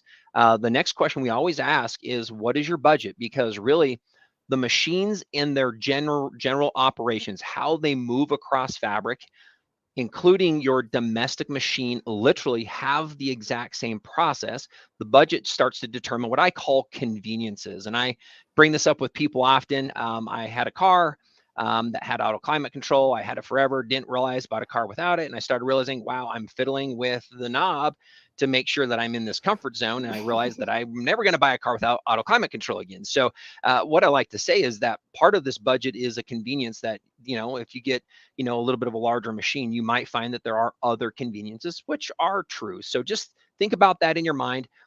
If you have a budget and you feel like you're wanting to, not roll your fabric or move your fabric as much, the bigger machines just give you more quiltable space at a time. There's a slight bit difference in the weight, but outside of that, the lasers are the same, right, Karla? We have plastic pattern perfect template sets. We have rulers. I mean, what are all the other things that somebody can do? And we don't need them all, but what other items can they do? And I think they work with all of our machines, right? Right, so the automation is one way to quilt. You can use the lasers with the rear handles, like our Pattern Perfect. There are so many ways out there, and don't limit yourself. Try something new, and the Cutie is a great place to start. I know on the Grace website format that a couple of them were saying, I can start out with the Cutie and my domestic machine, and then decide if I actually love quilting, if it's going to become a passion. It will, I promise you. And then you can upgrade and get a longer arm machine and a longer frame. So it's totally up to you and how you want to do it. But I encourage you, if you just want to try it, that's a great place to start. Yeah, thanks. And LJ, as an example, I know you've had and gotten your hands on the Cutie frame, right, with domestics. And so yes. You don't necessarily own one, but just share with everybody what your experience has been not being a quilter and then being engaged and using some of the tools. Yeah, it's actually been wonderful because like you had said, Nathan, I am not a quilter, so I haven't had the experience of, doing quilting and having that experience. So it's been kind of interesting. And I think it's kind of been an eye-opener for me that really anybody can come and quilt. Okay. Like I said, I've never done it before. And I came on and once I started going, there's actually a video I did with Karla. She showed me how to put the fabric on. I did it. And next thing I knew, I was off. Like I just took off running. So it really is something that you absolutely can come in not knowing anything. Take it from me that you can just come in. And again, it's super easy transition to go from moving the fabric yourself to putting it on a frame. Yeah, I completely agree. I like this. This is a comment from Terry Click. You're right, Terry. Thank you for this comment. Just start. Like if you haven't done this, again, I've asked this question in the past, right?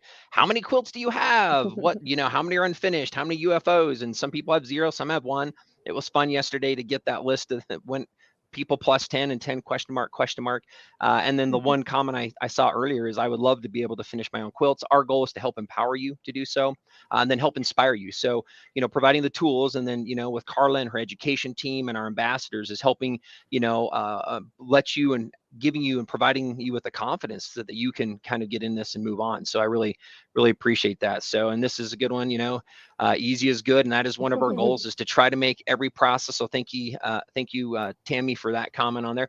But we're on our giveaway section. So this is our giveaway hour.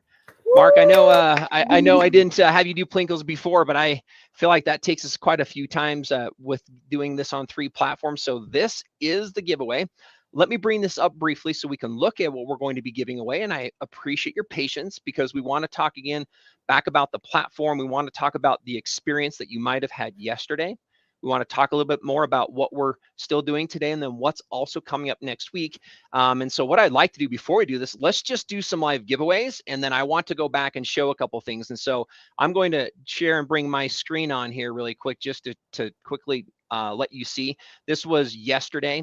So yesterday we did give away several different things. We gave away a 15 combo. This is our most popular machine, the 15R. We gave away actually 2 different Cutie frames, which was really fun. So that's a wonderful thing to be able to give away. A master cutting collection from the True Cut product line and a 5-foot luminous light bar.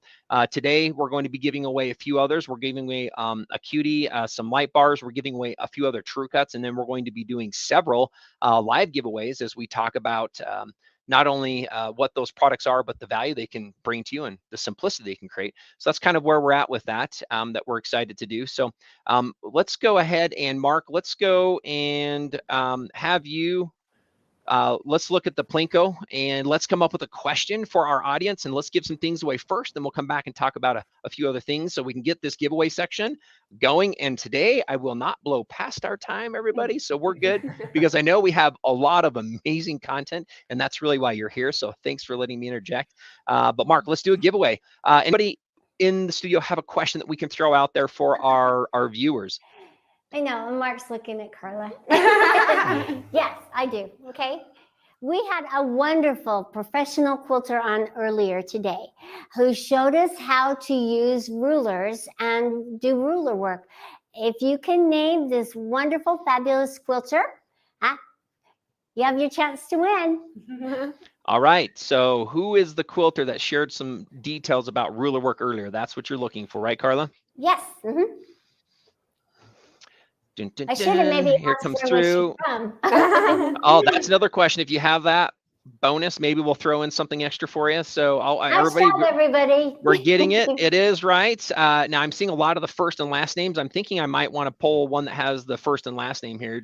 It is correct. And Karla, the answer is Lizzie Allen. Lizzie Allen. Let's go ahead and poll Michelle Wolgamuth. Congratulations. Congratulations, Michelle. Let's go ahead and do this. Now, Mark, I heard that you guys did some fun things yesterday that gave them a little bit of an option potentially on this one. So why don't you guys go ahead and share with Michelle what we might do for her. We did.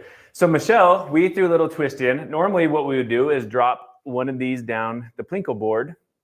But you know what, we thought, since we have wonderful gifts, again, what these gifts are the My Quilt clips, or I'm sorry, mini quilt clips, True Sharp Sharpener, the True Grips, Quilters Combo, the Triangle Ruler Set, and the 4-pack variegated thread. So Michelle, what we want to do is, instead of dropping this down, you can go ahead and pick which one you would like the most out of those options, out of those 6 options, and then make sure you email in Melinda what you would want. But that's what we did, Nathan. We let them choose what they wanted. Awesome. So Mark, drop a Plinko chip anyway. I want to see what she might be thinking about winning. Oh. Give me a roll. I want to see this. This is half the fun right here. So what's it going to be? Oh, boom. Okay. So by the way, if you were ever to select True Grips, what we'll do is we're upping that ante. Mark, this is what we'll do if anybody chooses on this board for this one, is I'm going to give them a dozen. We'll give them a whole inner pack, a case of those. So that's a great deal. That might not sound like a lot, but that is, no, it does sound like a lot. And if you think you want to use them, you will. it's about $70 of True Grips. You can maybe share them with a couple friends. So Michelle, go ahead. We're going to reach out. What I'm going to tell you right now, for those that are winning, as we go through this, we're going to have you write this down. We have a lot of people watching us as we're streaming through part of this. Thank you, everybody from the different platforms, from the Facebook, from the YouTubes, and the Grace Events homepage. Write this down. It's Melinda, M-E-L-I-N-D-A, Melinda@graceframe.com. That's who you'll reach out to. Those who have pre-registered, so those who have registered on the Grace homepage. If you have not gone to register, we are drawing from those who have registered as well. So our bigger gifts are being drawn from those who have registered to be part of this event. So if you have not, we're going to encourage you to reach out. Go to graceframe.com up at top, and I'll just bring this up really quick up top here on our screen just so everybody can see this. When you land on graceframe.com is this first icon, and when you click on it, it brings you right in to the website so that you can register. And the great thing is it gives you a lot of additional content. One is we have the reminders. You can get text message reminders. You can organize if you wanted to upload quilts with your entries. There's also a nice video that shows you how to use this platform. And so just so you know, if you haven't, I'm going to encourage you to do so, because that is one of the ways in which you can win. But write down melinda@graceframe.com. We will bring that up. So again, reach out. So let's go ahead and choose a second winner based on the name. So that was from our YouTube, and we're going to go ahead and let's poll somebody from the Facebook platform that we have here. Here we go. Oh, this is great. So we're going to pull up Paula Becker. Congratulations. Nice. I love this one.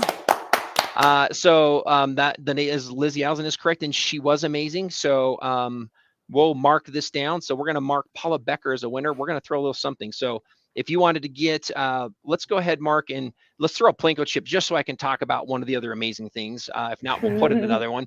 Let's just see what we're going to do, because I want to share a little bit of an insight and just give her an idea of what we might do. Okay, so this is awesome. These are our triangle rulers in our True Cut system. True Cut making cutting easier, safer, and more accurate. What I would do if somebody wanted this, like if she decided she wanted to take this option, I would throw in an extra set of 3 true grips for her as well. Thanks for the extra comments in that. So we'll do something like that, but just as an idea. These have the same technology that are all of our True Cut rulers. There's actually an edge and a lip. And if you buy one of the Grace Company, the True Cut cutters, they actually lock together, and it keeps them in helping you with those straight, perfect cuts. So I just thought that was kind of a fun one. And let's go to the Grace one here. We have a lot of people. I am going to go ahead and select Eileen Berg. Eileen Berg is our winner from the Grace Company platform as well. She selected and said Lizzie Allen's on that. So thank you very much, Eileen Berg. Again, those 3 that we just called the names on, we're going to ask you again to reach out to melinda@graceframe.com to redeem your prize from us on that one. Right now, let's do this. I want to go back in, Karla, and see between the 3 of you again, talk quickly about this platform so we can share a little bit more about this. But I wanted to talk about really the quilt show for just a brief minute. Okay. Karla, I know that in this, we have a couple different individuals that are judging part of this. And this is one of the fun things, is we're really open to allow anybody that wanted to submit your quilts for submission into this. I thought that, we've heard a lot of good things from that, right, Karla, about those individuals that have been able to submit their quilts? Oh yeah, and with very talented quilters out there, and so excited to see what you're making and what you're doing. And our judges are extremely talented themselves, and so they're very excited to be able to be a part of seeing your work and what you are doing in quilting. And you inspire us, and they inspire us. So it's just a lot of fun to be a part of what's going on. So thank you, everybody, for submitting, and judges for judging.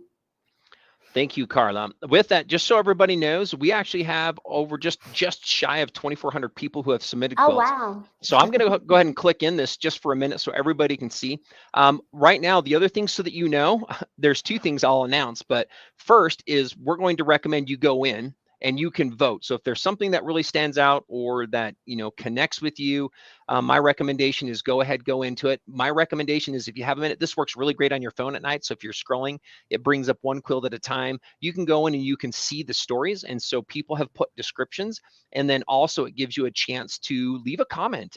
I know that quilters who have taken time, if you think about if you completed a project and you've submitted something, you'd love to hear somebody's thoughts, if there was some inspiration that they received or any of their thoughts that they would have. So I want to encourage you. You can email, Facebook, you can copy links to share them. And again, it's just really easy to vote as you're scrolling through if you like something. So I just thought I would kind of point some of that out here. Let's go ahead and go into a couple of these. This is really fun to take a look. Cute. Obviously, this is a great holiday one here. And I love how we have a couple different pictures that people put together. And these look like they're actually pieced versus they might be applique put on there. I'm trying to look at that. I think they're pieced, which takes quite a bit of time, with the hats maybe applique on there. Very clever. Fun whimsical snowmen and applique with top hats wearing embroidered faces, holiday quilt. So again, go in here, you can select on the vote, which is fun.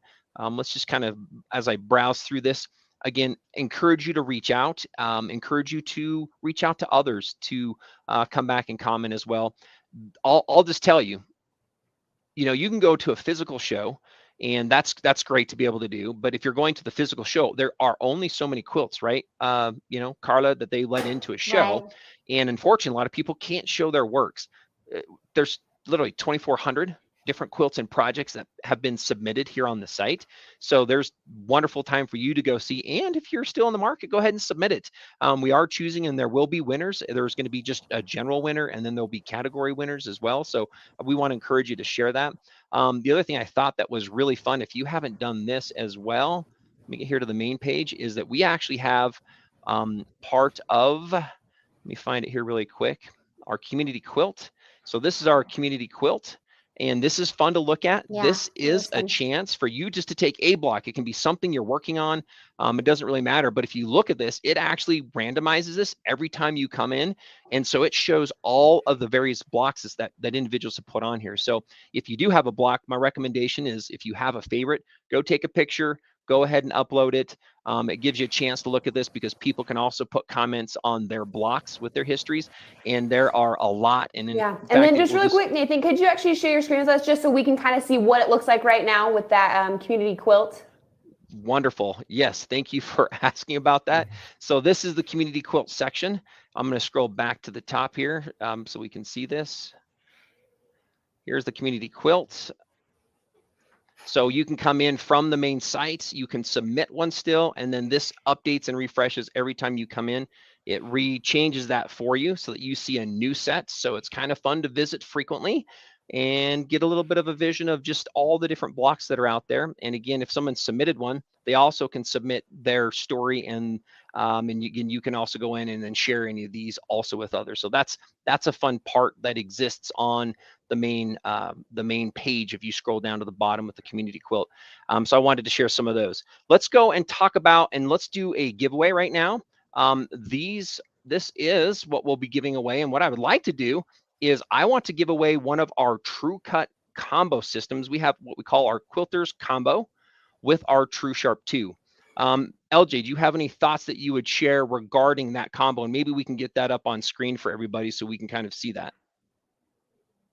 Yeah, it's a wonderful combo. It really is absolutely fantastic. I've had the chance to use it. And we actually had a video just the other day explaining a little bit more about the products that are in that quilters combo, but really it's such a good package, because really everything that you need to get started comes in that package. And then not only that, you're also getting a sharpener with it, which is huge, because I mean, how many people have bins, maybe, bins plural there, full of just blades that they've just been saving, because you don't quite want to get rid of them because they're not cheap, right? So it's amazing to have that sharpener in that package deal. So that's just an amazing package to get started with.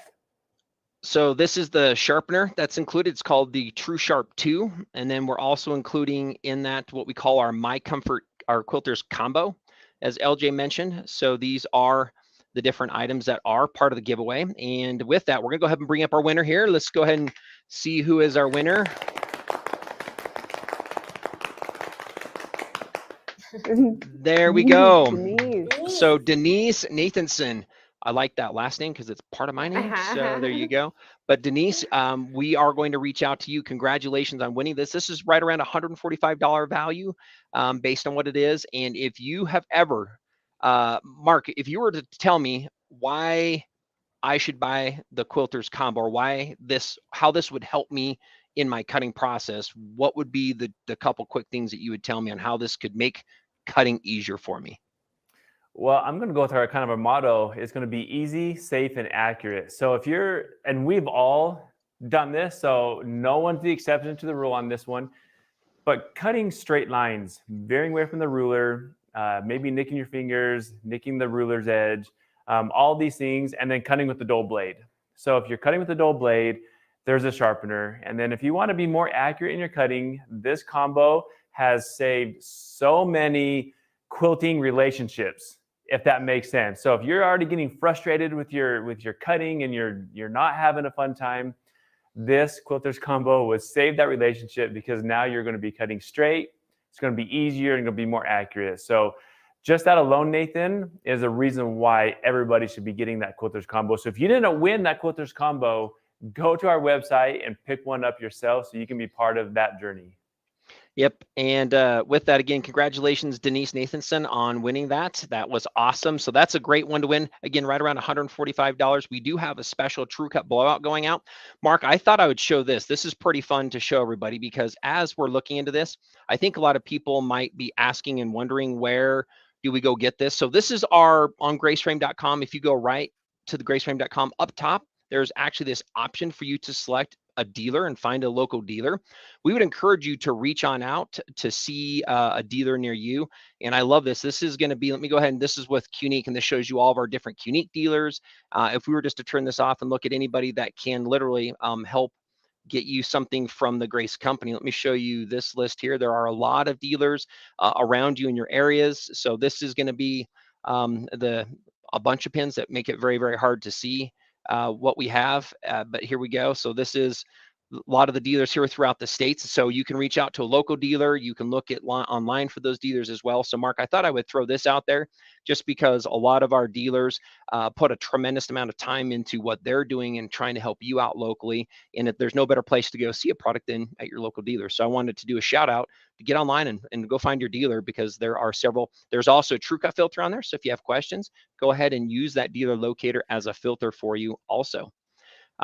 Let's go ahead and look at one last, a couple things here really quick, but I did want to bring this up. This is the sale. I had a lot of people, I think Mark and Karla and LJ, you were looking at part of this as they were talking, boy, it would be great if I could get this type of a frame. It'd be nice if I could get this kind of a machine. Click on this. This is the current sales that we have. The Cutie Frame, which has been one of the most popular frames that we've had that's been launched this year. We do find a lot of people that would move to what we call the Q-Zone Hoop Frame Pro. LJ, Karla, Mark, do you have any thoughts on why somebody, if they were looking at a frame and they were looking to use their domestic machines, why somebody might move from a Cutie, which was the portable one, to something like our Q-Zone Hoop Frame Pro, and what maybe some of those advantages would be? Yeah, I think there's actually, there's a couple different things. Part of it is you could be ready to have more of a dedicated space. So you can get legs for the Cutie, but sometimes, you know, you decide, you know what, I want to dedicate some space, and the hoop frame is actually just slightly wider than the Cutie frame. So it does give you just a little bit more space there. And then to your question as well, Nathan, on the Pro version, that you actually get a couple additional features with it. So one is a leader cloth, which is extremely helpful. It can save you money on fabric because it can act as your backing. So that's huge, especially when working on a hoop style frame.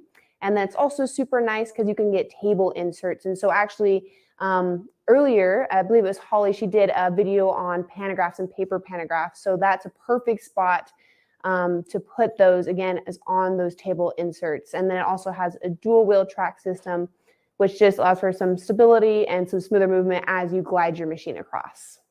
Yeah, I love that. If you think the 21 Pro, Mark did this promotion, he did this piece on the 21s as something to think about. The frame and the machine system that runs there, that same tracking carriage system is what is on the Q-Zone Hoop Frame Pro. So it is kind of our top of the line frame for those that do have limited space. We actually find that somebody is interested in the Cutie because they want to use their domestic. If you move to that Pro version frame, it does give you those tables, those dual wheels like we have on our Continuum 2 frame. It's a frame that you might feel will give you a little bit of a longer breadth or experience. Again, you can start with your domestic. All of those smaller, the Q-Zone hoop frames or the hoop frames will work with up to a 19-inch machine. So that's one of those other things that's really good about that. I'm just going to go back in here really quick and kind of move down to the next section where we have our machines. These are our most popular machines, are the 15-inch machines. That price is comes in and it lets you enter at a price that's again a little bit more affordable than something like a 21-inch machine. So you can look at package prices starting with the Cutie at $42.95. That is the frame and the machine, and that is a stitch regulated machine here with the 15R. Again, you can get that on the hoops. You can get that even with a queen frame. So those are some things to think about. We also have the Pro 15 machine as well, which has like the difference between our 21 and our 21 Pro a little bit of a faster speed, a touchscreen, and some more functionality. That then leads you into some of the bigger combos. Karla, share with me a little bit on the 19-inch machine. So we have the 19, and some people kind of overlook this just a little bit. Why would somebody want to come back and look at this 19-inch machine specifically, and what value would The it be for 19 is just an easy transition. You know, so is the 15, but the 19 just gives you that 19-inch throat space, and it's lighter weight, so it's not quite as heavy. And so if you are struggling and have shoulder problems, and it sews beautifully, it's just very easy to thread and learn to use. So it is very user friendly. So the 19 is an awesome machine. I love it. So I have one at home. So it's one of my favorite machines. Thanks. And I just brought this up on screen. So if you're not quite sure, go to graceframe.com so that you can look at some of the differences. It does have the touchscreen. It has a 2,000 stitch a minute speed. The goal when we created this was to help make it feel a little bit more familiar. So it's kind of this combination between what we would consider the domestic world with your domestic sewing machines or your home sewing machines and the professional long arm. So it has a fully again, a full aluminum body on the main part that creates the strength. It actually weighs a little less than the 15. It has a little less aluminum, and it's actually stronger. So it's a great bridge between something like the 15-inch machines and the 21 Pros. And right now, with the sale that we have, you can get into one starting at $58.99 and then choose a frame of your choice. So that's for the machine head. And there's an amazing accessory kit along with that as well. So let's do this. Let's go do another free giveaway. Let's go ahead and do a Plinko drop this time. Let's do that. And anybody have a question we can throw out there for our live viewers right now that are out there with us? Yeah, we can. Okay, talk about. Mark just did an introduction, and Nathan just mentioned it a little while ago on one of our machines. What size was the throat of that machine? And Heather, you're right. We love our 19s. So what size throat was the machine that Mark was talking about earlier? Should be an easy one. Now we're not talking early, so it was just recently. Size of the throat, that's an easy one. We see them all coming through. Congratulations. We're going to go ahead and just pick one of our winners here. Thank you, everybody, for your participation. It's overwhelming, the amount of comments. Wonderful. I'm letting them going to come in for a minute, and then I'm going to scroll through them. So keep them coming, because I know a lot of people are like, I need to get in there. I couldn't get my submission. So we're going to let it go for just a minute as they continue to move through. Wonderful. We have a lot of those coming through. Keep it going. Here we go. Let's go ahead and pull this one. Here is Jeanette Yeager. Congratulations, Jeanette, on being one of our live winners. Let's go ahead and move to the Plinko. Let's take a look at this. I want to see Plinko. It is a nice Plinko board with some nice chips here. Okay, are we ready to drop one down? Heck yeah. Oh. There you go. So right in the middle. And we'll go ahead and do the true sharp. Nice. I think she needs sharp blades. So Jeanette Yeager, congratulations on the True Sharp 2. Again, I'm going to remind you, some people might have joined us here shortly. Please reach out to Melinda, MELINDA at graceframe.com for your chance to be able to redeem that. Let's go ahead and choose another one based on the comments of the 21, and we'll go ahead and select Kim Weinzerl. Is Weinzerl? What? Weinzerl is what I want to say. My name's hard, but that one has a Z and some others. But congratulations, Kim. Thank you for participating with us live today. Let's go ahead and do a Plinko drop for her as well. So Kim, if you're there, make sure to reach out to Melinda at graceframe.com. The True Grips. Awesome. True Grips are good. Let's throw the 12-pack. You guys okay with that? Again, that's like a $70 value. Absolutely. I'm hoping that you have more than one ruler. I'm guessing you do. Use She them. says, woohoo! Yeah, woohoo! There you go. Add those to couples and maybe give a couple to some friends. So congratulations. Reach out to that one. Wonderful. Way to go. Thanks, Kim, for responding to that. That's a good one. Trust me. I think and I think, right, if you were to ask anybody out there, right, Karla, like this is the one item they know in the True Cut line. Everybody knows True Grips. Right. And you can use them so much. You use them on your ruler templates. When you're doing your ruler work, they asked about Lizzie Allen. What were the little round things that were on the back of the rulers? And they were the true grips, so they don't slip and slide. They'll help keep you stable. Use them on every ruler, every template that you have as you're cutting, and it will really help. It does, and they can be used for many things. So we're going to go to the Grace platform. We will drop a Plinko. So I'm going over here to Grace. We're going to go ahead and select on this one. Again, several people are commenting again with the 21. Thank you for your 21 comments. We're going to go ahead and select Belinda Brine, Belinda Brine. Belinda Brine. Congratulations, Belinda, on winning on that. Let's go ahead and do a drop. I just put a heart on hers because thank you, Belinda, for participating on the Grace platform. Let's go ahead and do a Plinko drop for her.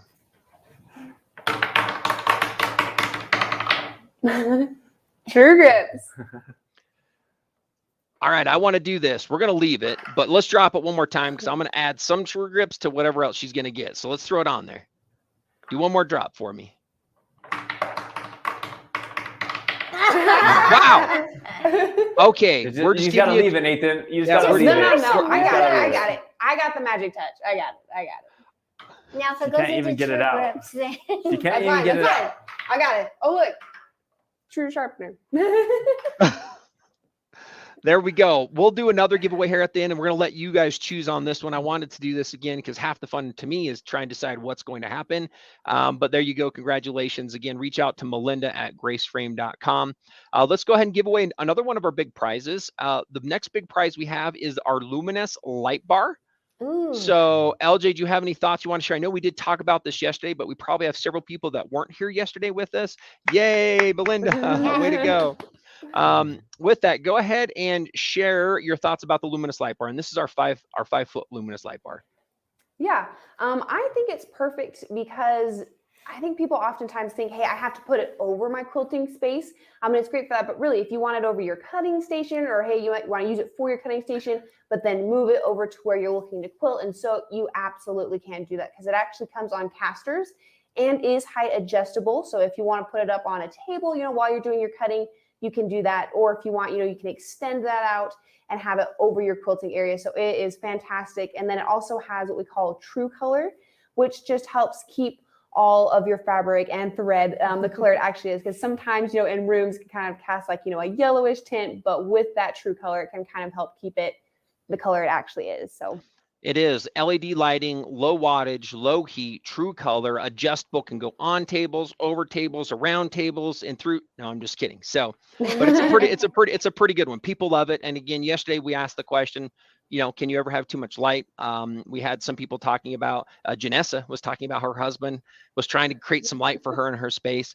The easiest way is to get a light bar. And by the way, they're on sale as well. So if you're not a winner, I would recommend getting a chance, see what you can find out on those pricing. They're at amazing price right now. So if you already have a frame, there's not a better time to also pick one up. So let's go ahead. And we have a winner for our 5-foot light bar. And that is, there we go, Rhonda Goss. Congratulations. Congratulations, Rhonda. With that, we're going to reach out to you, Rhonda. So thank you for participating in part of what this is. So we're excited to be able to give away these different prizes at this time. So stay with us because we have a couple more things, but I want to talk about next week, Wednesday as well, before we give away the cutie. And then we're going to talk about the rest of our schedule. So let me go ahead and bring up the screen so we can all see this. Right now, as part of what we're looking at on the giveaways is we also are going to be starting off next week here with another system. So like we did this week for those who have pre-registered. So again, if you haven't gone to graceframe.com, if you haven't gone to the main, let me go right here to graceframe.com up top. And if you haven't registered by clicking on this and then coming into, let me pull this up here, into the general Fall Festival event page, which is this page, and registered. So if you come in and registered, you will have a chance to have and get one of these giveaways. So we're drawing from that pool of people who have registered to win these bigger items. So we are going to be giving away a 15-hour combo again next week, Wednesday. We're giving away more light bars, more frames. We're also going to be giving away throughout the week next Friday Karla, what do you think about our biggest gift that we're going to be giving away that's going to be happening here on Friday next week, the 21 Pro system with automation? Well, I have a feeling we're going to be jam-packed with viewers who want to win, and it's very exciting. It's such a great product, and to be able to win it, oh wow. And to have the automation as well, wow. So we've added all the pluses and all the pros to it. So you're just getting a really, really top-notch system. And I know you'll love it. You definitely will. So again, if you haven't registered, I'll remind you to come back. I did want to quickly talk about part of your account dashboard again, and just some safety precautions while you're here with us. We know, and I noticed this today when I logged on to YouTube, they do have a precaution. Please make sure that you'll see that there will be comments specifically from us, and they actually show up as Grace Frame in the way that we're moderating that. So just be aware that just be smart. Don't let somebody try to take advantage as we're going through this, and there's all this excitement and there's all this wonderful learning. Grace Company, we do have, and we come through as Grace Company in our comments from that. And then just be aware of that with your emails these days. We know that the world's getting a little bit more challenging, and it's easier for those that are trying to take advantages to do so. So we're trying to do everything we can to make sure to keep you safe, keep us safe, and make sure if you do, if you're not a subscriber to the Grace Frame newsletter, do that, because you'll get what we call weekly drops. So it's an email now coming out once a week with a smaller bit of information. We feel like it's easier to digest, and we put other weekly deals and promotions in those as well. So we're glad to have you participate as part of that. So on this dashboard again, as you're knowing, is if you come in here, you're not quite sure or want to get familiar, on the top left, you can click see how it works. And there's a video that we have that walks you through this. We have a chance, and there's an extra set of prizes and discounts you can get with Let's Play Bingo. And then obviously you have access to everything else. You have access to some information that we're continuously just briefly bringing to you, the vendors hall. And let's go ahead and go into the vendors hall here. We wanted to thank our vendors for participating in this. There are several things that they're doing with coupons that you can go ahead and take advantage of. So go ahead, check the vendors out, see what they're providing for you exclusively to this event as well, would be my recommendation. Let's do this. Let's go ahead and give away our big last prize that we have today, which is going to be our Cutie Frame. And then stay with us, because we have wonderful content, which we'll bring up here briefly. And we're going to do some more giveaways at the end of the day today. So with that, let's go ahead and give away our Cutie Tabletop Frame. Now, you've heard us bring this up several times. I would just bring and just share anybody in our studio there. Why do we bring this up? Why does this Cutie Frame come up as much as it has come up? Well, I'll start because, oh my gosh. So Nathan, it comes up because it fits almost everybody. In fact, not maybe almost everybody, but it fits everybody's what they're looking for, right? If you're looking at a way to transition from a sit down, and you want to have a little better a process in your quilting journey where you can move your machine on top of your fabric instead of moving the fabric underneath your machine, that is big. If you tried to do swirls and feathers by moving the fabric, it gets a little hard, harder on your shoulders, on your body, on your back. So why don't we move the machine around? And so once we were telling people that you could use your own machine and start somewhere for $6.89, then lights out on that one, right? Everybody was wanting to get a part of that. And so for me, it's been the topic of Grace Company because it really touches every quilter. If you have a domestic machine, and or if you want to go all the way up to a Unique 19, that's how awesome and versatile the Cutie is. You can start at the low end of whatever machine you have all the way up to our 19th machine. And there's just so many more. I don't want to take a lot of the details out of it. I'll leave the other two to talk about the other details, but the Cutie Frame is just fantastic. Thank you. Yeah. One thing that I do want to point out really quick, Nathan, and I actually think I saw a comment in there or something, but I love it because I think anybody can use it. I think if you've been quilting for years, if you've never done quilting in your entire life, or if you're intermediate, I think it can be absolutely for anybody. And I want to say too that it really, almost at any age, I think anybody can use it. I shared this just briefly yesterday, but I had at a show, I had some kid that came up, and he was definitely younger. He probably was 12, 13. He might have been 15 or so, but he came up and he just sat down and he started quilting. Away he went. He had just a domestic machine on there. used a foot pedal, and he just took off with the machine. So really, at any age, at any point in your quilting journey, the Cutie is great because you can just use it very easily.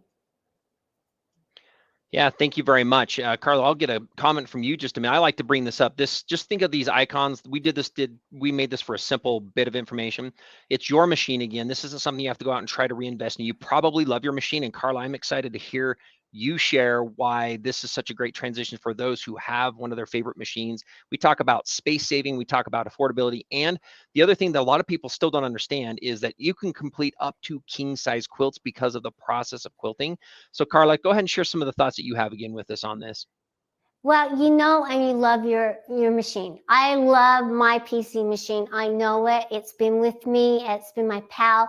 If anything ever happened to it, oh my gosh, my heart would break. It's just like well, it's not like one of my kids, but it's a close second, okay? So anyway, I just love it because it allows me to create and to quilt. And what's nice about the little Cutie Frame is that you can take that machine that you know and love and start quilting and create beautiful quilts. And it's portable. And so you can put it away and you don't have to have it out the whole time. And so there's just so many pluses. And if you haven't tried it, you need to. So. Well, there you go. Thank you very much. Let's go ahead and give away this Cutie Frame. So let's do a little bit of our drum roll here that's going on. And the winner is Alicia Adams. Congratulations. Alicia Adams. So Alicia, we are going to be reaching out to you and helping bring that together so that we can give you this prize. So with that, thank you very much for being with us. We got several other things coming up. Karla and LJ and Mark, thanks for all your help with what we have too. We have next, really quick, we're going to be moving in to our next presentation piece, which is wonderful. We have, I think it's Amanda who's going to be talking a little bit about our free motion starter kit, Karla. It's an exciting experience for you to see, right? Karla. Amanda and Karla, there you go. So Yeah. wonderful. This is something new for those quilters that are beginning. So let's go ahead and bring that on and sneak peek on a new upcoming product. Hello everybody and welcome. I am Karla Jerome with the Grace Company, and here I have with me Amanda Grant. And we are part of the Grace Education team, and we have an exciting new product that we're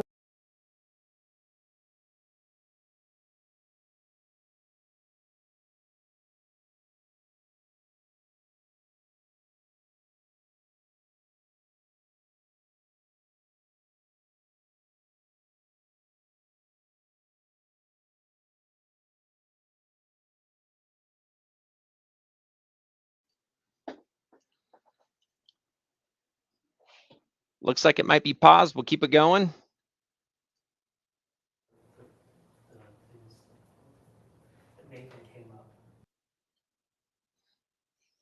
Looks like it might be paused. We'll keep it going. All right. I'm not quite sure. We'll look at bringing that back up here in just a minute here to get that all back and going. So we are going to be getting back into this quilting starter kit as we do so. It's really a great. Give me just a minute as we go through this. It looks like we've had maybe a couple cameras go down in our studio. So I'm going to briefly tell you a little bit about what this is, and then we'll catch back up because we do have a few minutes in between these as we get back into the starter kit. Think about this as a quilter who's out there, and I know this exists because everybody here in this system goes through and ends up finding that there's this same kind of a challenge that comes to be is, I don't know if I'm confident enough to begin, or how do I potentially begin, or what I do in order to begin. This is one of those kits that actually comes with everything. It comes with your top fabric, and it's actually pre-printed with education on it. On top of that, it comes with both a written instruction and a video set of instructions. One of the things we did that was really fun is we actually reached out back, and we went out back to our warehouse manager, our operations manager, and we said, hey, we want you to come try this experience. And he went through this experience and he thought, man, I wasn't quite sure when I started how this would be or what this might look like or what we might be able to do. And so it was an interesting process. He actually came into my office when he had finished. He goes, dude, he was like, look what I was able to do. And it was really exciting and fun for him to be able to see that come back into play. So he started with no skills, was able to walk through part of what that skill set was, finished it and actually was very emotionally excited about the success that he was able to create with part of that process. So that was really a fun thing to be able to see as well.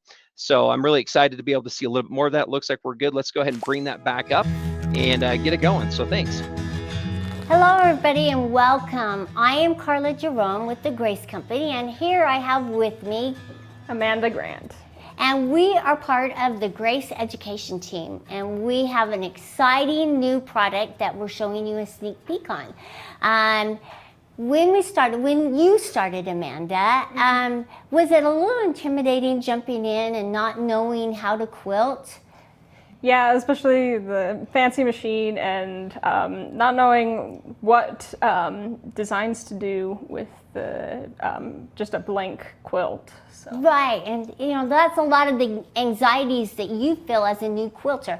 You've bought this wonderful equipment. It's like, how do I jump in and start using it, and how do I become better at quilting? And so we have a product that we've been working on to help ease you into that free motion quilting experience, and it's our free motion quilting starter kit and guide. And in this kit we have really worked hard to help give you the resources necessary to help you with those anxieties and that confidence that you feel like, I can't do this, and you know, this is a little too hard. See, Amanda here is an amazing artist, and even she had a little struggle with how do I get started, and using this kit, was it helpful? Yeah, helpful to know how to get started, how to put everything on the frame, and it's just a simple way to understand how the machine works. Right, and so that's what we're going to show you today is our sneak peek. So Amanda, why don't you introduce them to what they will get inside the kit? Okay, so your kit is going to come with a quilt sandwich, so some backing, some batting, and our starter panel that you can use as a quilt top. Okay.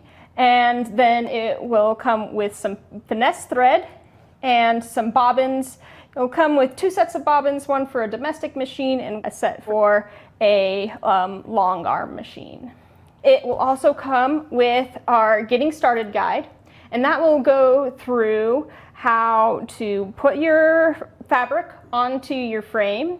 It will go through how to prepare your machine for quilting, and it will take you step by step how to start practicing a design and then quilting that design onto your quilt. Okay. It'll also come with these tracing practice sheets that you can use to practice the design and become familiar with the design before you start quilting it onto the starter panel. And practicing is one of those most important things that we encourage you to do before you jump in and start quilting on that beautiful quilt top that you've spent hours and hours working on. We want you to get to understand your new machine, understand your frame, understand how to put the quilt on. And so that is why we come up with and develop this free motion starter kit and guide to help ease you into it and give you some good practices to get started with your free motion quilting. And I know you will enjoy going through the steps because you have a team of educators here to help walk you through it. So let's kind of walk you through the guide. And so Amanda, why don't you show them a little bit about the guide and kind of the steps that it takes you through, and then we'll get into the tracing and the practicing, and then we'll start on the panel. Okay. So, like I said, this kit will walk you through how to attach your fabric to whatever kind of frame you have, whether it's a rolling frame or a hoop frame. Okay. And I want to interject right here. We've made a lot of frames throughout the years, so this was no easy task in helping, you know, the variety of frames and machines that are out there to narrow it down to help you as a quilter ease into that process. Okay, and then when you're ready to start quilting, it will have you doodle our designs and then prepare your machine to start quilting. Yeah, and let's tell them a little bit about doodling and practicing your designs before you start quilting, how important that is. Yeah, it's important to be familiar with the design, and doodling's a great way to do that. So we have our tracing sheets here that can help you practice on your own, but then eventually you will want to practice them on your own piece of paper, a blank sheet of paper, so that you can get the muscle memory of the designs kind of in your muscles and ready to quilt onto your quilt. Yeah, and the tracing and the doodling are so important for you to understand how to draw it out. And then when you get to the frame, you'll remember those movements as you're easing across your paper. They're the same movements that you're moving across your quilt. And so that's why we have you practice this first, because we know that when you get to your frame and your machine and your quilt, you're like, all of a sudden we tense up as quilters. I mean, it's like, it's a lot of anxieties coming out because you don't want to mess up. You want to be perfect right out of the bat. And were you perfect when you first started drawing? Nope. And first quilt, I've got plenty of mistakes in it. Yeah, but it's one for the books. So that first quilt and that first starter kit that you do and you make, be proud of it and enjoy the process. That's the thing. Like, we don't want you to get frustrated and mad at yourself because you wobbled on the line and everything. This is just a practice quilt, and so you can make as many mistakes as you want and need to, and you can trace over it time and time again. You can go back and practice the tracing and the doodling, which we strongly encourage, and then come back and quilt some more. So, you know, this is just a great way for you to start learning and understanding your machine and your quilt and your frame and the buttons on your machine and how they all interact together to give you that great experience that you want and you need. Yeah, so anything else that you want to share with them about free motion quilting and the importance of this starter kit and guide? No, we've just worked hard to make sure that you have everything that you need, and made it really general so that no matter what kind of frame, no matter what kind of machine you're using, you can use this guide and this starter panel to help you get started. Okay, so now we're just going to kind of go through and show you a little bit more on the techniques that we've developed for this starter kit and guide.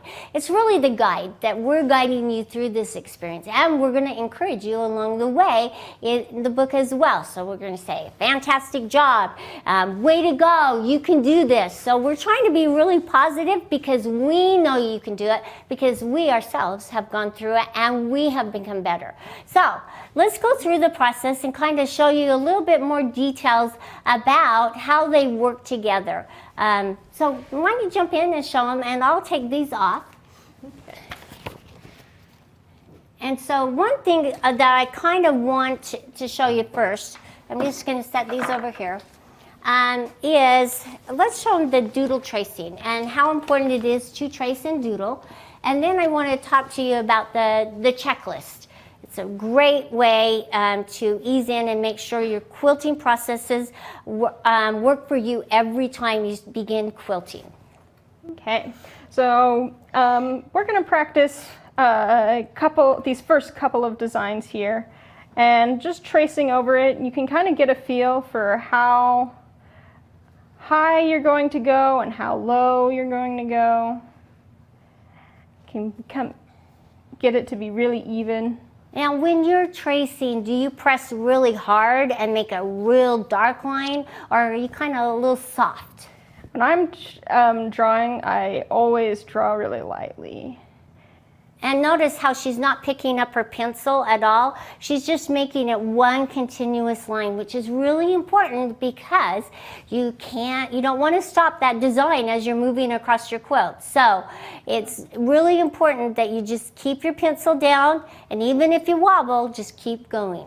Yeah, and you might get tempted to just try and sketch along the lines, but you don't want to do that. You want to keep your wrist, not move your wrist, kind of move from your elbow and your shoulder so that you really get the feel for the movements.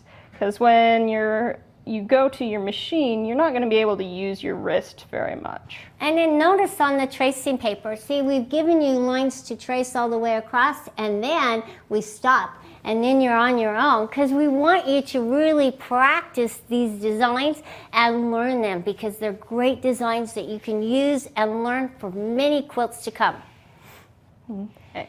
Yeah, we even have some blank pages so that you can practice your favorite designs over and over again on your own. Yeah, and it's a great resource, like I said, to hold up and keep going on.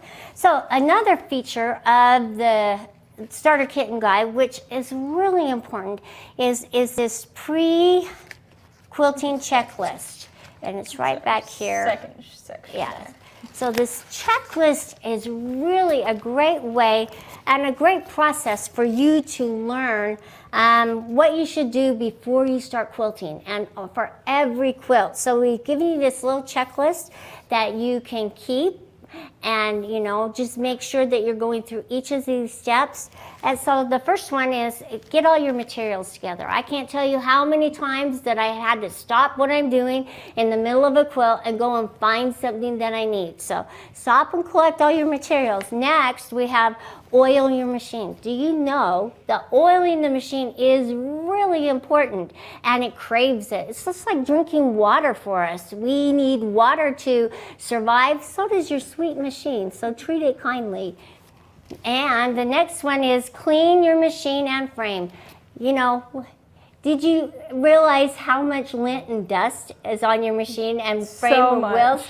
In that bobbin case. Right, it just collects on the wheels, it collects on the bed of the machine, and your hook assembly, so it's all over the place. And you're creating it because you love to quilt, and the more quilts you quilt, the more lint and dust you're going to have, so make sure you're cleaning it.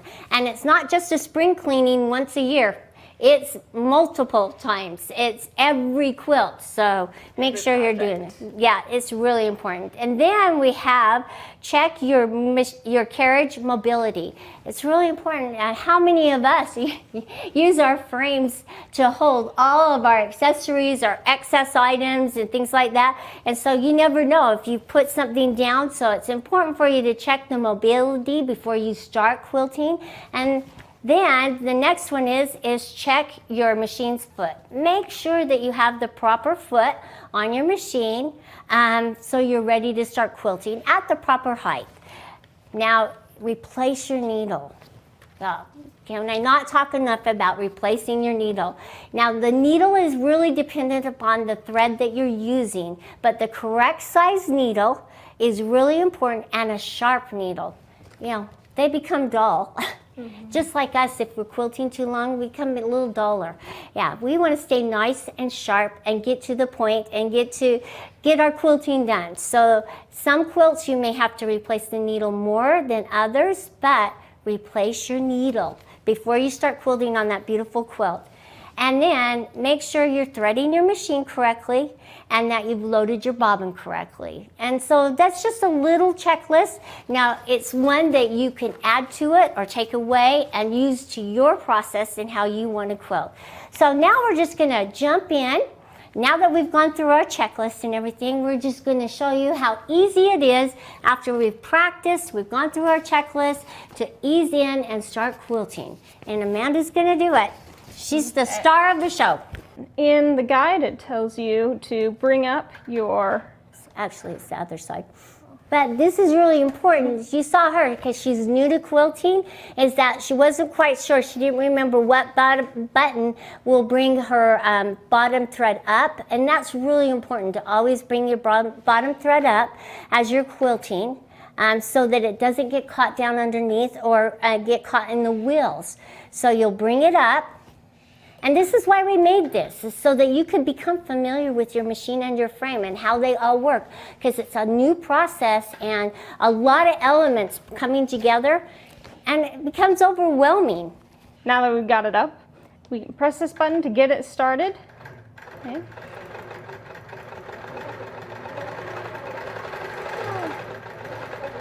And now she's just going to move and travel down the path that's design that's on the quilt. And she's going to practice. Now, you can go over this multiple times until you feel nice and comfortable, and then you can just jump in and start free motion quilting. But as you get started, you will become so engrossed and get so excited about your progress, you won't want to stop. Okay. And it's okay. There's It's a mistakes practice quilt. because that's what this is for. Yeah, so now she's getting the hang of it, and the more you do it, the better you become. Okay. And that's why we have multiple rows. And notice that these are a little further apart. These are going the same level. These are all up. Now these are down. So you're learning a different way of quilting the design, but it's the same design. And then you've got up and then down. So we're going to get a little more difficult as we move down the quilt. Yeah, and really builds on each other. So that once you know one, you can see how learning one type of design can build to variations of that design. So Amanda, as you were quilting, I know you just did this cute little snowflake quilt, and it was a lot of fun. And it was fun watching you get excited about the processes that you were learning. So how did going through this starter panel help you gain the confidence that you needed, because she did several free motion designs on it? So yeah, I really wanted to try free motion because I did do this project earlier, and I knew that it was fun to control the machine and go over the different designs, and also that a design doesn't have to be very complicated. I chose something really simple, and I made sure to practice it beforehand on a just a junky quilt, or just some practice fabric. And then just like going through the designs on a practice fabric, that really helped me be confident that I could do it. And even if there were mistakes, it still looks nice because I had practiced it and had it even enough that it turned out really nice. It turned out great. She's being very kind about that. She did an awesome job, and it was really fun to see her get excited about, the whole process of quilting, and she pieced it all her own, which is something that she really hadn't gotten and done, and she worked really hard on it, and it's just a beautiful, cute, fun little quilt. And I was really glad that she decided to try some free motion quilting, because she had used the automation on part of it. So you can use different aspects and elements of quilting, like the automation, and then jump over and do your free motion. And I saw her work really hard on tracing, so she did on the paper, decided that that was the design she wanted to use and make. And then it was really fun to see her practice drawing it on a practice piece of fabric, just like you're doing here. And it did help her learn that muscle memory and where she wanted to move on the quilt to make the next design. So it was just fun, and it's fun to see her engage and become more confident in her skills and her abilities for quilting. I've been doing it for a long time, and I'm still not where I want to be. So I still practice all the time. And it's great to have Karla here to encourage me, and that's the great thing about the book as well, is she's done all of the encouraging words, and I'll pep talk you all the way. Yeah. I'm good at pep talks here. So if you need it, just know that we're here to help you all along the way, step by step, because we want you to enjoy quilting and be ready for that next step in your quilting journey, whether it's more complicated designs to your free motion quilting, whether you're ready to start with ruler work. This is just the gateway to helping you become that confident quilter that you want to be, and confident in your abilities that you can do this. I don't care how unartistic you think you are, you have that artistic ability inside of you. You learn to walk, you learn to write. You've gone through it all already. It's just a matter of putting it in a way that resonates with you. And that's what this starter quilt kit and guide will help you do. The starter kit and guide is going to be coming soon, so check with your local dealer for updates when this product will be available, or you can call us at our 800 number. We're excited about this kit and guide because we really know that it will help you. Don't forget to like, share, and subscribe. Also, follow our Instagram and visit our website at graceframe.com or contact your local dealer. Thanks. Thank you. Wonderful. Thank you, Karla and Amanda.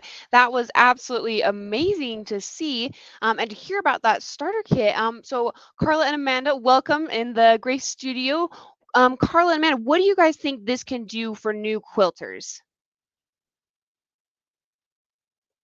Way to get started, and it can help encourage you to get started. It's not intimidating like a fancy quilt that you pieced yourself. So.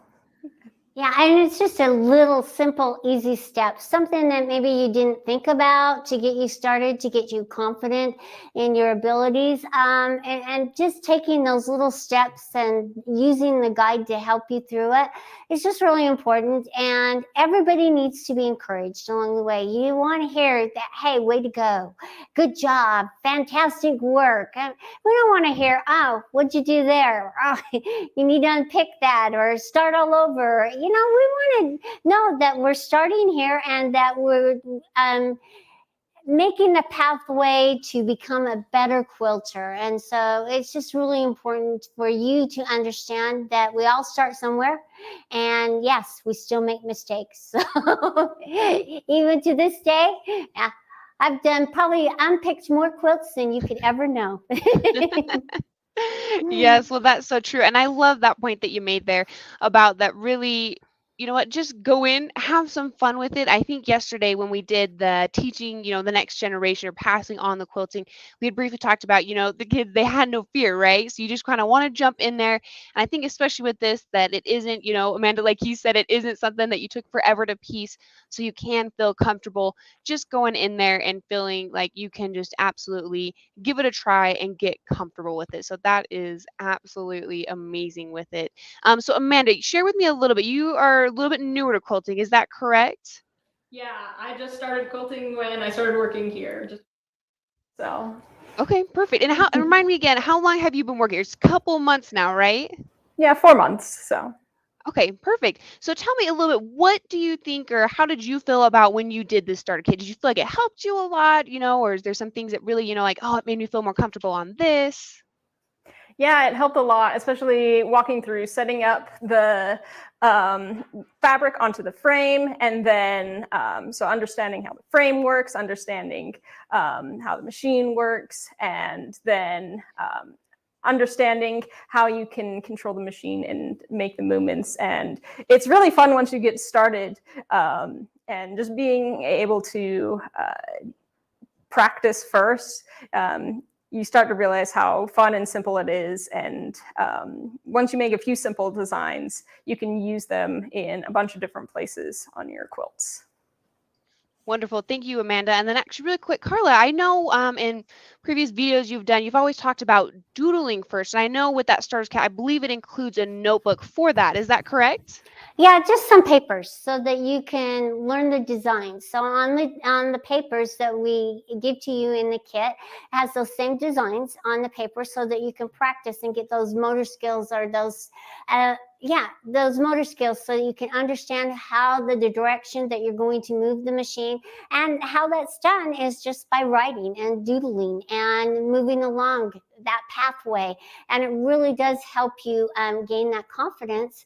I know a lot of quilters are intimidated because they've spent so much time piecing their beautiful quilts, and this is to help you gain that confidence. If you never thought you were artistic, you don't have to be artistic. I can't get that through your heads. You don't have to be artistic.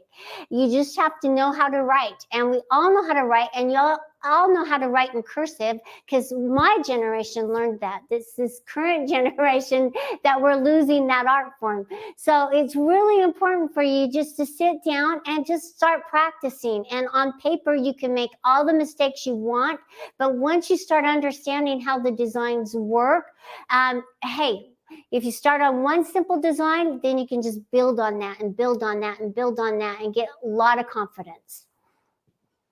Wonderful. Yes, thank you, Phyllis. I'm sure as Amanda continues to go, she will become a professional quilter if she continues with this and down this path. I already know that she, like she's mentioned earlier, she hasn't been with us too long, but she already looks like a pro. We saw a video earlier from her today where she actually showed us the Pattern Cad.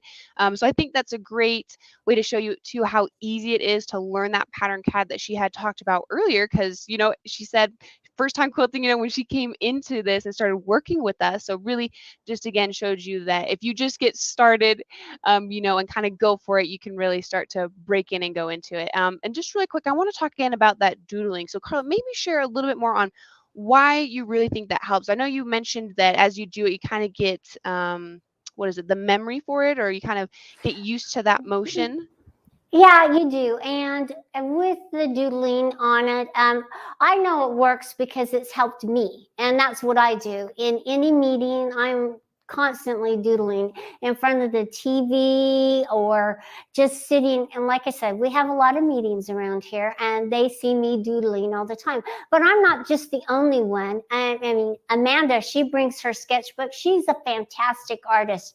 And she brings her notebook, as well as Courtney. She also has that artistic abilities, and they're constantly doodling designs. And that's what really, it gets those creative juices going. And it's like, oh, once you figure out one design, it's like, oh, wow, how can I use it here? Or how can I use it there? And sometimes they'll just draw out like a hexagon or just even a square and start filling that in with little stipples or little doodles just to see what it looks like. And those simple designs are used. Lizzie Allen used those same simple designs today with her ruler work. So they become really good fillers. And I promise you, if you will sit down and start drawing out your designs, you will become a better quilter, and it will really, really help you. It will resonate with you and you'll love it. Wonderful. Thank you so much, Karla. And thank you, Amanda, for both showing in that video what our starters kit, or what that starter kit will be. We don't have it yet, but again, sign up for our newsletter so you can be one of the first people to be notified of when that does become available. But we're going to go ahead now and we're going to kind of transition into this next section that is actually one where Karla did. So Karla, it's your Christmas Advent calendar, and I am super excited for this. I'm already ready for Christmas. We haven't had Halloween yet, but I'm ready for Christmas. So I am super excited for this. So everybody watching, if you have any questions or anything, make sure to put a comment down there, and we'll look forward to seeing you after this section here.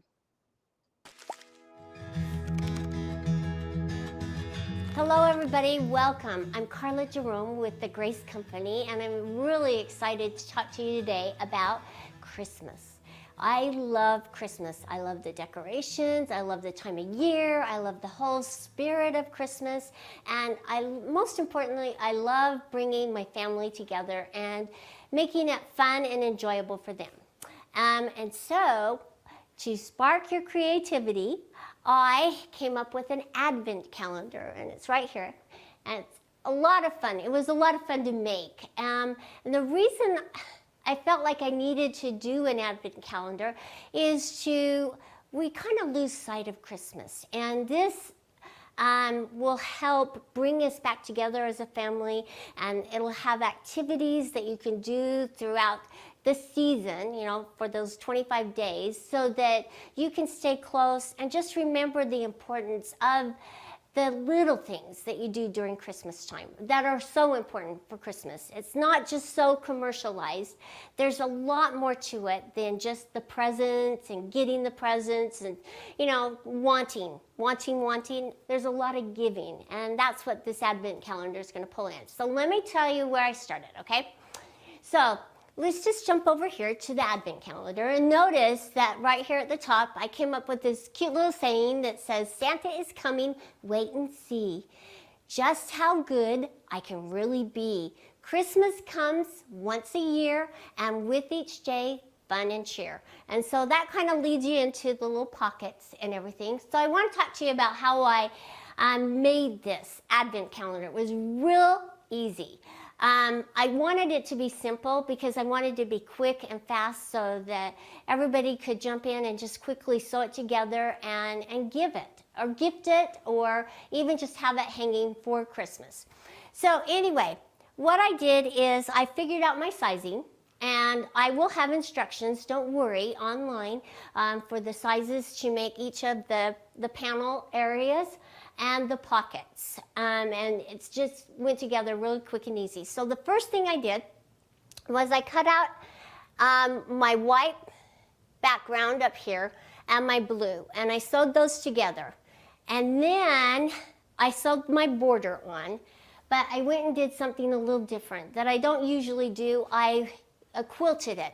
I quilted everything, the background, because I wanted it to have some sort of movement and just be really fun and whimsical. So that's what I did. I used the automation and I quilted the background. This is a little bit different background than what's on back here because it kind of reminded me of the sky, and so I have the swirls and the stars and everything. And this has just got ornaments and gifts and, you know, tops, and it's just really fun. And then I quilted the border with just ornaments all the way around. So I did all that before I sewed the pockets on. Then I went and I cut out all my pockets because I had this nice layout and it was very empty, so I could, you know, kind of play with the pockets and size them how I wanted. And so what you do with the pockets is you need two pieces or one long piece that you're folding over. See, on this little pocket here, there's a fold right there. So then I'm just sewing around the edges right here, but make sure that you leave a little gap so that you can pull it right side out. And that's what I did on this little pocket here, okay? So I sewed around it, left my little gap, and let me show you where the little opening is. It's right here. And so I didn't even whip stitch this closed. So when I took the pocket, after I quilted everything, I just took my pocket, put it back on the frame, and then I just sewed real close around the edges. Sewed it to it. But before I did that, I sewed my ribbon on to make it look like little presents. That was really easy. Man, this came together so quick and so fast. I thought, oh God, it needs something. It's looking a little bare, so I had all this cute little ribbon. I just pulled a pocket and did the ribbon one direction or another and just kind of decided as I was pulling each pocket and sewing it on, what direction I wanted the ribbon to be. So it was kind of random. So you may see two that are kind of the same, but that's okay.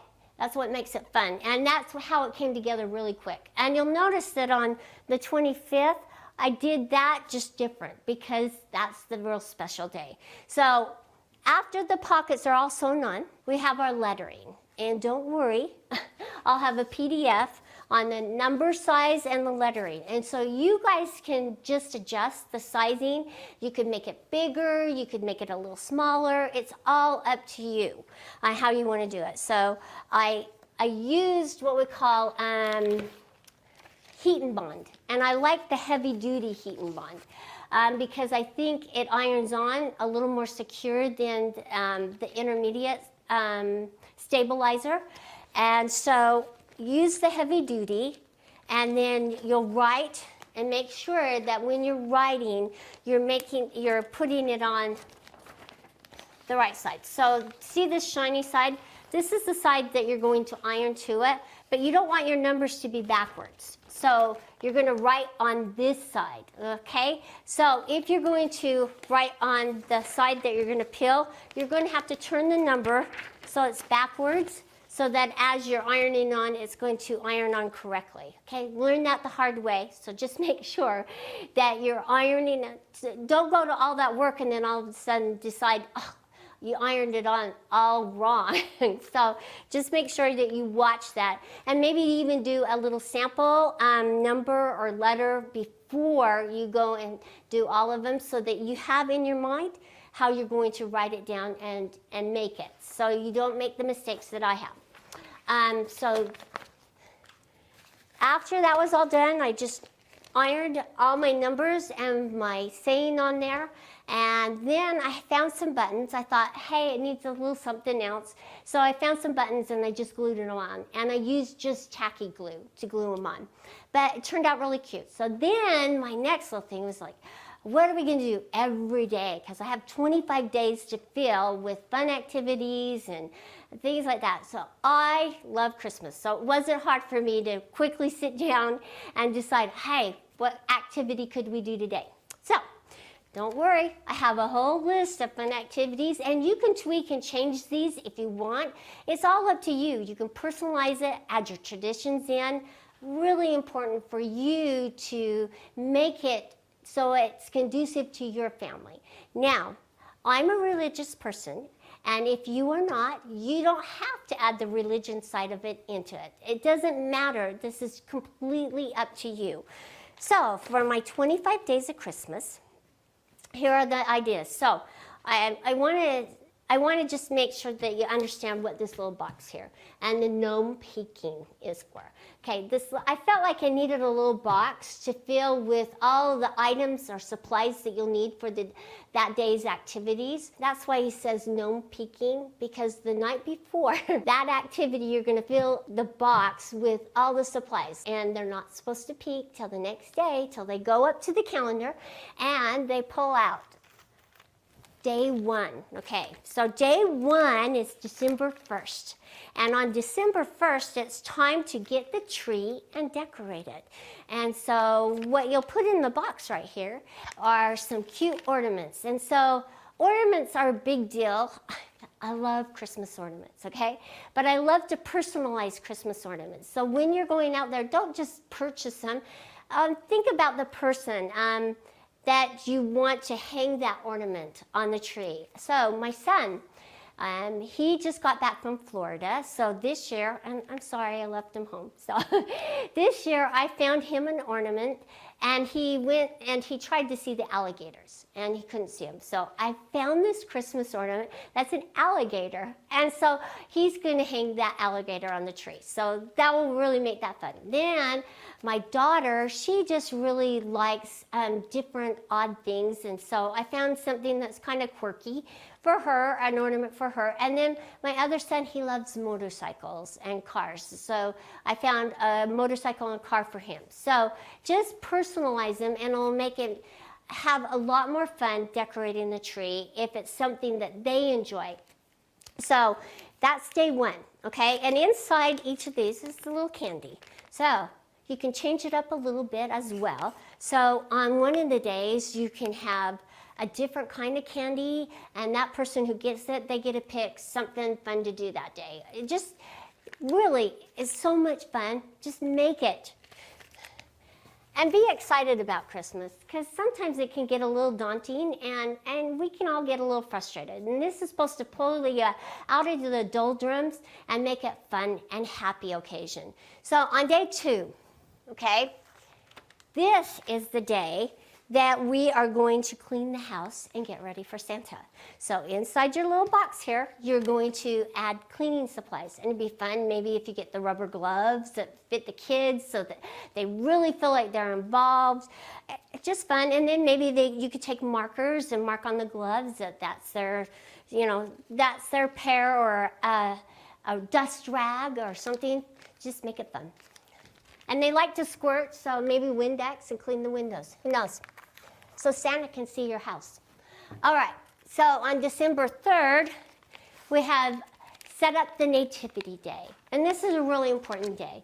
It's a day that you can stop and reflect, and as you're setting up the Nativity, you can maybe think about the Savior, but if you're not religious, just fill it in with something else. Then day 4, and notice that I have the pockets kind of random, And this is a fun day. It's the Good Deeds Day. So you're going to look for ways to do good deeds. And you're going to do them secretly. You're not going to tell everybody what you're doing for them, because that just diminishes the thought of doing the good deeds. So, and you have to remember Santa's watching. So we really want to emphasize how important it is to do the good deeds without being told that you are doing it. So that's 4. And then number 5 is, it's a twofer, okay? So it's a Christmas Story Day and make Snowflake Day. So Christmas Story Day, you could watch the movie Christmas Story. You could also read some of your favorite Christmas books and Christmas stories. We all have some favorites. And then you can make snowflakes as you're sitting and watching them. And on my PDF, I have a couple websites that you can go to find some fun ways to cut out snowflakes and decorate the house. But it's a fun way to keep the kids engaged and, you know, get them using their hands and making new things, being creative. That's important. All right. Number 6. That's how the cookie crumbles day. So you want to make sure that in your box, you're putting in the items to make the cookies, maybe some flour, sugar, or even chocolate chips, I don't know, whatever you want, or decorating tools, things like that, to make sure that the kids are going to be engaged and have a lot of fun. And even the older kids, hey, who doesn't like a good cookie? Now, you could also have them look on the website to find cookie recipes and, you know, make their own and then get the supplies together. But those are just fun ways that everybody can be involved. And then, number 7, and I don't have to go to this every time, so I can read right here. So then now, December 7th is All I Want for Christmas List Day, okay? So this is to get you out of the house and going to your favorite stores and just wandering. You're not buying anything, you're just wishing, okay? And they can write down, they can use their camera, take a picture of it, and it's kind of get them just thinking about what they want for Christmas. But it also gets them thinking, it's what I want, but is it really what I need? Because sometimes we don't want to be impulsive purchasers and just go out and buy, so it makes them stop and wait and really think about what their wish list is all about and how it's gonna, and if that's really what they want. So that's December 7th. So December 8th is Make a Snowman Day, okay? If you don't have snow, like I know a lot of you don't, you could use marshmallows, put them in here, and pretzels. There are lots of ways. But notice here, I made a snowman out of batting. So yeah, there are fun ways that you can be creative and make a snowman. You don't need actual snow. So, number 9 is one of my favorites, because who doesn't like a good cup of hot chocolate? Hot chocolate tasting day. So you could go and purchase different hot chocolates or just use one recipe and add spices into it and make it fun and try different ways and figure out your family recipe for hot chocolate. That's a fun day. And you want to make sure that you're adding the marshmallows and all those good tasting things, maybe even a peppermint stick to make it a lot of fun. Then 11 is a good one. It's learn about other countries and their religions. So this is a fun way to get them on the internet researching about other countries, other religions, and then you want to have them try some of the games or tell some of the stories that they learned. So that's a real fun one. Number 12 is Secret Santa. We want to find somebody to do something really nice for and do the little gift, and it's their Secret Santa gift. We don't want them to tell, so Santa's going, shh, don't tell anybody. All right, and then 13, we want to think about our sweet little animals, and so it's Make a Bird Feeder Day.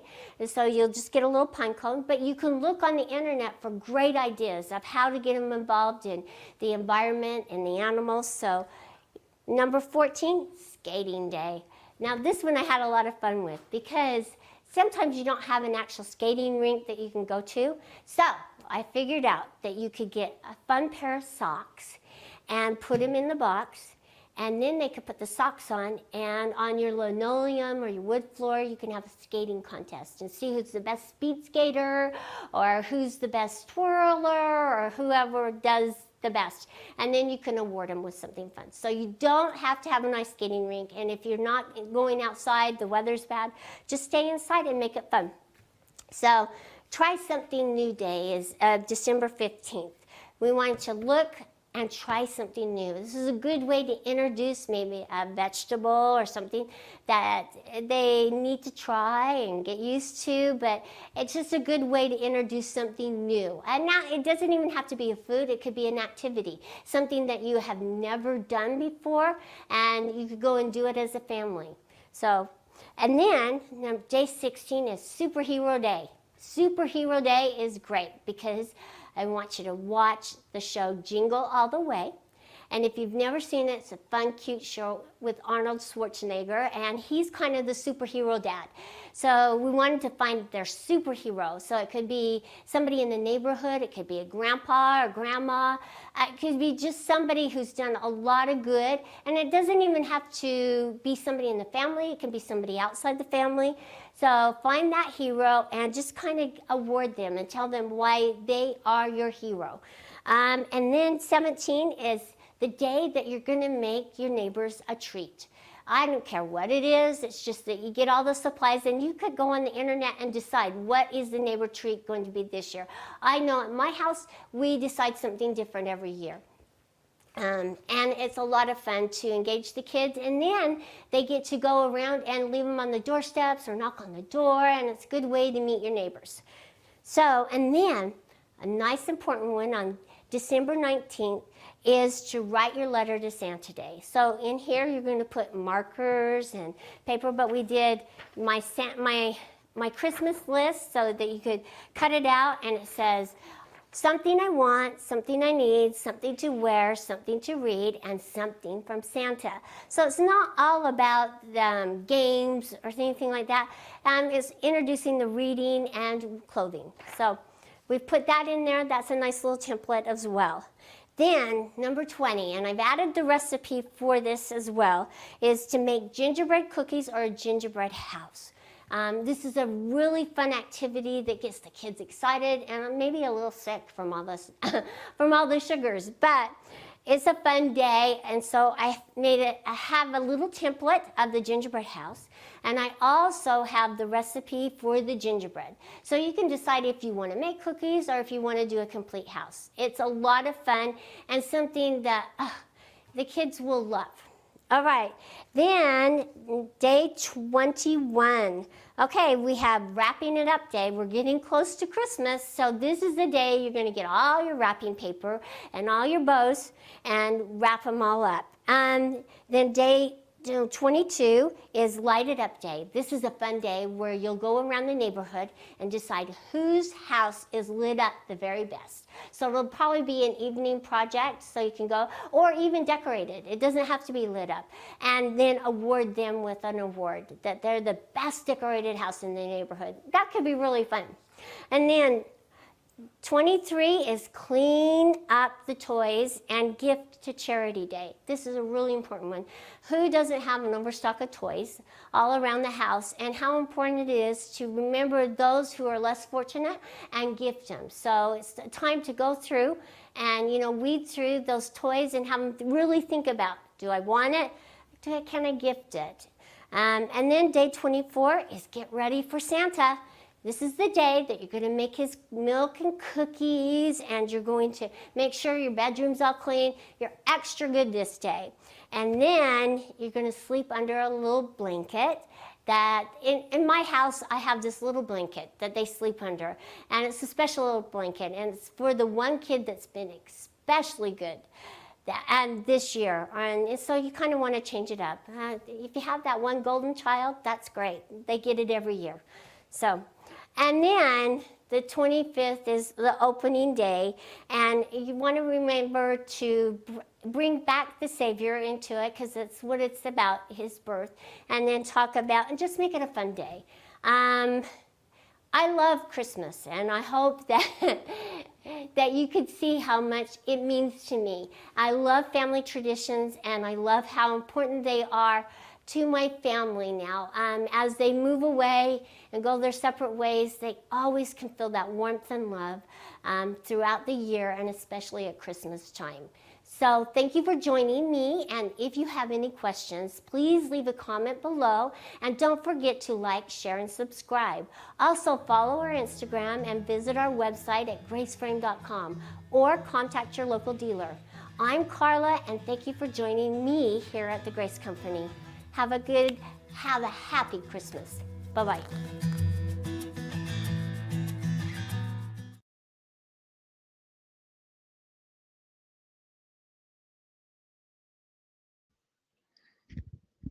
Well, welcome back. Thank you, Karla, for that. Can you guys? I said thank you for that. That was awesome. It was fun. I love Christmas, and you know it. If you don't know it by now. And I love this, and I'm pretty sure this is the case all over the place with people. Like this is what it is. It's everybody. What a wonderful idea! What a wonderful thought with that. Like with all the quilters that are with us today, and you're thinking about this, I'm like, who doesn't want that pattern? So just know. We're going to recommend if you're looking to download that, make sure to come to our platform because there's a way to access that and you can get that pattern. Is that something, Karla, that you're still working on, or is that something that's going to be available for them? Yeah, and all the ideas and the little templates and stuff. So I just really want to encourage you to add your own spin on it because that's what I'm all about. I love to make things, but I like you to put your family traditions and your personality into anything that you do. So make it your own. So thank you. I'm looking to see, I wonder if anybody else has any maybe questions we can ask. I just know that this is a good one. This is another comment from Paula Becker. That's really amazing. It absolutely is. This is another one. I think, Karla, one thing that you do amazingly well is you come up with ideas that really are fun. People want to try them. Does that make sense? And so I think it helps overcome potentially what some of that fear might be when you're like, oh, I don't know if I can do it. Something like this makes me feel like, oh, that's really fun. It looks easy. And obviously from Sue Rusher, it's just Christmas there with that. So and a lot of people just thank you so much, Karla. So Karla, just a lot of wonderful thanks to you and all your efforts that you have that come together. Corrine Robinson's another one, Sean Matthews. We have another one, Roxanne Sexton. So there's so many people they're talking about that. So just thanks everybody for your participation and your support. Karla, I know you unfortunately, I want to say it keeps you up at night because you have so many ideas, right? Like yeah, it does. And she was excited about some other ideas she shared with me the other day, and I was stunned, literally, right? I don't know if you saw it, but I was like, wow. But being serious, I was like, these are things, and what Karla has been able to come up with and what her team's helping out with is as you continue to become part of the Grace family, as you sign up for our newsletters, as you join these events and come to see, you will find that there are ideas that do not exist in quilting. Like people have not done this. In fact, what we've noticed is Karla has come out with these ideas. Everybody else is copying them now, right, Karla? We're seeing other companies and other brands now trying to duplicate some of the innovations that Karla brings to the table. So Karla, for me as well, I feel very fortunate to have you on our team and be part of Grace Company and obviously the history of Grace as well. So it was wonderful to see that. So thank you very much. So let's see if we get any other questions that might come up here. I'm thinking if not, but like right now, what we'd like to do is we're kind of concluding. We're going to do a couple giveaways as well here with the live, those people that are still streaming with us. But what I would like to say is we would like to open this up to a few other general questions on anything else that might have come up regarding the show, regarding events, regarding other things that we can kind of use and put this in front of our awesome Grace Studio panel there with Mark, Laurel, and Karla. So know that we're going to be looking at that. So that'll be a fun one. And here's another comment, Karla, from Amy S. Yes. We tried. Friend setting. So that's good. So let us know if there's any other questions. We'll look at, you guys might be able to catch a couple. I'll see if I can catch a couple as well.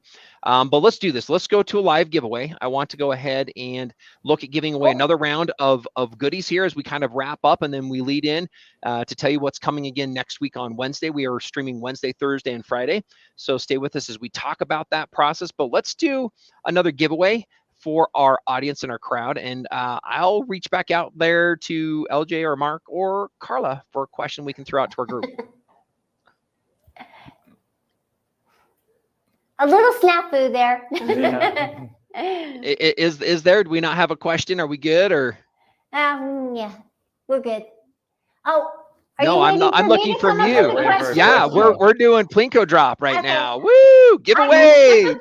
I guess I just want to know the first person who can come and just tell us one of your favorite Christmas traditions. I would just really like to hear that. Okay, so place a Christmas tradition. We're going to go in. We'll select 3, one from each platform on your Christmas tradition to post. That is fantastic.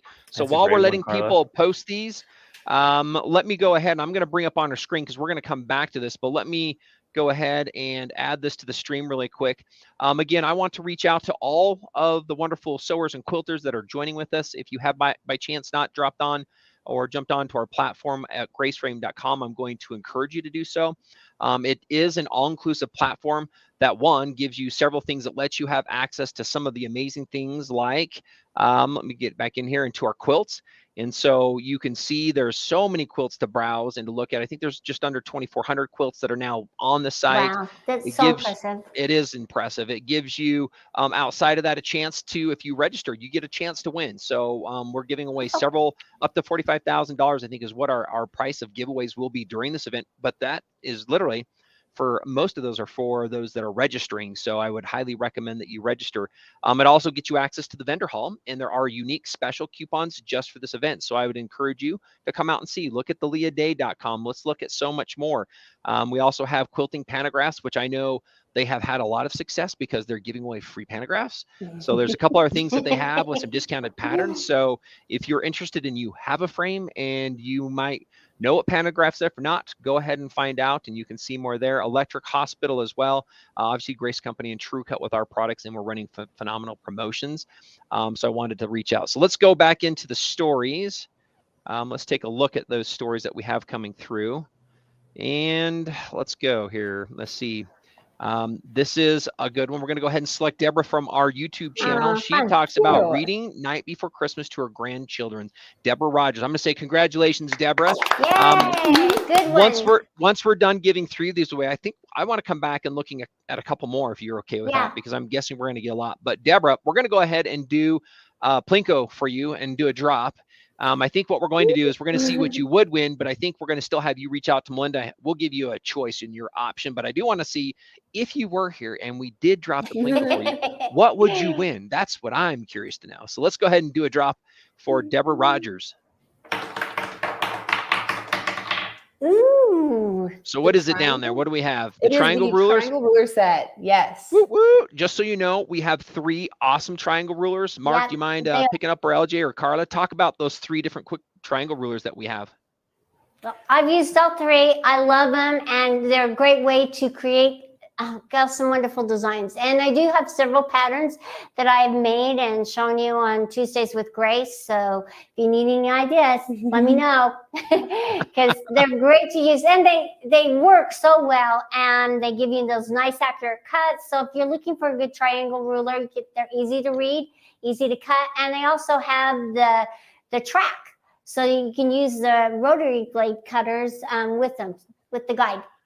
So that is something unique to TrueCut. TrueCut does make cutting easier, safer, and more accurate. And part of the reason is there's innovations. And the safety, Karla, on these rulers, there's a little bit of an extra tall lip, right? And that's what helps keep us from going over it. Mark, I think you talked about earlier, I was trying to remember the saying you were saying, it prevents us. Like, I don't know, it was a pretty funny one, but it was like something, because, you know, we always have a friend, or maybe it's you, that has gone up on the ruler and nicked yourself, right? So there's some extra safety on these because they're taller, and it does work in conjunction. If you get one of our TrueCut rotary cutters, they actually have a patented guide that locks them together so that they don't pull off and they don't separate. So what we're going to do, if you did want that particular one, We're going to go ahead. I'll throw in some True Grips for you as well, but we're going to ask you to reach out to Melinda, MELINDA at graceframe.com to redeem your prize on that one. So that's great. That was from our Facebook. Our YouTube. Let's go ahead and look at a couple stories and pull one here from our Facebook family. This is one, and this is something that we do as well. This is a very common one. This is from Meryl Ellsworth. We're going to go ahead, Meryl, and call you the winner from the Facebook one. So thank you. Mary Ellsworth. You have the Christmas Eve dinner, and with our family, LJ, she's actually my daughter, part of the family. We have to split grandparents because it's a Thanksgiving or a Christmas, so that we can do both. But that is a tradition. LJ, maybe share what's the Erznosnik tradition on the Christmas meal when we have one. Yeah, well, we like to, when we go over to my grandma Laurel's, so I am named after her. She's actually one that I've done some quilting with as well, but she usually she does some ham or turkey, and then she does her homemade rolls. And so for me, I always look forward to Christmas Eve because I'm like, yes, homemade rolls, So I love that part of it. And then we do have a gift exchange, which is really fun. Sometimes you'll read a story, right said go, left, right, until you end up with it. Or sometimes it's a white elephant one. So I love that. So it's a pretty fun one. I'm pretty sure that, Mark, you have some stories as well. But let's go ahead and drop a Plinko for Mary Ellsworth and get her. Mary, we're going to ask again that you come back in. The mini quilt clips. Mini quilt clips at graceframe.com. So what the mini quilt clips are, anybody want to share a little bit on those mini quilt clips? Let's do a double set of the 1.5s and the 2s for her as well. Or if you call in, when we get your contact, we actually let you'll choose one of those options at the bottom as well. Anyone that would work for you? So go ahead. So the mini quilt clips for me, they're great for holding. So if you're doing a sit down quilt and you have all your fabric around your sit down table, it's great to keep that nice and rolled up. So if you're doing sit down, perfect to stabilize your fabric that way. Or you can stabilize all your thread that you have open, because I know there's a lot of thread that you have in your cupboard that still are unwinding. So it's just great for stabilizing, whether it's your fabric, your thread, or anything else that you want to keep in your room nice and secure. And you could also use it on frames too. So you can put them on your other quilt frame. If you have a rolling rail frame, if you want to float, you can use those. So a lot of versatility with the mini quilt clips, and you get both sizes. So it doesn't matter how big or how small your thickness is that you want to stabilize, you got both sizes. Thank you very much, Mark. I'm quickly bringing up our winner. Give me just a minute from the Grace Frame side. So I'm going to come back on, and I do have our winner from our Grace Frame side. So thank you. And this is the winner. And what we have is Gabrielle, who's on the Grace Frame platform, and hers was to put a recipe card, in somebody's pocket, which sounds really interesting to me. So I think you're there. You got coats, and the goal is to bring a new recipe, and you're dropping one of those off. That's cool. Yeah, I like that. So congratulations, Gabrielle, and that's Gabrielle, Gabriella could be, or Gabrielle. Thank you very much for participating. She's on the Grace platform, and we appreciate your participation on that platform of ours as well. So let's go ahead and do a Plinko chip drop for her before I forget, because I'm always moving on. So oops. Ooh, True Grips. Oh, there you go. True Grips. Now remember, Gabrielle, we're going to reach out, and we really will give you an option of anything there on the bottom. One of those is the finesse threads. So if you haven't been with us, by the way, we're upping that to an 8-pack of finesse threads. Those are 1,500 yard spool cones of your unique Grace threads that are great for quilting. So there are several different options at the bottom, but congratulations to all those winners that we have. Let's come back and just look at a couple other stories as we've gone through this. Let's see what we can find here. This is an interesting one. So here's one. Maybe LJ, if we can have you read this for our group as well, from Nana 31331. So I'm not sure if there's a meaning to that, but Nana, thank you. Welcome. That's what we call my mom, Nana. Perfect. So it says, I buy a lot of different bags and candy, and then each person draws a number. Then number 1 picks a wrapped gift. Then number 2, so on and so forth, picks a gift. And then they can keep their gift or swap it with someone that has already picked a gift. And I love this. We've actually done this as well with my grandparents, and I love it because sometimes you feel so good, you're like, it's mine, So I love that. That's a super fun one. Wonderful. I'm going to kind of bring up, we have another one here. Here's another one that I think kind of goes along with it, and it might be part of it. But Stephanie Brown, thank you for your comment on this one. Mark, maybe you can read this one for us. Yeah, Stephanie says baking and watching Christmas movies with the grandkids. And that's always a special moment where the baking and watching a movie with the grandkids, that's awesome. So that's a fun one. Now I'm going to bring this one up. Not quite sure, but I got to love it. So light peeping. By Linda Marie Finn. Linda, I'm guessing that means that you love going around looking at lights. So I'm guessing that that's what that means, but that's a wonderful one, light peeping. So thank you for that fun one. And this is another one too. So this is kind of what we've talked about, different kind of gifts, right? Secret Santa gifts where somebody's being selected for what that is. Now, Karla, I want to come back to you really quick. I loved your comment when you're talking about that advent calendar. You had a lot of different ideas. And one of the things that kind of was a resonating piece is, as we get into, we're moving through this fall festival and we talk about some of those traditions. A lot of that, if you think about what some of those things that we enjoy most is not about us, right? It's about others. Right. And I don't know if anybody here in our studio has any comments about maybe the impact that has made on your life. If you have something you're online, has there been something that somebody has done thoughtfully for you or something that you've done for others that's maybe not a tradition that might have impacted your life or the life of somebody? Karla, I'm not sure if you have anything else you'd like to share about the importance of that. Yeah, my mom was just a really, she was such a giving person, and thinking of others, it was always really important to her. So she was always trying to interject the fun of Christmas, but also bringing that aspect of part of the fun of Christmas is the giving of yourself and your time and your energies. And I think now we focus on, we're hurrying so fast to do this and this and this, that we don't stop to take time and really think about how important it is for us to give. And quilters are so giving, and you just have that aspect in you. It's inherent in you, and just like my mom. So I recognize that you all are very giving people, but it's just, you give to me all the time. And maybe that's what I should say, is that with your questions and with your thoughtfulness, you are constantly giving to me and this company your gifts and talents, and we so appreciate that. And we can't tell you enough how grateful we are for you. And for all you bring to the company. And we just could not do this without you. And it's just really important for you to understand how appreciative we are. So thank you, every one of you. Thank you, Karla. I really appreciate that. I can't say more than that. It's been wonderful, to be a part of the Grace family. I've been here for 15 years, and to be able to be, in touch with such wonderful people. I always joke, it's like one of the unknown industries that if you're not a quilter, you kind of don't know about it. In fact, we have a new gentleman that just got hired on. His name is Will Perry. And he goes like, man, this is such an amazing industry. It's such amazing people. And he goes, it's kind of like this niche thing that you just don't know about. But once you get into it, you just feel, and Karla, to your point, there are so many people, so many big hearts, and there's so much giving going on. And it's a fun passion to be a part of. And I love the creativity. It's taken me around the world, so that's been really fun to have part of that process. Mark and LJ, do you guys have any other thoughts before I go kind of into the schedule and wrap up with what we have coming up here over the weekend and what we're looking at next week? I don't know that. I was like, I don't know. I think, like you said, I don't know that I can say anymore. I think that was perfect. That was awesome. Yeah.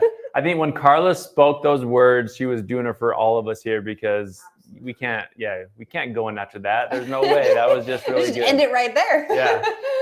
Okay, well, with that, what I'll say to our studio is thank you for being with us, Mark and Karla and LJ. I'm going to go ahead and bring on the screen and kind of wrap part of this up with those that are finishing streaming. We have just a couple more minutes as I close out the day, and then we have a closing video to leave you with. So again, thank you for being with us, and I'm going to sign you off as we finish with all of our quilters. So thank you very much. It's been fun having them here. It's been wonderful having the participation of our teams. I do want to go into the schedule, and I'm going to be bringing this up here. So I'm going to kind of bring this up to the side. I'm going to talk about this in a minute, but I just wanted to tell you personally, thanks again for joining us. It's been wonderful to see the amount of individuals that have been streaming with us and your participation. I wanted to let you know also on the site, there is a section on the main welcome page where you actually can go ahead and submit comments and questions. If we scroll down to the bottom of the main page, on the very bottom underneath the facts is a contact form. I would really highly encourage you, and I'm reaching out, please log on to this. Go ahead and let us know what other kind of content you feel like you would like to see. What kind of things do you feel like we can do a little bit better on, etc. We're really trying to make sure that we're taking all things into consideration and thinking of those things that would best inspire you to continue with your passion on that. So come back in here to do that and take a look at that. If you haven't logged on to the platform, I'm going to encourage you to do so again, because the platform brings it and it's your personal login that gives you some personal information. This is one thing that we're going to continue to look at, how we bring more specifics to you as an individual based on what you love. Also, this is where you'll have access to some of those free downloads. So Karla's Advent Calendar, if you haven't come and logged on, log on to come get those free patterns that have been shown here in this event platform or during this fall festival. So that's something else. Also, you're going to notice that as part of that happens, you're going to be able to enjoy things like all the different types of quilts and everything else that's going on. Let me go kind of to that quilt show. We have so many quilts that have been submitted, wonderful sections. It's wonderful. We're going to hear and see some of the selections from our judges.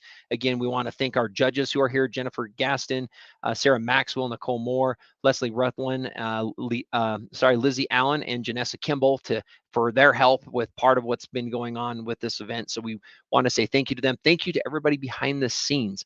There are teams of people that help us put this on, and I just want to personally reach out. And there's just so many things that have to go on. So thanks for our viewers and quilters and sewers and your patience with us as we continue to work through this. Know that more and bigger things are expected to come. Again, remember, there's the vendor hall. I'm going to encourage you to go reach out, look at the special coupons specific to this event. And again, from my perspective, if you thought that it's been a little bit of a difficult thing to get involved with quilting, or you're not quite sure what tools will work best, come and take a look at the different sales that we have, and then go to graceframe.com. Again, with that, remember, you can always log on and go to our dealer portal. And again, if you go up top to the dealers, you can find those if you're in different countries. If you're here within the US, you can also filter and come in and find dealers that might be local to you and online dealers, because these promotions you're seeing here are being promoted through all of the dealers that we have, and we encourage you to reach out to them also. So those are kind of some of the last things I would like to leave you with as we get ready to bring up our last video for the day. So it's been, again, wonderful being with everybody. It's been a fun time. Know that we're going to continue to stream. So I apologize. Let me just show you this really quick too. So here is our schedule here. So if you'll notice this, we had yesterday, today is the 8th. We are re-streaming several of the events. So if you by chance missed them on Thursday or today, Friday, know that we have schedules, and a lot of these are being rebroadcast over the weekend and through next week. However, next week, Wednesday, we have a whole brand new lineup starting Wednesday, Thursday, and Friday. So ruler work, different types of accessories and things that you can use to help in ways of giving you new potential ways of quilting with your quilting machines. Karla talks about her rulers and some cuttings and some things that give you some insights in from cutting. We have a trunk show with Luella Hall, which will be wonderful. We heard from her today, and she had a chance to share some things. We have the amazing quilter Diane Rose, and a couple sections from her. Has been kind of around the world and in the White House and many other places.